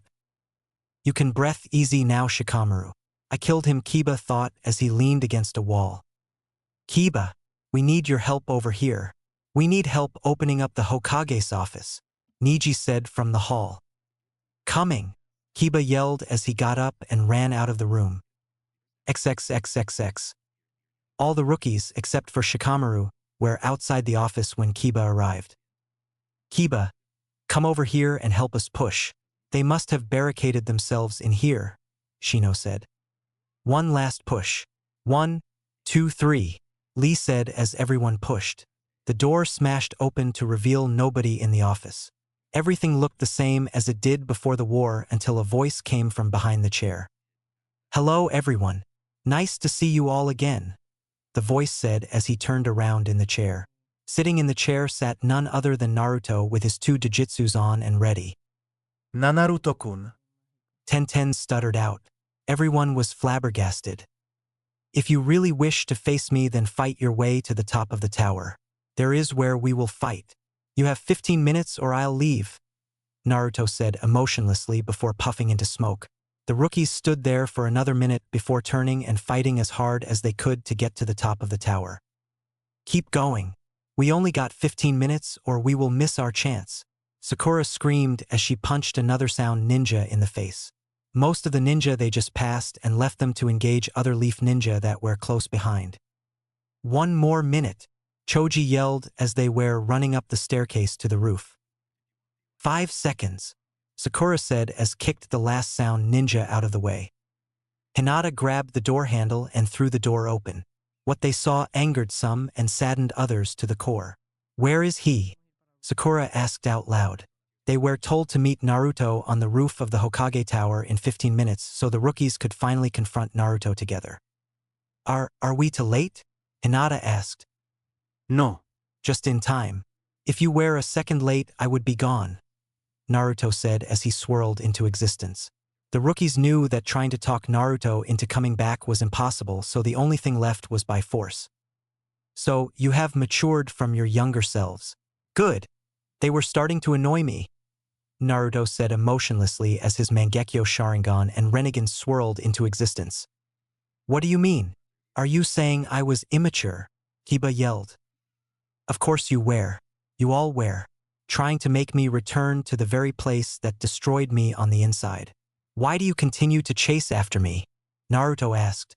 The rookies were silent for a while as they contemplated what to say. We are your friends, Naruto. We all have strong bonds that are connected to you. They will never be broken as long as we continue to fight to get you back, Neji said over the sound of battle underneath them. Then I will break those bonds here and now, Naruto said. You are coming back with us whether you like it or not, Kiba shouted and dashed for Naruto. Kiba, wait, Ino shouted, but it was too late. Kiba was set on shedding Naruto's blood all over the roof of the tower to make him come. Kiba made it halfway before Naruto lifted a single hand sign and a Kagebushin shot towards Kiba. Both the clone and Kiba pulled a kunai and smashed into each other. While the clone and Kiba struggled for dominance, Naruto decided to ask a question. Where is Akamaru? Naruto asked out of curiosity. Somewhere fighting in the buildings below. I ran ahead and he is probably making his way here right now, Kiba said, grinning. Interesting, Naruto said before another clone shot towards Kiba. Lee went to Kiba's aid and punched the clone before it could do any damage, while Neji used his gentle fist to make the other clone puff away. Choji turned into a giant boulder and sped toward Naruto. Naruto never moved as the ink lion tackled Choji off the side of the tower. Choji, Ino said, running over to the edge where Choji flew off. Choji smashed into the ground, but the jutsu took the blunt of the attack, leaving Choji unconscious on the ground. Everyone turned to the source of the attack to see Sai smiling his famous fake smile. Sai. What are you doing? Ino asked. Sai walked over in front of Naruto and got into a defensive position. I will serve Naruto-sama until the very end, Sai said emotionlessly. You were a spy this entire time? You betrayed us to go with Naruto, Lee screamed. Sai said nothing as Lee and Kiba, being the hotheads of the group, charged him. Sai managed to make 3 ink tigers which met the 2 ninja halfway but were quickly destroyed. Naruto watched on with curiosity with his white cloak waving in the wind. Lee smashed into Sai with such tremendous force that it made Tsunade shiver. The kick must have broken his arm, with Kiba following it with a punch to the stomach. Neji joined the slaughter with a swift, gentle fist all of his major chakra points. Sai dropped to the ground unconscious. Neji, Lee, and Kiba looked Naruto straight in the eye with the intent to kill. You're next, Kiba said bluntly. Naruto raised his hand so that his hand was ready to catch anything that was sent at him, while his other hand lay limp at his side. This must have been a signal for the rookies to attack because every one of them sprinted at Naruto. Naruto ducked under the round-the-house Lee sent him and moved to the left from the kunai Tenten through. Ino tried to use her mind transfer jutsu but was quickly cut down by the Mangekyo Sharingan. Sakura sent one of her chakra-enhanced punches but was dodged yet again by Naruto. Naruto jumped back to get a better view of things. Grand Fireball no Jutsu, Naruto said and outshot an enormous black fireball. Everyone managed to dodge the attack, but the fireball exploded in the center of them all and made Hinata and Ino smash into the wall. 3 down, Naruto said while looking at the rest of the rookies. 6 to go. We need Shikamaru so we can formulate a strategy, Lee said as he caught his breath. Just after Lee said that, Shino burst into bugs only to appear behind Naruto. This is the end, Shino said as the lower part of Naruto was engulfed in chakra-eating bugs. Naruto never flinched as he let the bugs try and suck his chakra. Shino's bugs began to fall dead. What are you doing? Shino shouted. Your bugs tried to eat my demon chakra. They died from eating it, Naruto said from behind Shino with red lightning shooting all over his body. As soon as Shino turned to face Naruto, Naruto had a lightning-enhanced punch in his face. Shino went skidding across the ground and stopped next to Ino. "For down, 5 to go," Naruto said, looking at the remaining ninja. "They have seemed to come up with a plan." Neji and Lee ran forwards at the same time from the left and right. Neji slid underneath while Lee tried for another round-the-house kick. Naruto jumped in the middle of them, barely missing their attacks, but Sakura was coming up with another chakra-enhanced punch. Naruto landed on the ground and charged lightning into his hand. Naruto held up his hand in Sakura's direction and red lightning shot across the ground. Sakura was hit directly and she fell to the floor of the roof, unconscious. Tenten jumped up into the air with spiraling scrolls around her. "Rising twin dragons," Tenten yelled as she started to throw all she had at Naruto. Naruto didn't move as the weapons descended upon him. "You're going to die if you stay there," Neji said, reaching out a hand, but was amazed at what happened next. The weapons simply bounced off of what seemed to be an invisible wall. The weapons continued to hit the invisible wall as Tenten finally stopped her attack. Naruto stood around a large pile of weapons and virtually unscathed. "How?" Tenten stuttered out as she looked on in awe. Lee and Neji took no time in attacking him as they both tried attacking him from both his flanks. Naruto ducked and grabbed a staff that was on the ground to hit both ninja on the back of the necks, knocking them out. Kiba was next as Naruto trapped him in a genjutsu. Naruto walked over to Kiba and knocked him out with a simple push on a pressure point. Naruto then turned to Tenten, who was scared under his gaze. Tenten was the last one left as Naruto walked over to her. Tenten didn't move an inch as Naruto stopped right in front of her. "Tenten, I know what you think of me.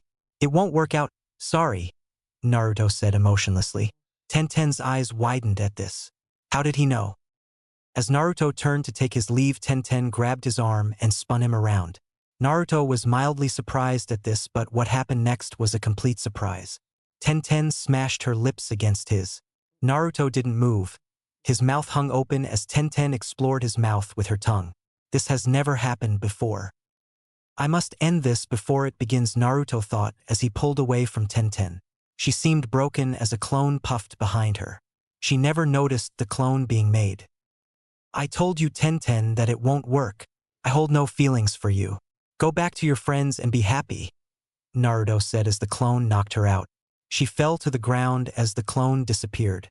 Just then Guy and several other ninja entered the roof through the door. "Naruto, hold it right there," Guy said, but all Naruto did was grin and jump off the roof. Guy ran to the side of the roof, but Naruto was nowhere in sight. "Damn, he's quick," Guy thought as he looked over all the rookies that fought Naruto.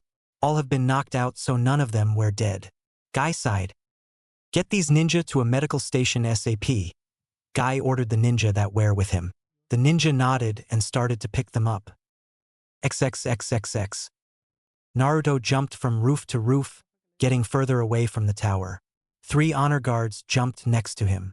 Naruto held no feelings for Tenten, Hinata, or Sakura, but it seems that Hinata, Sakura, and Tenten held feelings for him.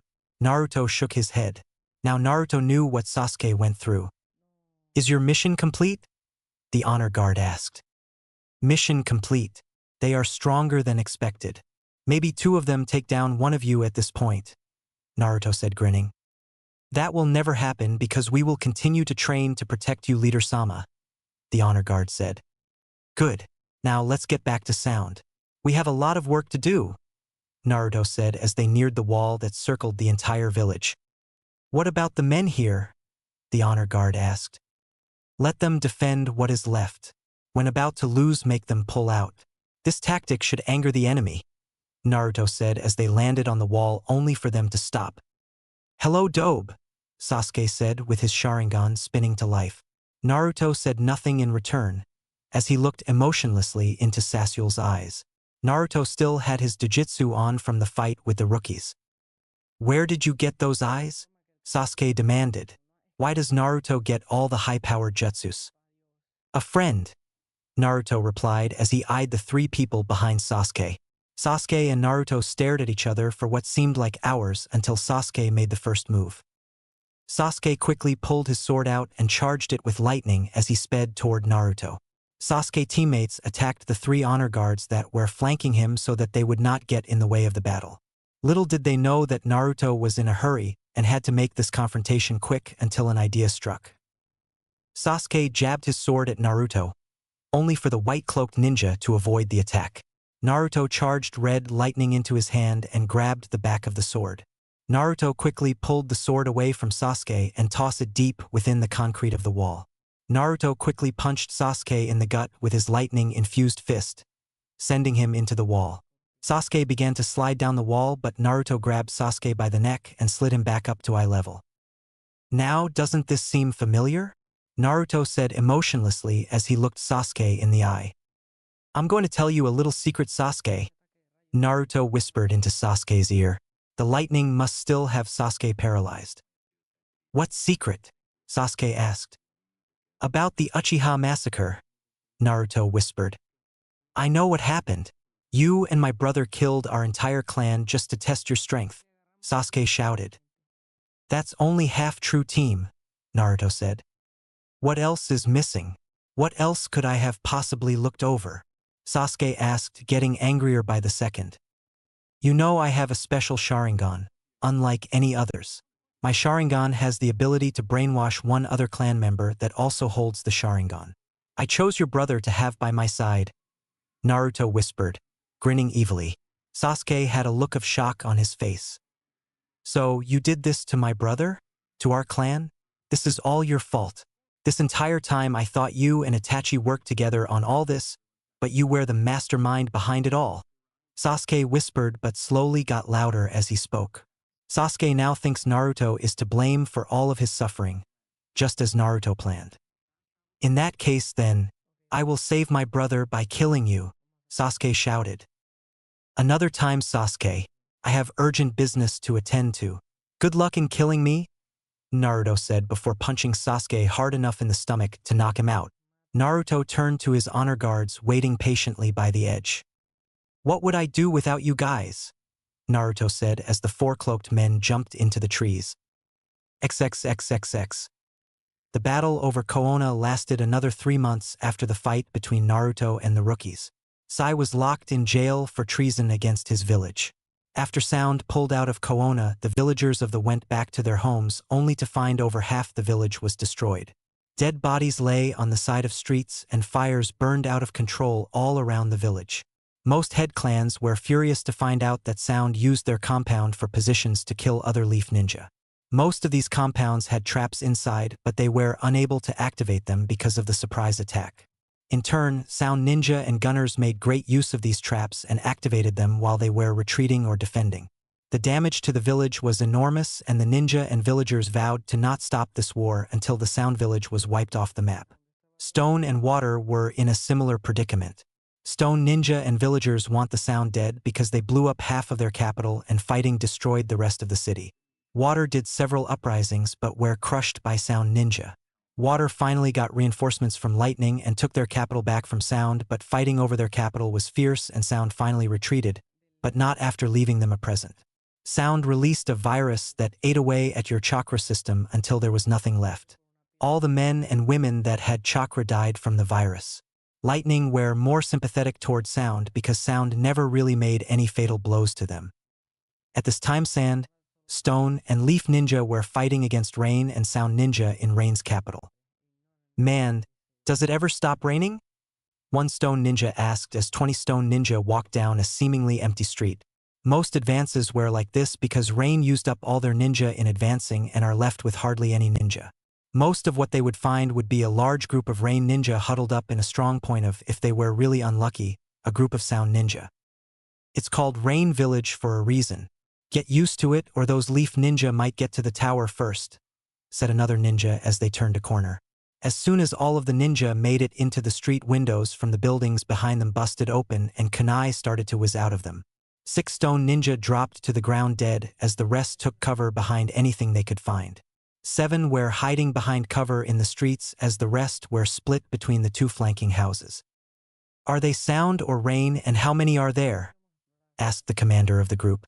One ninja peeked around the corner only for a single kunai to smash into his face. "Well, we know there is one Sound Ninja up there," the commander muttered. Throw a smoke tag and get ready, the commander shouted. 3 ninja tossed smoke tags at the building. Smoke flared up in between the two opposing forces. Go now, the commander shouted. All the rest of the ninja dashed toward the building. Gunners started to fire as the stone ninja ran through the smoke. Only one stone ninja dropped as they ran toward the building through the smoke. Must be rain ninja. Sound ninja would have killed more than just that, the commander thought as a ninja in front of him tackled a rain ninja through the window. Everyone followed his lead and started diving through the windows. The fight took under 5 minutes because there were only 4 rain ninja downstairs. Where is that sound ninja you said there was? Asked a green as grass ninja. Probably upstairs, along with several other rain ninja, the commander said. Well, let's go get him then. I heard they wear some tough son of a bitches and I want a piece of that, the green ninja said confidently. Look son, those guys we've been fight aren't nothing compared to the sound ninja. While I was fighting in our capital, the kill-to-death ratio was enormous. Even in all the other nations, the kill-to-death ratio was in Sound's favor. So let's be safe and just bomb the building down, a veteran ninja said, getting a nod from the commander. Even though the commander hasn't yet fought a sound ninja, he trusts his veteran ninja when they tell him about them. I think I can take them, the ninja said again. Look boy, if you want to go up there and fight them, that's fine by me. But if you die, then it's not my fault, the commander said. Fine. I'll show you what a true stone ninja can do, the ninja said as he walked up the stairs. As the overconfident ninja rounded the corner, the commander and the veteran ninja watched as he snuck down the hall. Explosives ready? A ninja whispered from the bottom of the stairs. Roger that. Be right down, the commander whispered back, returning his gaze to the stupid ninja. The ninja walked up to a door where he believed the sound ninja was in and went to kick it down only for a flurry of kunai to fly through the door. The stone ninja hit the other side of the hall with at least 10 kunai sticking out of him. The door that he was about to kick down was kicked down by the sound ninja and said door smashed into the stupid stone ninja. As the door started to fall back, the sound gunner looked through the holes made by the kunai to find that he indeed hit an enemy ninja. The sound ninja kicked the door back into the ninja's face and slammed an explosive tag onto it and jumped back into the room he was in. The explosion ripped the door and the overly killed ninja to shreds. And that is why we avoid sound ninja, the veteran ninja whispered as they walked down the stairs and out the building. The stone ninja slid across the side of the build and burst into a run. The commander turned around to find the sound ninja and an RSF ninja jump out the window just in time. The 2 ninja dashed down the street towards safety. Damn, those sound ninja are smart, the commander said as they walked back to the destroyed building. And brutal, the veteran ninja said. You think that the rain tower will be full of them? Asked a young ninja that wasn't overconfident. Stock full of them and rain ninja. Haven't you heard about when Leaf tried to retake their tower? It took them 2 fucking weeks to clear theirs. We didn't even get the chance to clear out ours because it's gone, the veteran ninja said. At least they have a tower, the commander grumbled as they looked through the rubble for anything they could use. There might not be many ninja here, but the size of the village is huge, making for great hiding spots for gunners and for other sorts of traps. There might be a strong point here and there, but for the most part the village was clear near the outskirts. The center of the village was where all the hectic fighting was going on. Sand and Leaf ninja were fighting for every block as they got closer to the tower at the center of the village. Stone ninja were further out on the northern end of the village, while Sand and Leaf ninja were engaging the tougher forces near the center of the village. We better get moving, men. We still need to catch up to the other villages or we won't get to fight for the tower, the commander shouted as they continued to run down the road toward the tower. As long as this fucking rain stops. It hasn't stopped raining since we entered their border, a ninja muttered as they ran off into the distance to fight the remaining forces that were held up in and around the tower at the center of the village. XXXXX. Nagato was looking out the window of his office as he watched his troops get pushed back toward the tower. Naruto sent a small amount of ninja to help in stopping the advance, but it was too late. Both Nagato and Naruto knew this, but they continued to struggle even in the face of certain defeat. It was part of the condition that he and his people agreed upon before entering the war. They all knew the consequences before entering the war on Naruto's side, and now the people of Rain are willing to accept it. So, this is what it came to, Nagato said before sitting in his chair and sighing. I wonder what the Akatsuki are up to? Nagato asked out loud before he sensed several familiar chakra signatures approaching his office. The door to his office opened to reveal the remaining Akatsuki members standing in front of him. Hello, Nagato, Madara said, smiling. Hello, everyone. Why you all here? Last time we met we were against each other, Nagato asked curiously. We have given up on collecting all the bijou. Ever since Naruto absorbed Kyuubi, it makes it impossible for us to complete our mission, Conan said. So why are you all here? My village is on the breaking point of losing this war. Coming here was a waste of your time, Nagato said while turning in his chair and looking out the window. We have come here to join the Yanakuchi, Hadden said. Nagato was shocked. Why were all his old teammates joining them now? They were losing the war. Why join us now? We are on the brink of losing this war. There is no point in joining the fight now, Nagato said curiously. Because are one of the most powerful organizations besides yours in the world and we have no point anymore. We made a vote on whether to join you and Naruto or continue to find the bijou. We decided to join you and Naruto in fight for what is left of your villages, Madara said. Do you know of the sacred condition that you must uphold? Nagato asked. Yes, we were there when Naruto gave his speech. He quite a way with words, Conan said, smiling. Nagato grinned. Well, you might want to go to Sound and ask Naruto. He is the leader of the organization. Plus, there is no point in staying here. My village is about to be captured by the enemy, Nagato said. I wish we could help more. Are you escaping the village? Conan asked. That's fine, and no, I will be staying here. My place is with my people. If they suffer and die, then I will suffer and die with them, Nagato said sadly. You will always be remembered, my old friend, Madara said, walking up to Nagato and holding out his hand. Nagato took the hand and firmly shook it. The former Akatsuki exited the office via window and headed to Sound where they would meet Naruto. Nagato watched as the group speed off into the distance. There they go. I hope they survive the war. Wait, where's Conan? Nagato thought as turned around. A figure began to form out of paper in the center of the room. Conan, now fully intact, was now standing in front of Nagato. Why are you here and why do you have a white cloak? Nagato asked. I have always been in Naruto's organization. I was used as a spy for Naruto's organization to keep an eye out for the organization. I was one of the first people to join, after Itachi of course, Conan said, smiling. But why are you here? Nagato pressed. Since the beginning I have always been with you, and that is the way it is going to end. Us fighting for our nation to our dying breath, Conan said with a sad smile. Thank you, Conan, Nagato said, smiling a sad smile. Thank you, Naruto, for what you have done. I hope to see you in the afterlife, Nagato thought as he looked out his window and into the stormy sky.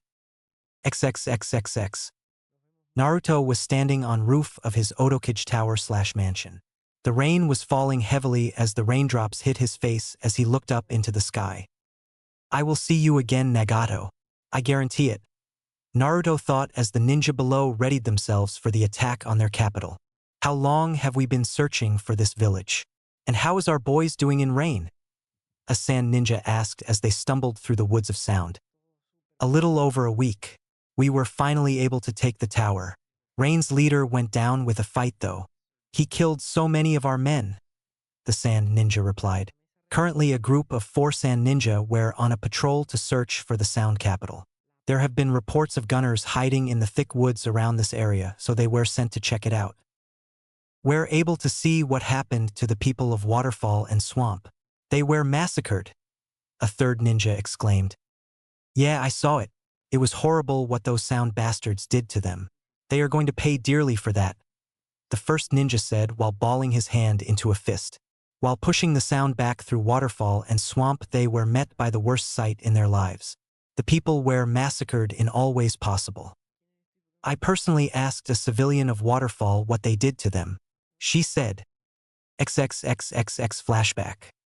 They did everything you could think of, the women said as they continued to walk toward the city hall. Even rape? The sand ninja asked. No, they didn't do any of that. One ninja was about to but was stopped by a blonde ninja wearing a white cloak. He said it was unacceptable to do any of that, and the sound ninja that were about to do the deed stopped and nodded. He is truly a man of power, the women said, looking into the sky. The sand ninja replied as they continued to walk toward the center of the town. XXXXX end flashback. Wow, so Naruto said not to do anything of that caliber?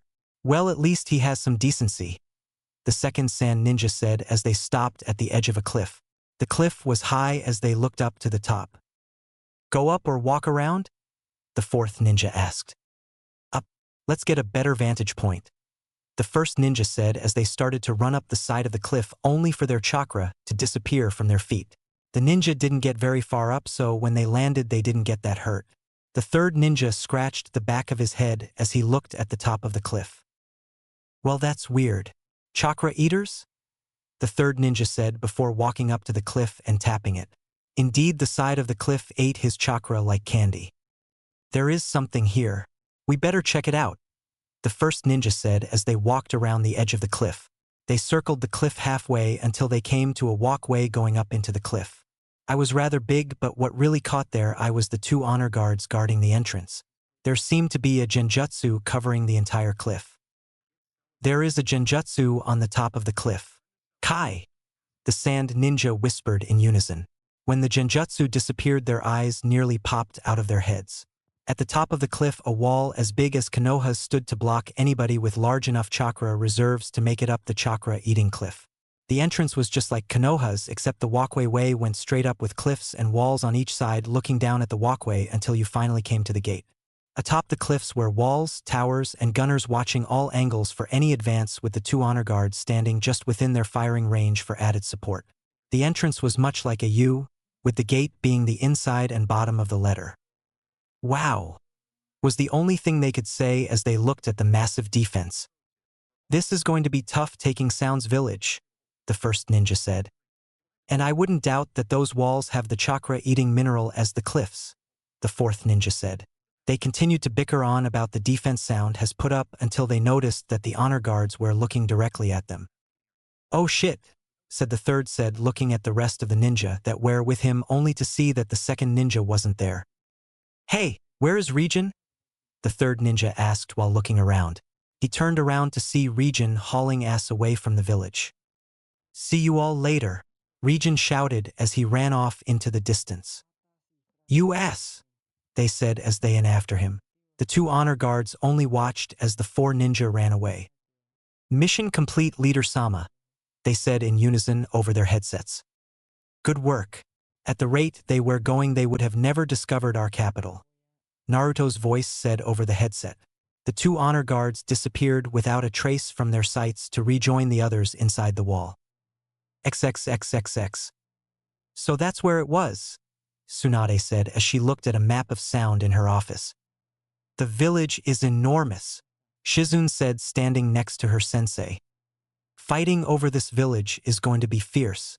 They pulled all troops back into their capital. If only we could make up a peace treaty with them. You know that is impossible. The people of all the nations in the world have suffered too much for us to back out now. They are going to want Naruto dead because of the long years of war that he has bestowed upon them, Tsunade said, frowning. What was Naruto's reason for starting this war? Shizune asked. I don't know, and I doubt that we will ever know, Tsunade said, frowning deeper than she already was.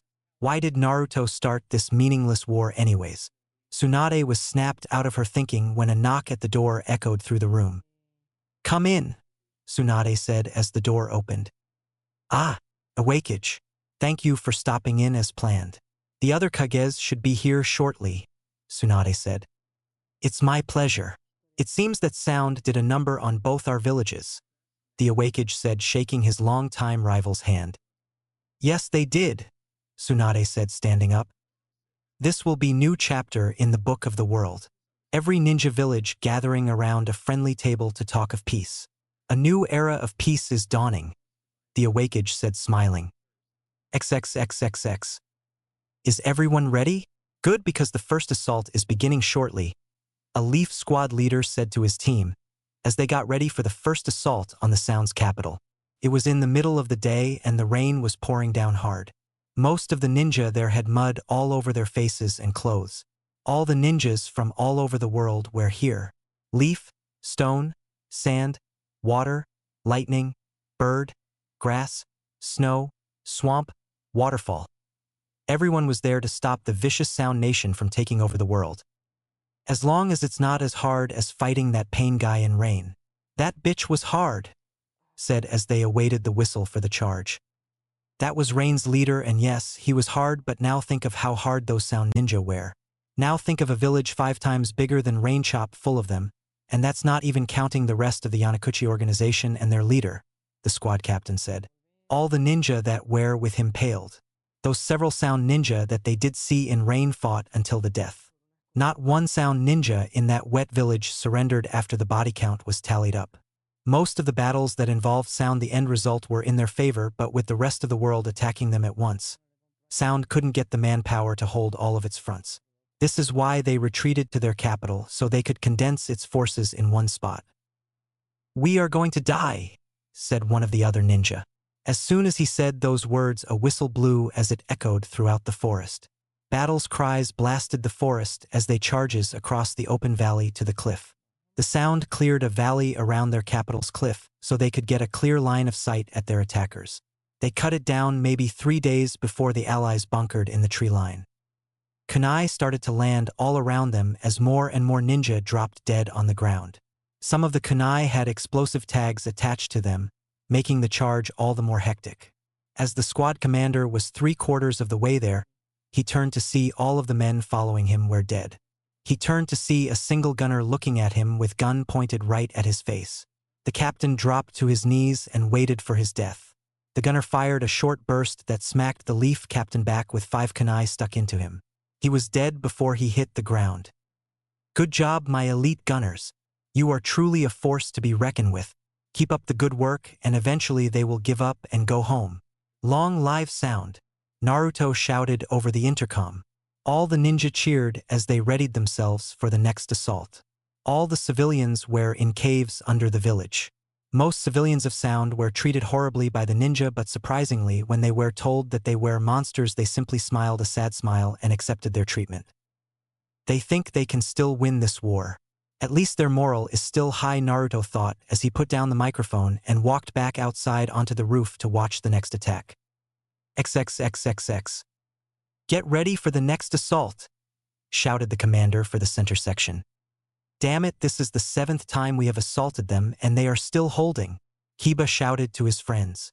"All the rookies are being sent in this time and they are bound determined to take the gate. This fucking rain is just making it worse. I can hardly hear the person next to me," Shikamaru shouted back as the rain seemed to be getting heavier. A whistle blew, signaling the start of the 7th assault. Everyone started to sprint toward the gate as the hail of kunai started to hit all around them. The ninja charging started to throw kunai at the gunners, only for most of the kunai to miss. The gunners were well entrenched on the wall and on the road leading up to the gate. Tenten threw an explosive tag that hit a sandbag wall that was in front of the gate. The gunner was sent flying back by the explosion and hit another gunner. "Good throw," Niji yelled as they hit the first sandbag wall. The Sound ninja on the other side of the sandbags grabbed their guns and started to run for their second wall, but ninja started to throw anything pointy at them to kill them where they stand. Most of the gunners that were fleeing were killed while some made it to the wall. The gunners in the towers were relentless and continued to fire everything they had at the advancing ninja that were coming to reinforce the ninja that were already at the first wall. "At least we have cover," Ino shouted over the sound of battle. Kabuto's propaganda was blaring over the intercom still. They could hear him all the way out in the woods. "Keep going. Don't stop until we make it to the gate," the Niji shouted as the rookies and all the ninja that made it to the wall jumped over their cover and dashed to the second wall. The remaining gunners sprayed from the third wall that was behind them as the Sound ninja behind the second wall jumped over theirs and met the mixed ninja halfway. The battle was short as the Sound ninja were outnumbered 10-1. The attacking ninja took cover behind the second wall. The Sound ninja in the side walls fired up at the ninja that were on the road. "Get going. They are aiming for us now," Guy yelled as his team just made it to the second wall, but he didn't stop. Guy jumped over the wall and charged the final wall. His men followed his lead as they jumped over the wall with him. All the other ninja soon jumped over the wall and charged the final wall before the gunner could shoot. As soon as Guy and all the ninja hopped over the wall, gunners on top of the gate opened up. This surprised the attacking ninja greatly. "Where are all these gunners coming from?" Choji yelled as they finally made it to the final wall. More ninja continued to stream in from the forest as the seventh assault seemed to be working. The towers continued to shoot at the ninja running out of the forest, but there were just too many. The sound gunners that were between the mixed ninja and the gate were killed as the ninja by the gate hunkered down behind the sandbags next to the gate. "Niji, Kiba, Ino, look for a way to open this door. We will hold them off," Guy shouted as a kunai hit the sandbag near his head. Guy grabbed the kunai and threw it back. The three ninja looked all over the wall and gate to find an opening. Finally, Ino found one. "Hey guys, over here," Ino shouted. The two ninja ran over to where Ino was and saw a sewer hole, only it wasn't a sewer. The top blended in well with its surroundings, but the rain must have compromised its location. The three ninja grabbed a side of the lid and tried opening it. It was heavy and hard to put your fingers around, but they managed to open it. Inside there was a ladder that led down a pipe toward the bottom.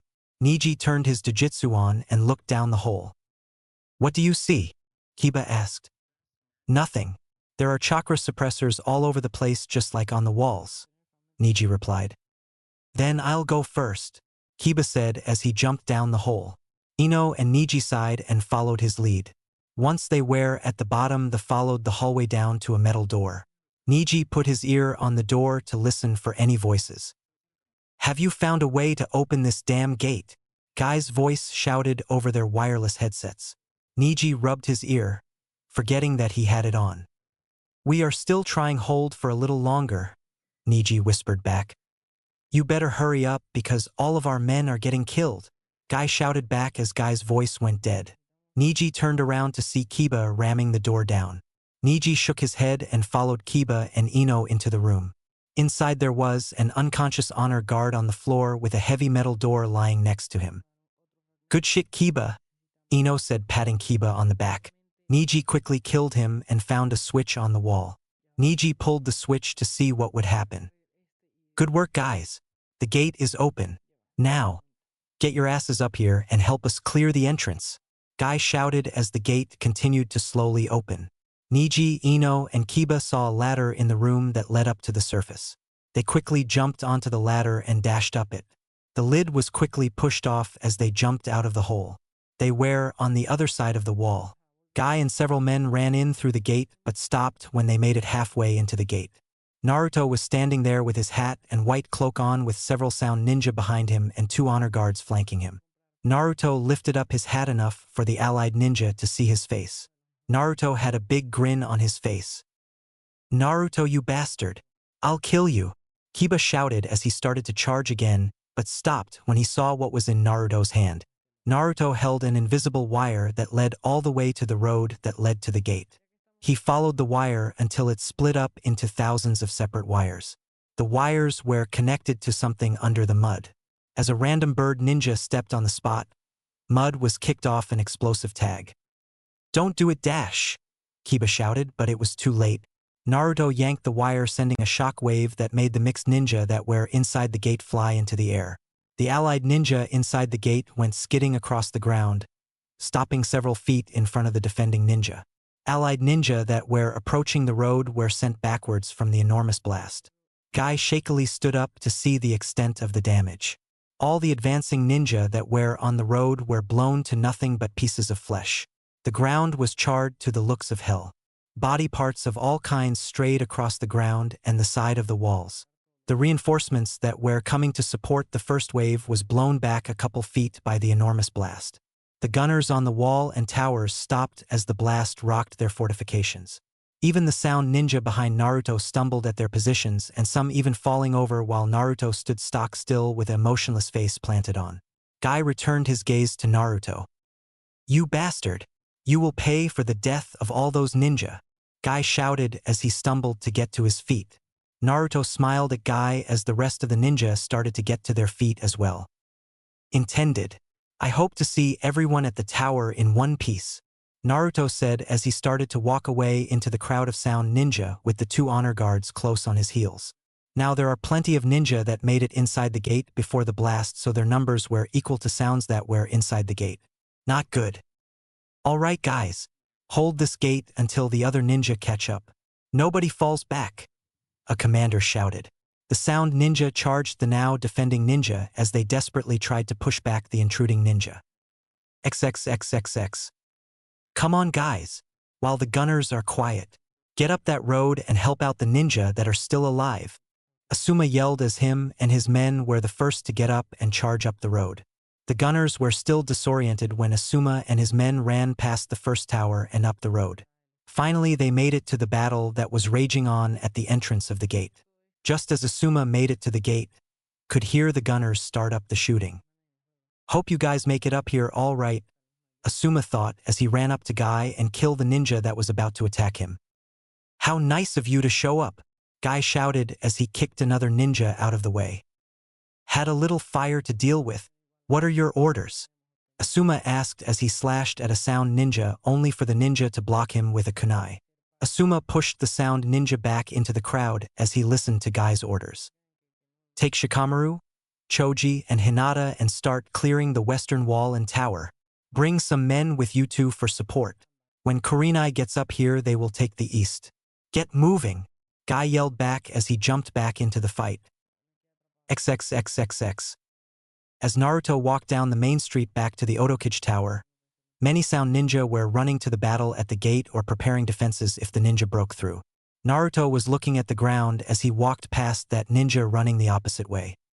So, this is the beginning of the end, Naruto thought as he continued on his way to IT. Has been a long and grueling 5 months, but the allied ninja were finally able to push the sound ninja back to the buildings surrounding the sound tower/mansion.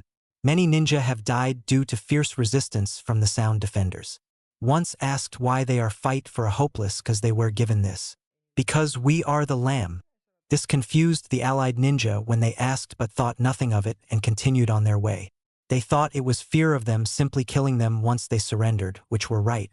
There were no surrendering sound ninja but not because of what they thought. We are almost there, Ino. One last push and we will finish this war, Lee said, patting Ino on the back. Morale among the allied ninja was high as they were about to make the final push to the tower. They would be the reinforcements to the men that were already fighting in the enormous courtyard.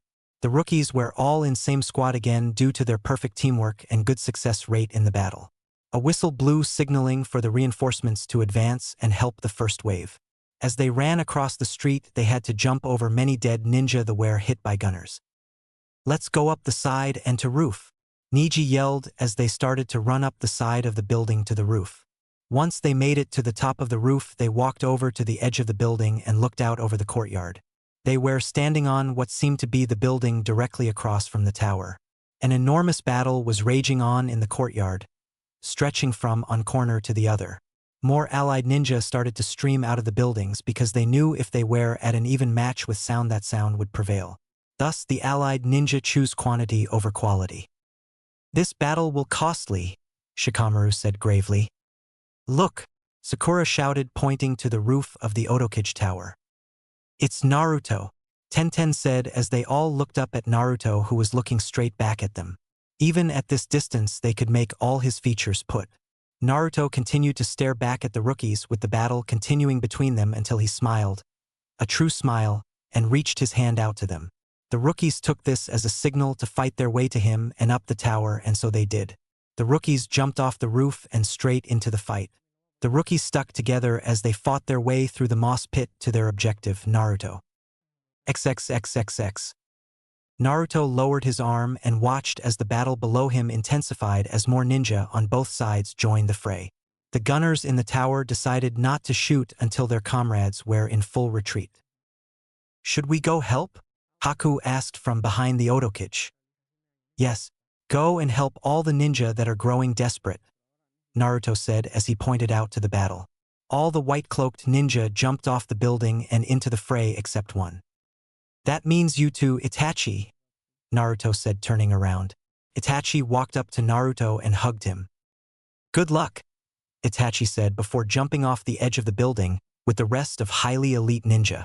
Naruto turned his attention back to the battle. Don't worry, Itachi.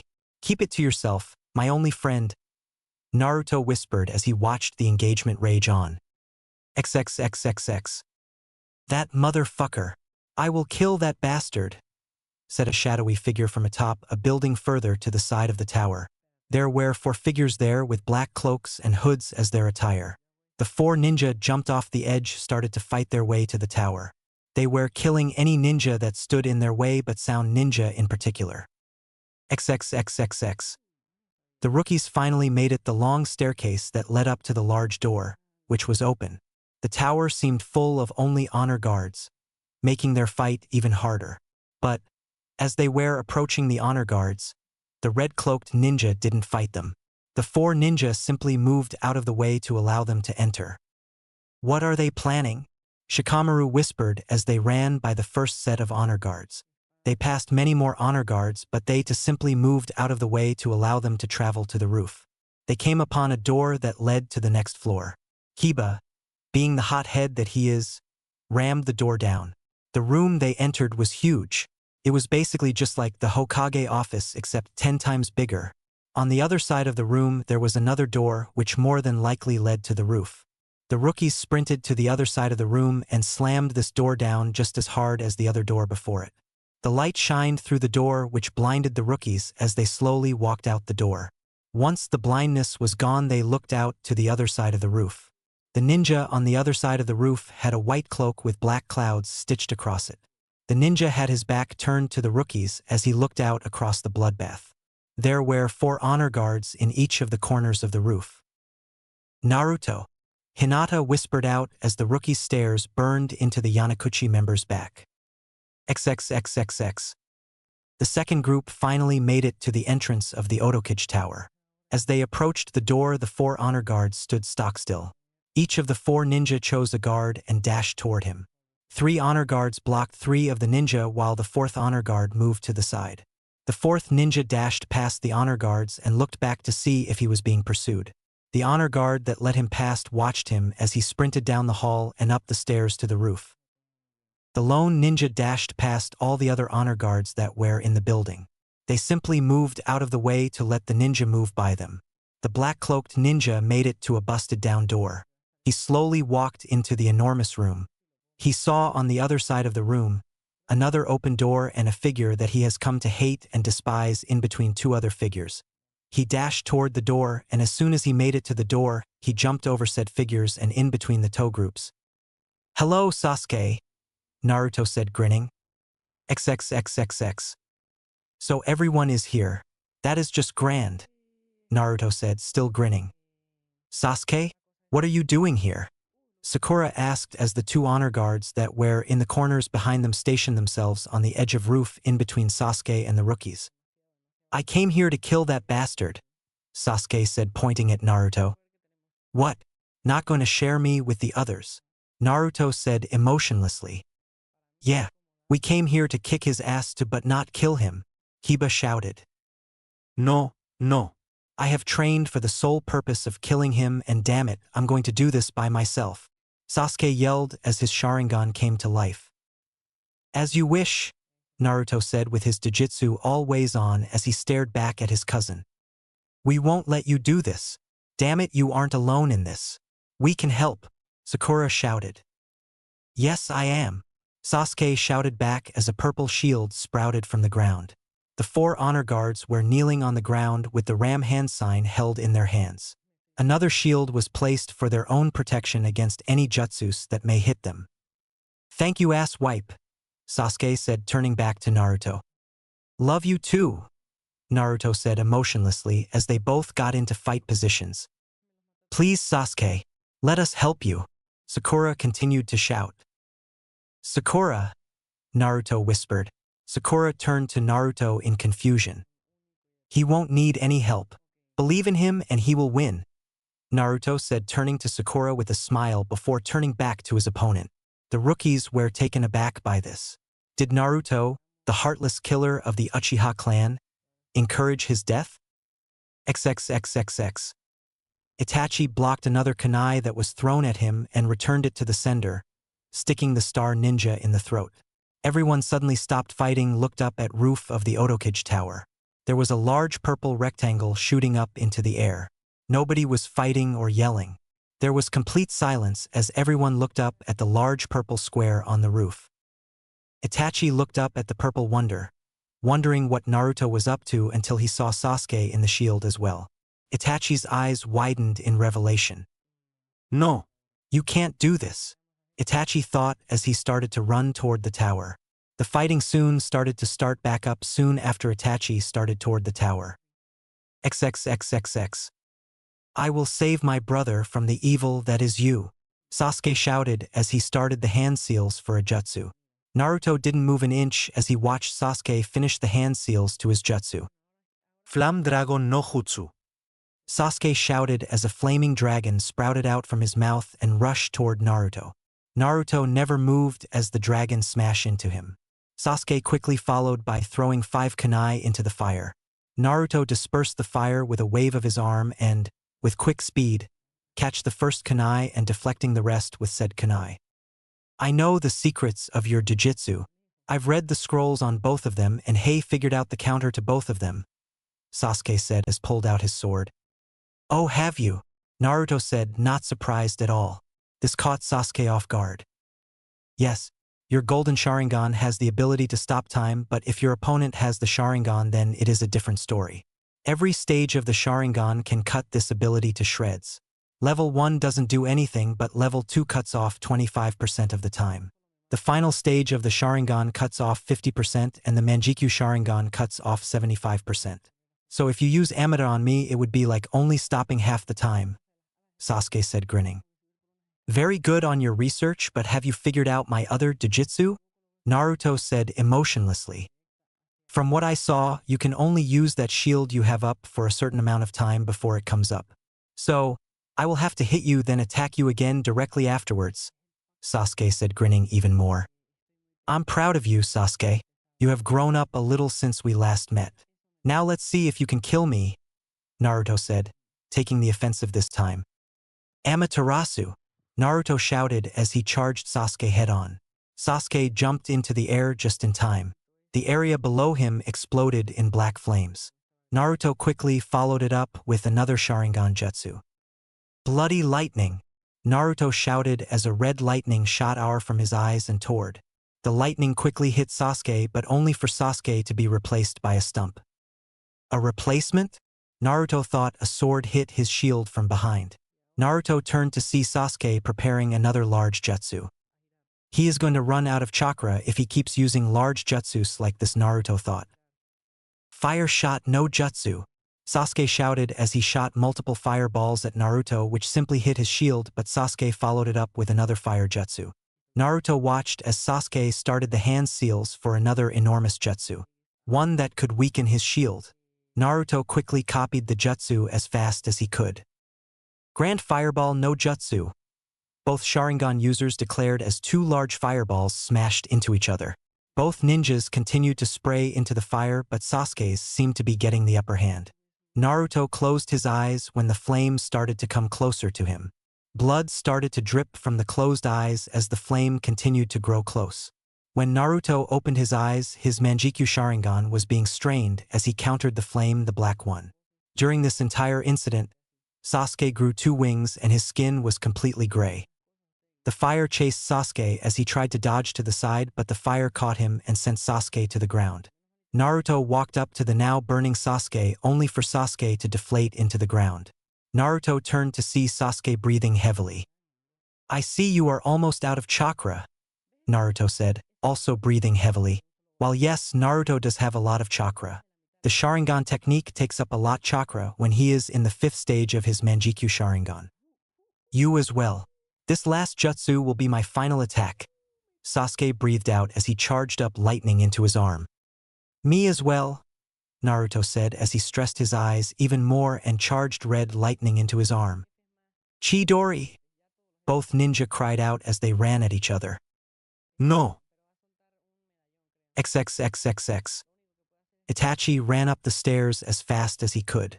He had to make it to the top of the tower and stop this fight from happening at all cost.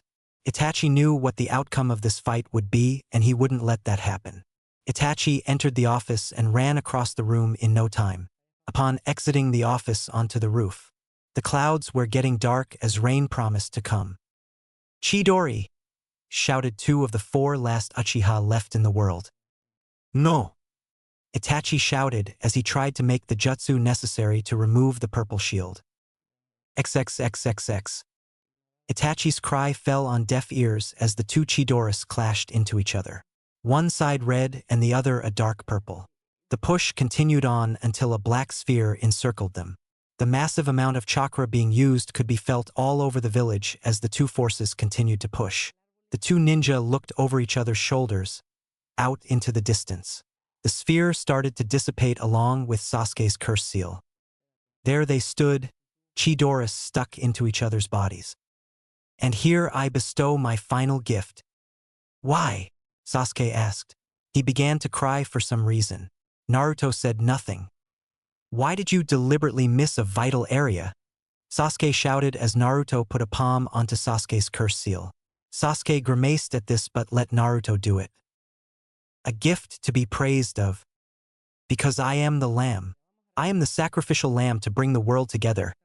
Naruto whispered into Sasuke's ear as his hand glowed black over Sasuke's curse seal.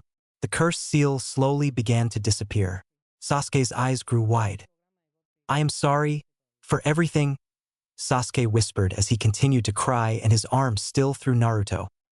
"The gift of sorrow. It's okay. Nobody must know of this. Good luck, Sasuke-kun," Naruto whispered as he stepped back from him, effectively sliding Sasuke's arm out of him. Blood started to sink out of the wound in his stomach. The purple shield disappeared when the honor guards noticed who won the fight. Itachi ran forward and stopped in front of Naruto. "The gift of forgiveness. Why did you do it, Naruto-kun?